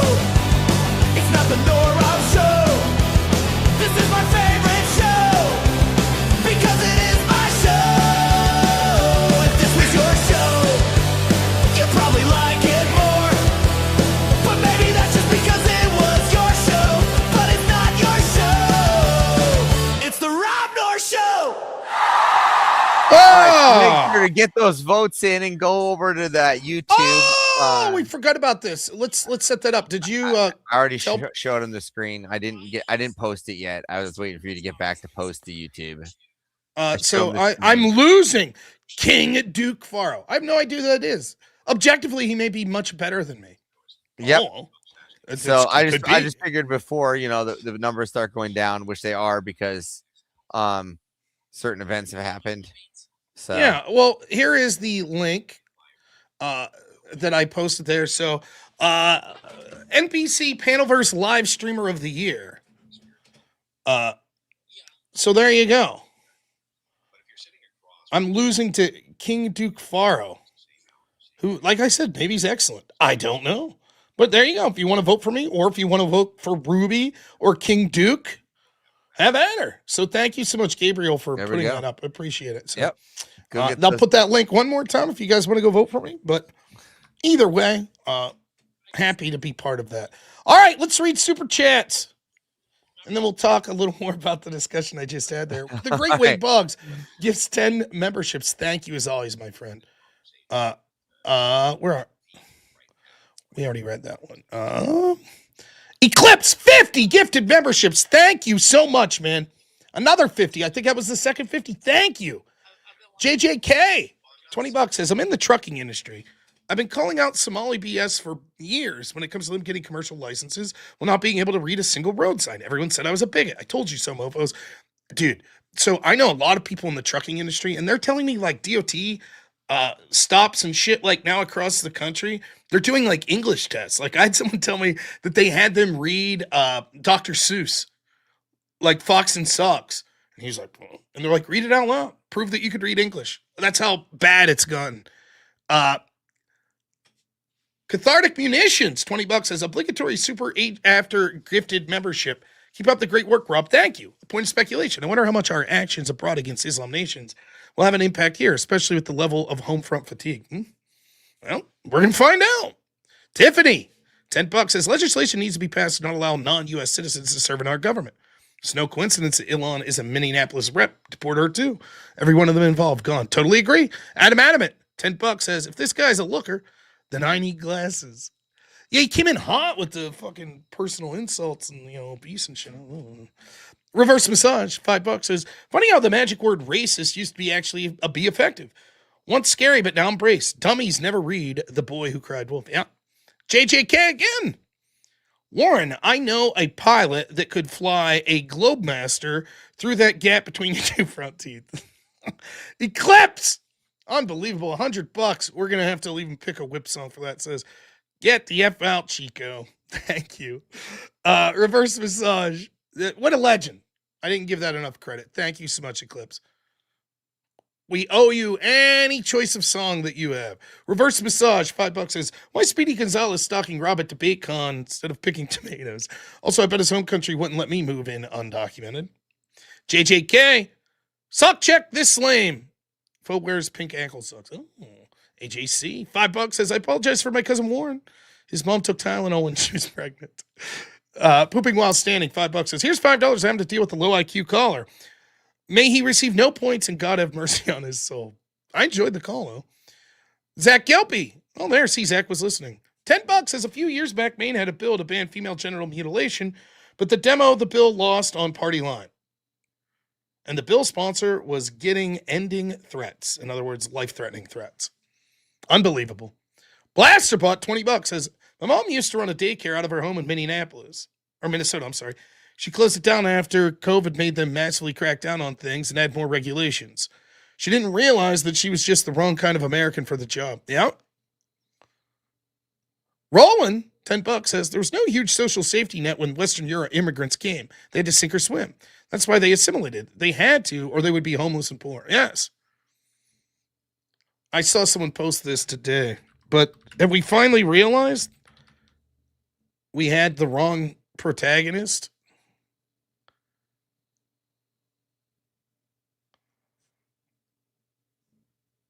Have we realized it? That this guy was the hero?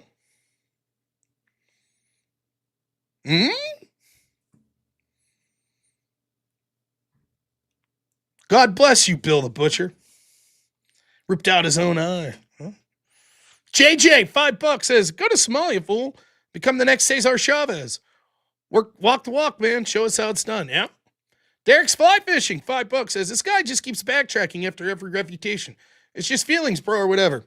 I thought there was a lot of backtracking, but I'll leave the audience decide for themselves. That was the intent.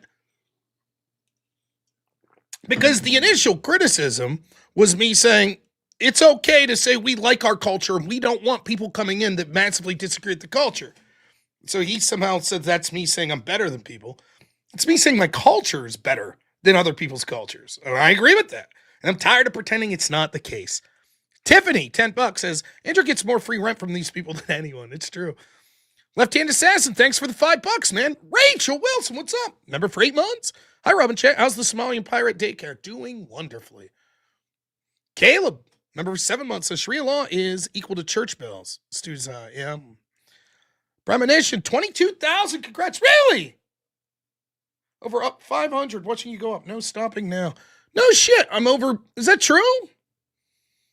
My goodness. How do I check that? I'm now over 22,000. Yeah. Wow. How about that? Let me check if I get an official total for you. We'll do a 25,000 sub special when we get there. I'm at 22,080. Absolutely amazing. If you haven't subscribed, please consider it. Thank you so much, Premonition. It means a lot. The great Zach Gelpy, again, $10, says there are no-go zones in Lewiston, Maine. And I'd be willing to bet in Minnesota as well. Me too. Eclipse, 3 months a member, thank you, says importing welfare cases for votes or criminal aliens breaching the border to traffic gigs is not the same as legal immigrants following legal process to escape communism. Correct. JJK, $5, says just Google. It's a lame excuse for I don't have any evidence. Another new account, $5, says over 70,000 Afghans were brought into the U.S. during evac. They were allowed to walk off base whenever they wanted and couldn't be stopped, unvetted. Absolutely correct. I talked about it at the time. They were literally hanging off the wings of the plane. We think we vetted those people? No chance. Reverse Massage, $2, says go back to Connor and Cope. Paco. JJ, $5, says where are those 300,000 missing children, bro? Where the people that were given were the people they were given to vetted. Yeah, it's absurd to say that all these people were vetted that came in. It really is. Reverse Massage, $2, says per capita bad because it defeats his point. That's JJK, $5, says not our problem, you lame. You want to spend your money to open a soup kitchen? You do it. Yep. Rachel Wilson again, thanks so much. $5 says I did some cross-checking and digging on the per capita stats, and you were right the first time. Where can I send it? Discord? Oh shit. Yeah, I was just trying to be like, oh, actually the per capita black, Native Americans, blacks, much more likely to commit sex crimes than whites. And it's hard to find the data specifically against children, but it seems that continues out. And again, most of these list Hispanics as white. So do with what you will with that information. But thank you, Rachel. JJ, $5 says, you're going to talk about being on a journey next, aren't you? Adam Adamant, $5 says, give Warren some leeway, chat. He's at least trying by calling in. That's true. And it's clear he hasn't had to defend these ideas before. Also true. I'm a little pissed off that he came in with the fucking insults, particularly about my wife. I don't know. Let it go. Abby, $10 says, send super chat. Support the stream. Thank you, Abby. Jabroni Big Time gives 5 memberships. Thank you, sir. Kyle Engel, $2 says, literally all my money. Shut up and take it, legend. Thank you, man. I appreciate it. JJK again, $5 says, bro, you've fallen to the what about Trump defense. You're cooked, little homie. Take the L and go to bed. It's a school night. Rachel for $10 says, why doesn't the caller care about the home countries these people are fleeing? Exactly. That's what I was talking about, brain drain. Shouldn't he care about people who can't get out? Shouldn't we encourage those places to fix their problems instead? And this is it. This is the point, right? As long as we open up and say, oh, yeah, we owe it to the rest of the world to allow people in, of course people are going to say, well, wouldn't I have a better chance of living longer and plying my trade better in the Western world? Sure. But then nothing will ever get better in these situations. Then the people know. And by the way, this shit happens all the time, right? Let me give you an example of how this works, right? The United States will subsidize food, like produce, right? And we subsidize it so much, and modern technology is such, that we're actually able to send tons of cheap food to Africa. Now, you might say, good, that avoids starvation. How can that be a bad thing? Well, what happens is a lot of local business people and farmers in African countries are infuriated. Because what happens is the United States could produce this so cheaply that even when you add the cost of shipping, they're selling it at a price that outcompetes the local farmer. So the local farmer's like, fuck it, I can't make a living doing this. I'm just going to grow for my family. And thereby, there's a perpetual cycle of there's never a farming industry that's profitable enough to start in these communities. Now, you could say, but that's just being a nice person. We're trying to give cheap food to Africa. But there's unintended consequences. So what happens is, if someone like me is like, maybe we shouldn't do that. Maybe we should prioritize back home, right? People will say, well, you already fucked up their country through the cheap subsidized food that you sent over there. Now you owe it to them. Now you got to keep going. And this is sort of the problem that we have even back here at home, right? Where we say, you know, the old quote, you can vote yourself into socialism, but you have to fight your way out. Once you say, we're the world police, we'll take care of you. Here's cheap food, we'll do this. Then everyone's like, okay, you got to keep doing it in perpetuity, or else it's your fault if things go bad. And once it's your fault, then you have to accept these people in. Oh, now you took the people. Now that caused brain drain. You took the best from their countries. Now so now you owe it to the people that are still there. And it never ends. It'll never end. That's right. We don't owe anyone anything. I didn't do the shit. I recommended we stay out of their business forever. Reverse massage. $5, Rob B. spitting. Also, only Clintons get paid when Haiti's destroyed. Shh. I was trying to go down that road. Not quite dead. $10 says, these NPCs don't even know what they're talking about. They just argue to defend fraud and crime because it's politically beneficial to their party, and that's what they've been told. Chop, $5 says, let's just hope this guy leers something today. Well, thanks to the Somali Stream Daycare and Learing Center, I hope so. Zeldin gives 10 membership, the absolute Chad, and then becomes a member himself. Thank you. Crucible Crusader, 5 months, a member. Love watching you cook this demo pendant, Rob. Thank you. Intel Wild, $5 says, smack this liberal lefty around, Rob. Thank you. Crucible Crusader then gives 5 memberships. Thank you so much. And then Reverse Massage, $5. Trump tried to halt flights in and out of China. Democrats called him a racist. Yep. Remember, he's xenophobic. Couldn't even call it the China virus. Intel Wild's $5.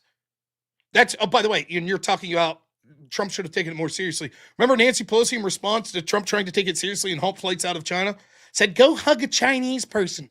Go to Chinatown. Boy, it sounds like they were taking it real serious, those Democrats. Intel Wild, $5 says, would someone explain to this clown that having a surplus doesn't mean we didn't have a massive deficit at the time? That's true. Devin Grift, 10 gifted subs. Thank you so much. Intel Wild, $5 says, Rob, ask this guy if Trump would pass a Taco Tuesday free taco day, would he vote for him? I mean, I would, but I voted for him anyways. I do like me some tacos. Never Lucky Rubber Ducky, $20 says, so they are why the houses are built to such poor standards. Gotcha. Look, there's all sorts of conversations you can have if you're intentionally hiring illegals. I mean, I'm not going to make proclamations on this guy and his family's business. I don't know. But if you were hiring illegals because they were cheaper, you seem to be sort of some of the very problem that I'm talking about. And the idea that you were hiring people that couldn't speak the language seems to speak of a problem of lack of assimilation like I'm talking about. Roarcast for $5 says, this guy's a second-gen Nepo baby. He needs to go back. Adam Adamant, $5 says, okay, I dislike this guy even more. Roofers in Texas are vultures who thrive after hailstorms through insurance massaging. I don't know anything about it, but AJC, $5 says, tell Diego I did a shit job with my granite job. He didn't smash my big rocks into little rocks up to standard. Did he not read the English manual? Roarcast, $5 says, both sides of my family have been here since the 1700s, and one side fought in the Revolutionary War and World War II. I'm American. Not quite dead, $5, thank you. Roland, $5 says, Rob, stop taking advantage of me. OGN, or OG2N. $5 says, Happy New Year, everybody. Happy New Year. And Roland, $5 says, Rob, Spock thinks you are too logical. There is a problem with my logic, right? Over to Rumble. See if we had any tonos there. Thank you to everyone watching on Rumble. Thoroughly appreciate you all. An amazing 50 people currently watching on Rumble. Dirty Sippy Cup for $2 says, Cat Coffee's amazing, and I'm the captain now. Feeling Somali joy. And just make sure. Thank you so much. Appreciate all of you over on Rumble as well. I thoroughly enjoy calls like that. So, yeah, my wife's birthday. Thank you, Avarice. Happy birthday, Courtney. It is officially her birthday. Yeah. Roy the Boy for $5 says, why hire illegals to build when you could just hire some Amish? True story, man. Amish be building everything around here. There's some hardworking sons of bitches, most of them. You see them up on the roof, you'd be like, damn, it's cold up there. What are you doing? By the way, will say this. You will not hear me insult how laborious roofing could be. I know a lot of people are roofers. That job ain't no fucking joke.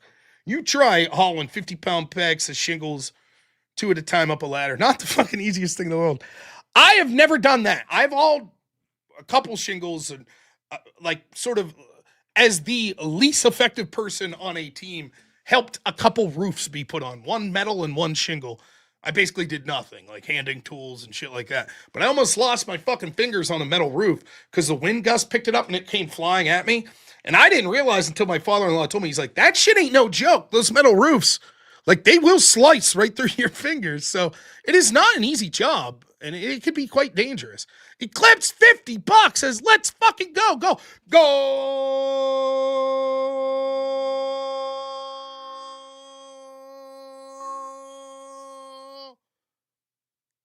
Thank you so much. Are We Not Men says, roofers are bitches, trapping a fever. Didn't you shoot yourself with a nail gun the other day or some shit? That's man shit. I like, it's funny that the caller started off like kind of implying I'm a pussy. He's sort of right. I won't deny that. It's true. I am sort of a pussy. I've, even the jobs I've had that were physical labor, it ain't like most of the people I know. Like, I'll tell you this much. I worked on a serious real farm once for like 2 hours and I was fucking out. My buddy, my best friend in high school, he ended up marrying the farmer's daughter and he worked on this farm for years. That shit was brutal. And I tip my cap all day like, yep, dude, not for me. And he was doing it for next to nothing just because he was basically family. So, I mean, my goodness, a lot of welders, a lot of roofers, a lot of machinists. There's some tough shit out there, man. Truck driving ain't no fucking joke, man. I watched my father-in-law having to repair plastic on the top of a fucking oversized load house on the rickety ass ladder you've ever seen, 8 feet up in the air alongside an interstate in a fucking snowstorm while cars are blazing by him. Fuck that. No chance, Drywall, I know a lot of people that painted in drywall, yeah. Tossing hay bales, yep. I know dudes that fucking lost digits on the baler and shit like that. Knew a dude that fucking was getting off, I forget what piece of machinery it was, but he had his wedding ring on and it fucking skinned his finger. Fucking got it caught in this machine and ripped the ring off and skinned his finger. Fucking brutal. My father-in-law's missing his pinky. He was splitting wood. He was using a log splitter when he was young. Had gloves on and it pinched his finger. He didn't think it hurt like how he said, but whatever. He keep working. Goes in. Hour later, pulls his glove off. His fucking finger still in the glove. He's like, what are you going to do at that point? So he went to the hospital and they're like, well, we can put it on, but it'll be blah, blah, blah, blah, blah. And he's like, fuck it. I don't need it. So now he's missing. He's got like this much of a pinky, It's man shit. Those are people I love, man. Those are people I respect. Like, these motherfuckers, these are men. Not me. I'm a puss. But I have worked. I've worked a lot of hours. HVAC, there's a great one, yeah.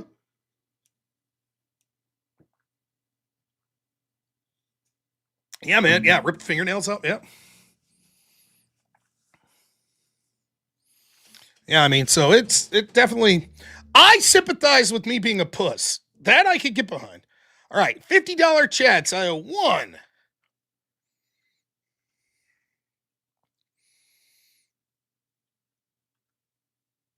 2. 3. All right. I have 3 whip songs, and then we have $100. So if Eclipse is still here, he could choose whatever song he wants for $100. And then I owe 3 wheels on top of that.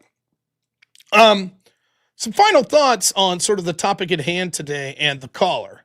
Look, I'm happy to have a caller and to end up having an audible on sort of what we were going to talk about. We were going to go into more about this situation, but it was fine to have the caller as well. So I'm okay with that Somali whip. I'll see what I could do. Let's see.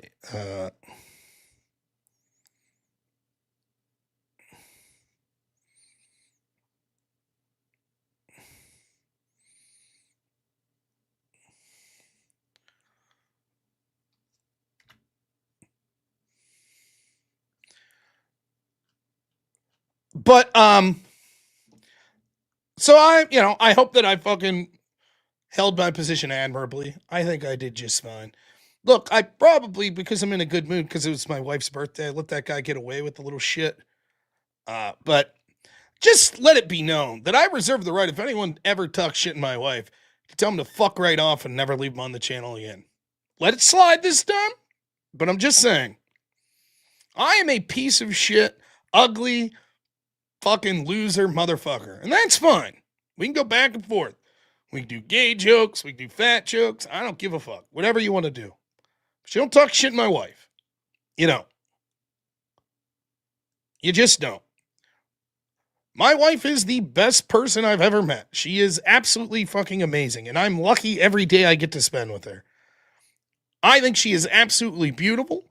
I know that neither me or my wife are what you would consider model material or what would be called 10s out of 10s. That's perfectly fine. I think she's wonderful. Gay fat jokes, we'll allow it. But, so yeah, fuck all that. My wife doesn't get involved in this, talking shit in people, any shit like that. So, that's how that is. So, I let it slide a little tonight, but I'm just saying. Anyways, it is her birthday. So, happy birthday to my wife.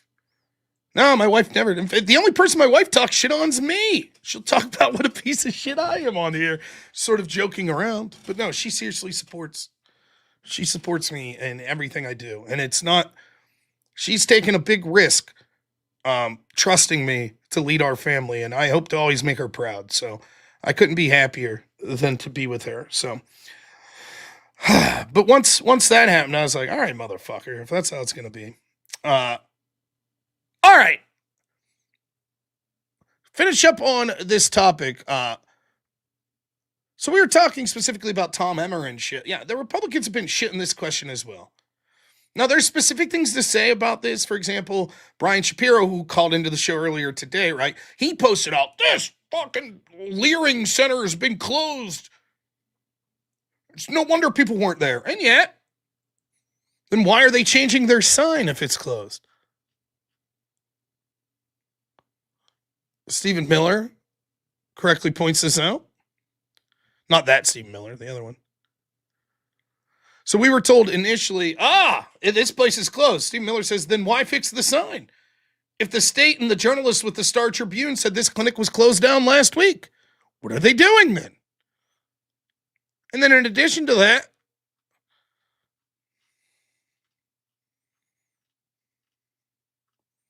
here is allegedly, and we'll see if this is confirmed, outside, after Nick Shirley's reporting, this is a guy who's claiming that he's owner or relative to the owner. See what he says. What would you say to Nick Shirley, the YouTuber, if he was standing in front of you right now? I have nothing against him himself, but I do have something against the rhetoric. It's if you're going to be a journalist, just have a moral compass. Like, do what you do correctly. If you catch business that are fraud, no one here is with that, or like we don't support that as a community. I don't support that myself. I was born and raised here. I'm not for fraud. Like the notion that, hey, a certain batch of somebody got caught, so all of them support it. It's like, no one, if in any community, any mishaps that happen, the rest of the community obviously doesn't want that to happen. It's a stain on all of our names, as you guys can see. We don't want that to happen. We don't take part in that. We don't like that. We don't want that in our communities. But just to say, hey, a certain company got caught, so they must all do it, and I feel like that's what he's doing, I'm not a fan of it. What at 10 p.m. Now, what we're seeing is that the fraud was so endemic that it's worth checking out the rest of these places, particularly when you can see it doesn't look like these are places where there are large amounts of children that are being told that are actually at. Now, you could say maybe this place isn't engaged in fraud. It's a possibility. But when we can see over and over things fitting the same pattern, you can't blame people for being suspicious, and it certainly looks bad. But we'll continue here. May not be your typical daycare hours, so can you explain why it is that the you operate during these hours? The reason for that is we're after school hours. So most of our clients, not most of our clients, all of our clients is after school hours. So schools, earliest dismissal would be 2:15 to 2:30ish, and the latest dismissal would be up to like 4:30ish, 4:40ish. So that's when our kids come to us. We don't have anyone in the morning. We deal with only parents and clients that come to us after school. So that's why ours are 2 to 10 p.m. If we try to do, once again, I'd like to conclude, the YouTuber that was making the claims, you were here earlier today. I came here at 1 o'clock. You were here. Where are you now? You claim we're closed. You claim we're a fraud. Where are you? Why are you not here right now? It's like, you're trying to put out a certain message about a certain group. I'm not gonna make that claim. I don't want to make that claim without me knowing him personally, but that's what it seems like he's doing from his front. Where are you right now? He was here earlier. He was recording us. We had no issue with it. We told him, hey, just get off our property. You can record. Now he's not here. So we had the people that were saying, oh, this place is closed. Now we haven't got, see? So in case you're, oh, this place is, are you serious? No way.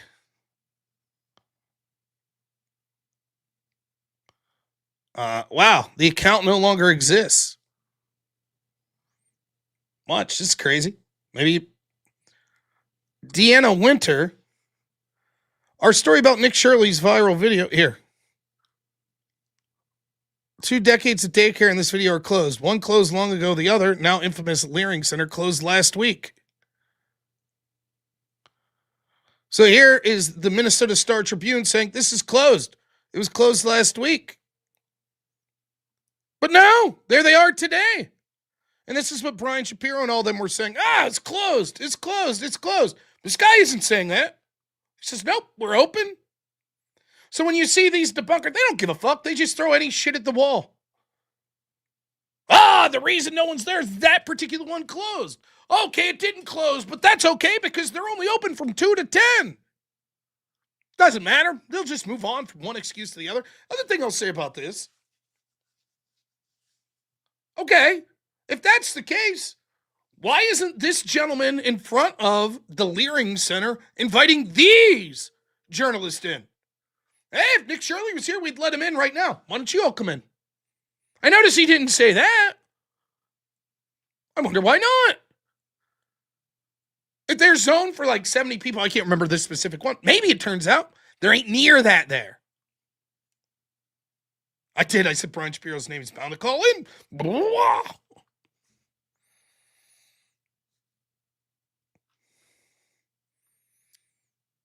So that was partial things that I was going to talk about.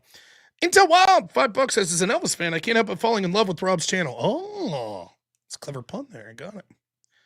The Learing Center. It's not even spelling leering right. That's the best part. All right. Stupid whip wheels. We wanted a Somalian whip wheel song, I believe we said. All right.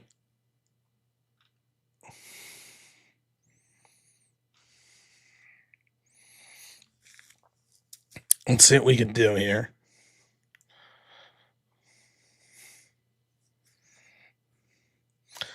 We'll fire it up.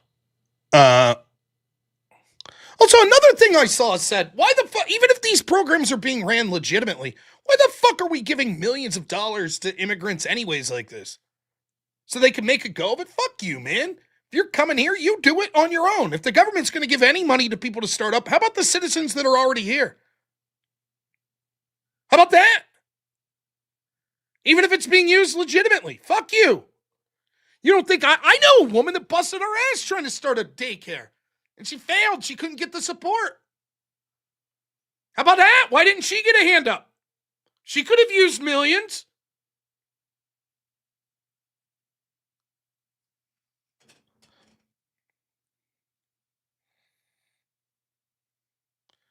All right, here we go. For our friend Eclipse, who is so generous. Version 1. Where there's a whip,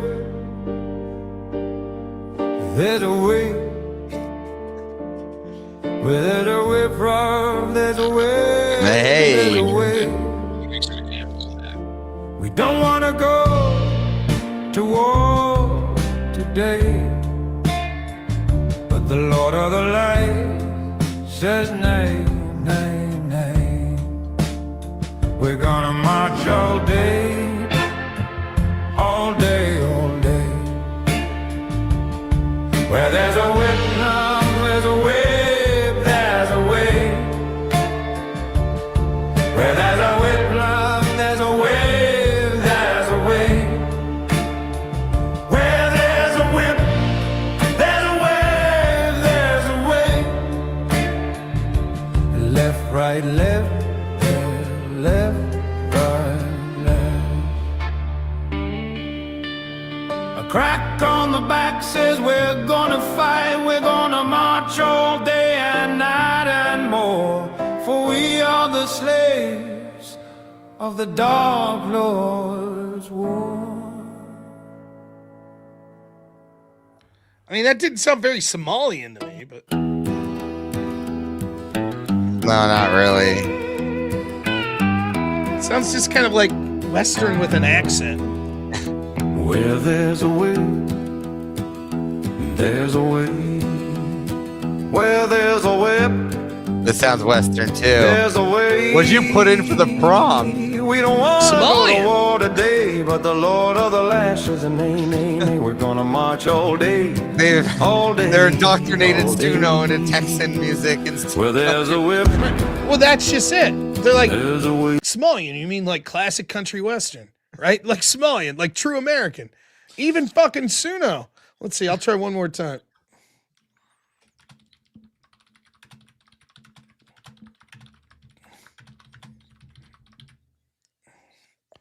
Yeah, we'll try one more time. I wasn't very impressed there. Yeehaw, yeah.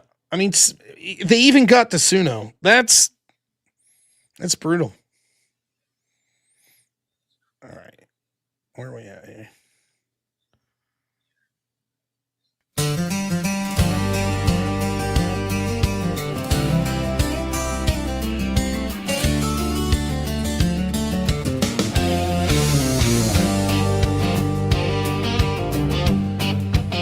Where there's a whip, there's a way. Where there's a whip, there's a way. We don't want to go to war today, but the Lord of the Lash says nay, nay, nay. We're gonna march all day, all day, all day. Where there's a whip, there's a way. Where there's a whip, where there's a way. Where there's a way, where's a whip? Where there's a whip, where there's a whip. Left, right, left, right, left, right, left. All right, one last attempt. 1 second. Maybe. This is not good. I mean, it wasn't bad music, but all right. Let's try this. This might give us better luck. I have a trick. We'll see. All right.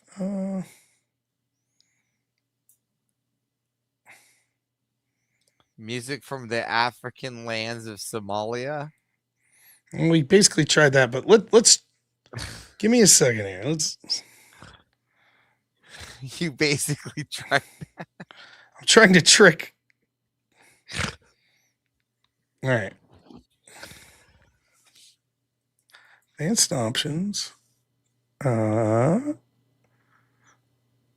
Okay. Here we go. Last chance. For you, Eclipse. We're giving her hell. For the Somalians, the true Americans. I hope you appreciate this, Eclipse. This might do it. I'm good. All right. You ready? All right. Where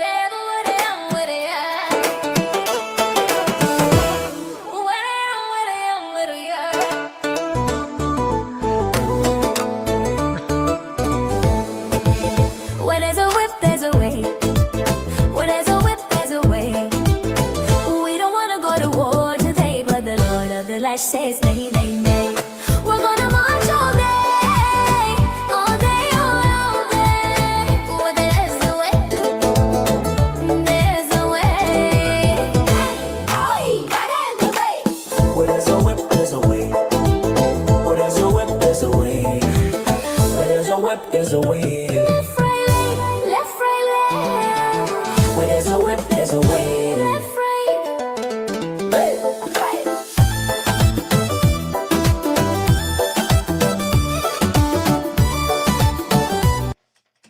Oh! Is that it? Oh, it's loading. Here's the other version.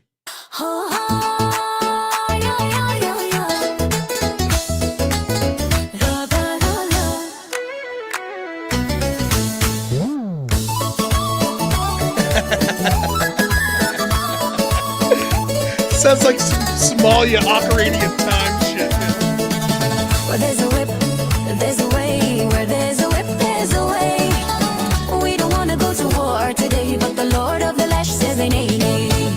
We're gonna march all day, all day, all day. There's a whip, there's a way. Where there's a whip, there's a way. Where there's a whip, there's a way. Left, right, left, right, left. Where there's a whip, there's a way. Left, right. A crack on the back says we're gonna fight. We're gonna march all day and night and more. For we are the slave of the dark road. Where there's a whip, there's a way. Left, right.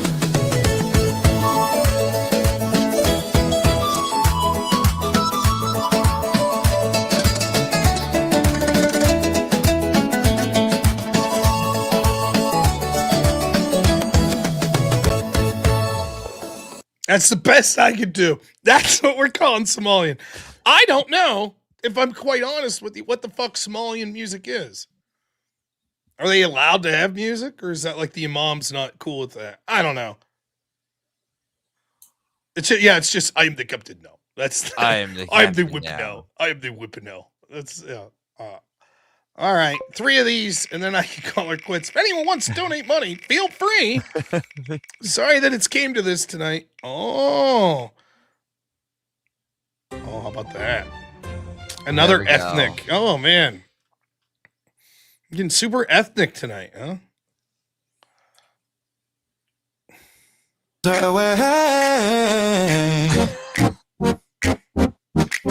Where there's a whip, there's a way. We don't want to go to war today, but the Lord of the Lash says nay, nay, nay. We're gonna march all day, all day, all day. Where there's a whip, there's a way. Where the whip, where the whip. Where there's a whip, the whip. Where there's a whip, there's a whip, there's a way. Where there's a whip, there's a way, there's a way. Where there's a whip, left, right, left, right, left, right. Where there's a whip, there's a way, left, right. A crack in the back says we're gonna fight. We're gonna march all day and night and more. For we are the slaves of the dark Lord's war. There's a way, there's a way out. We did it. K-pop. Ugh. I love how That the one's people short. initially. Now, listen, I'm with you. People are like, "Fuck this, I'm leaving." I too will be leaving soon. I'm sorry. Roy the boy, $5 says I was imagining some badass Black Hawk Down version of what happened. Yeah, unfortunately. All right, 2 more. Yay! I hate it. Yeah. Well, it wasn't just K-pop; it was K-pop, electric jazz. It's man, we get this one all the time. All the time. This. Make sure to get those votes in. Oh yeah. I'm gonna lose to that Duke guy. Maybe he's really good though. We won't lose. How many days do we have left on that thing? There's a way. Oh, this isn't the one I thought it was. Where there's a whip, there's a way. We don't wanna go to war today, but the Lord of the Lash says nay, nay, nay. We're gonna march all day, all day, all day. Where there's a way. Oh, I stopped it, but I didn't mean to stop it, but you tied. You stop what? The music, but I it was an accident. I thought it would go over it. My bad. Switch over. There's a way. Where there's a way. Left, left, right, left, right, left. Where there's a way. Left, right, left, right, left. A crack on the back says we're gonna fight. We're gonna march all day and night and more, for we are the slaves of the Dark Lord's war.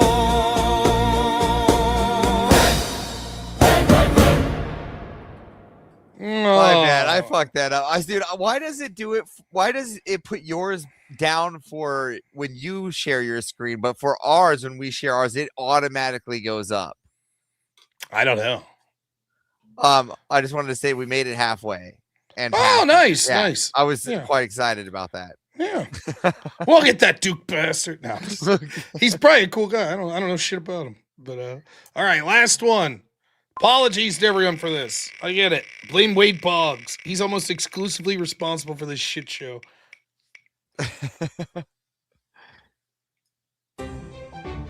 Okay. Hey.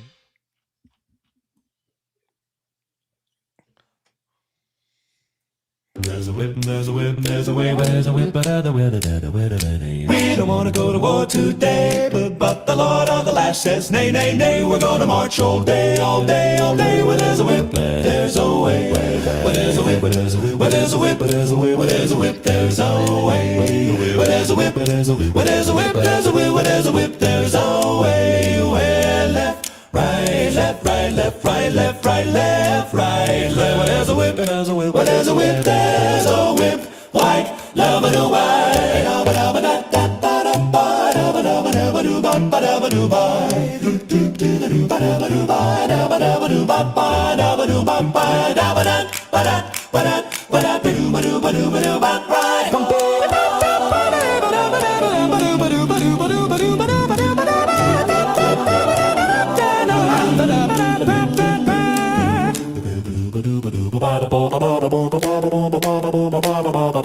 The cornerback says we're gonna fight.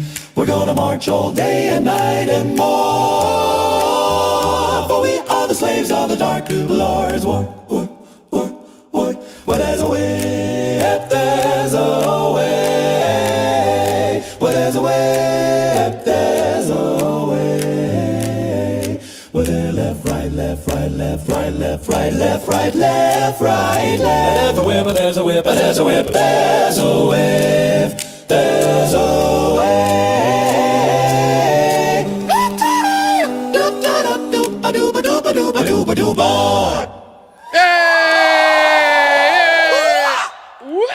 Yeah, we did it.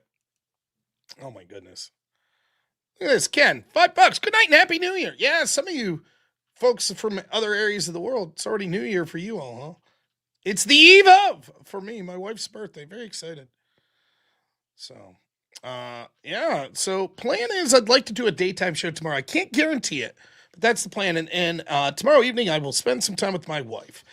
Monday, or the day after that, we'll be right back. That'll be New Year's Day. So, I should be doing an evening show of that day as well. We're going to hit it right.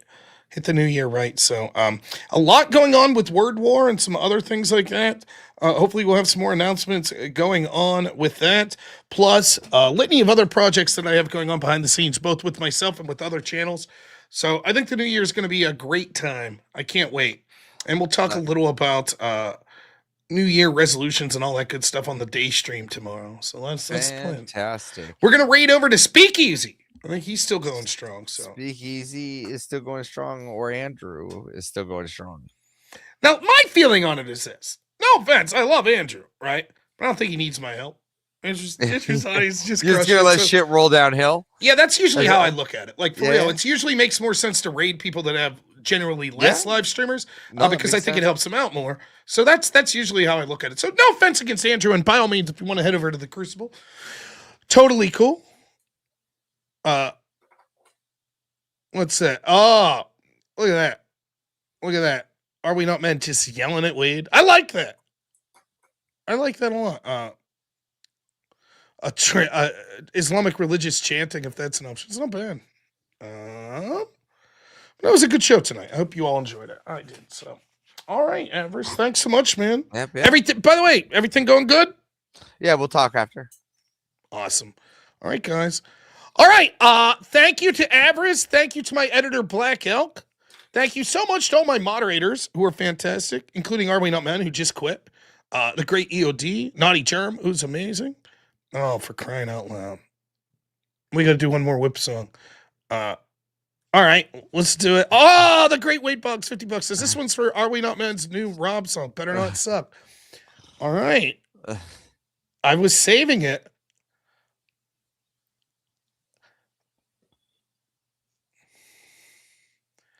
I was gonna save it until some night we were gonna do it special, and we got like an insane 500% of donos, but that's all right. We'll put her up.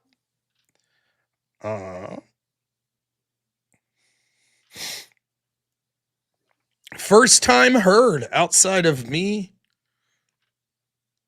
and Are We Not Men, as far as I know. So brace yourselves. Now, if you hate the song, blame EOD. That's who's to blame. If you like it, Are We Not Men did a hell of a job. But if you hate it, it's EOD's fault. Seems fair. All right, here we go. It's the Neurons.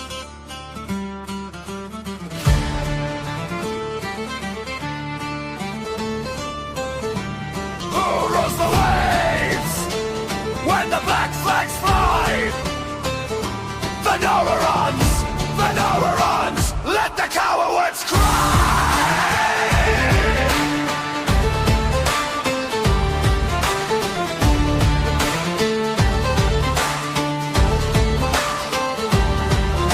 From iron-bound decks to the storm-split foam, they carve their names where the wild winds roam. Brain sharp as blades, fists hard as stone. Every sea they sail, they claim as their own. Oh, the Neurons rise, hear the ocean roar. Based as fuck, we're back for more. Smart and savage, tough as nails. No one stands when the Neurons sail. Kings can beg and tire and shout. The Neurons laugh and shut them out. No chains hold fast, no threats take root. They don't take shit, never have, that's truth. Oh, the Neurons rise, stealing our grin. Best damn crew that's ever been. Mind and muscle, bone and gale, clear the way, the Neurons sail. Let the weak men talk, let the liars scheme. The Neurons move like a waking dream. If you bar the road or block the tide, you'll learn real fast to step aside. Who's the best crew in all the land? The Neurons. Who stands tall, who makes their stand? The Neurons. Smart and tough, based as fuck. Move or fall, the Neurons come! Oh, the Neurons rise, hear the ocean roar. No gods, no chains, no fear anymore. Through storm and fire, wind and waves, the Neurons rule the waves. No gods, no chains, no fear in our waves. The Neurons rule the waves.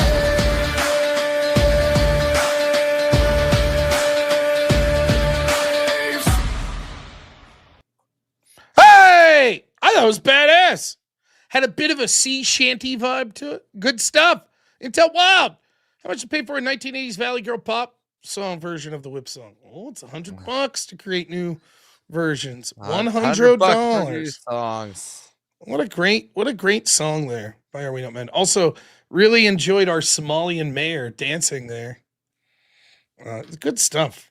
Very good stuff. So yeah, the Minnesota Tribune journalist deleted her Twitter account after fucking putting out the bullshit information that place was closed. But the article is still up on the Minnesota Star Tribune. Absolute fucking insanity. The local media is like, oh, we've covered this story. Clearly the place was closed. And then the owner comes out the next day. He's like, here we are. We opened it to 1 o'clock. We opened at 2 o'clock. And they're like, and delete our account. Like, what a fucking joke. What a joke these people are.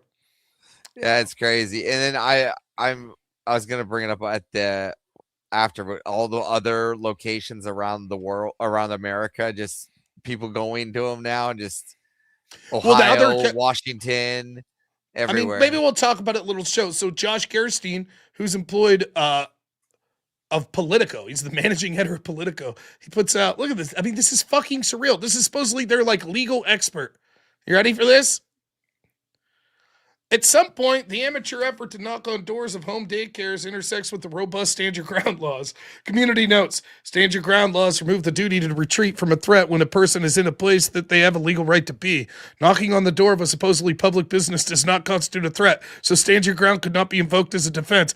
In addition, Minnesota is not a stand your ground country. Now, this is their legal expert. So then he says, basically saying, hey, maybe they'll shoot these journalists trying to look into it, huh? So then he responds, to observe that something's likely to happen or there's a serious risk of it happening is not to advocate for it happening. So now we've reached the fucking point where it's like the journalists that refuse to cover the story like, well, maybe they'll shoot Nick Shirley next time he goes there. Then we won't have to deal with it anymore. I mean, it's fucking surreal. Like, it's... Yeah, it's crazy. Intel Wells.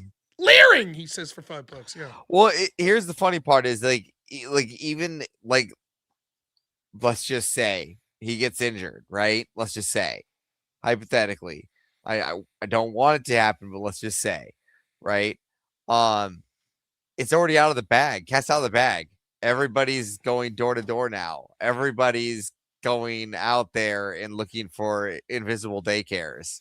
I mean, I don't know what to say other than you have to expect that this is likely to be the case, right? Now, listen, I don't necessarily, if I owned a business, I wouldn't want people just popping in while my kids are there. But I would certainly have a front that is open, a place where you can come in and talk to employees there and inquire about enrolling your children, etc. You know, in particular, like the house I used to do that was home health care, it was one individual that was in the home. And we didn't just let anyone in, but you could walk into our corporate office at any time, you know, during working hours. And that's the way it has to be, right? And so, you know, the idea, of course, people are going to be checking in on it, as they should. We've been shown how corrupt the whole shit is. So, all right. Well, here we are. How we did tonight? Look at that shit. 235%, almost 250%. We're close. Not too shabby. So, Everest, once more, thank you, and thank you to my editor, Black Elk. Once more, we'll see if some prick pays another $50 to keep me here or not. But no, I appreciate it, Everest. So I'll see you guys tomorrow for Normal America. Should be there. All right. My editor, Black Elk, who I didn't even know. I saw people commenting on it, but did you see the my goodness, the thumbnail he put up of me in a hijab? Very good. Very good. All of my mods, Are We Not Men? Especially thank you for the awesome song. Our friend Naughty Germ. EOD, thank you. Zen's Forehead. Achilles, thank you guys. Thank you all. You guys are the best. Thank you to everyone who donated tonight. Thank you so much to everyone who chatted, everyone who liked, and everyone who just watched. I appreciate you all. Should be back around noon tomorrow. I can't guarantee it. It's my wife's birthday. We'll see. Who knows the shenanigans that I may get into, like going to see the SpongeBob movie with my wife and son, which was the plan today, but we got snowed out, so who knows. We're going to be raiding over to Speakeasy, so please enjoy that. Thank you for the kind birthday wishes for my wife. I'm sure she'd appreciate it. Hopefully she's in bed. It's almost 3. But I'll let her know that you all said happy birthday. So thank you guys so much. It means a lot. Please take a moment to remember, as we're entering the new year, the assassination of Charlie Kirk, how much he meant to the conservative movement, and how the left's faced almost no consequences for their absolute mocking of him and his wife after he was assassinated. And understand what the stakes are in these political battles that we're fighting. God bless Charlie and God bless his wife. Please say a prayer for them. Think about them just for a minute here during the outro. Thank you so much, everyone. I should hopefully see you around noon tomorrow time. As always, have a good one. Only in America is it possible to say, you know what, I don't like the way the country is going, and to do something about it. Take that risk. Take that leap of faith. Stay involved. Trust God and act obediently. Romans 12:2 verse. That God will use all things for good for those who love him. It's bigger than you. I want you to remember that. It is bigger than you. It's bigger than me. You are here to make somebody else's life better, the pursuit of liberty and freedom. You know what gives me strength?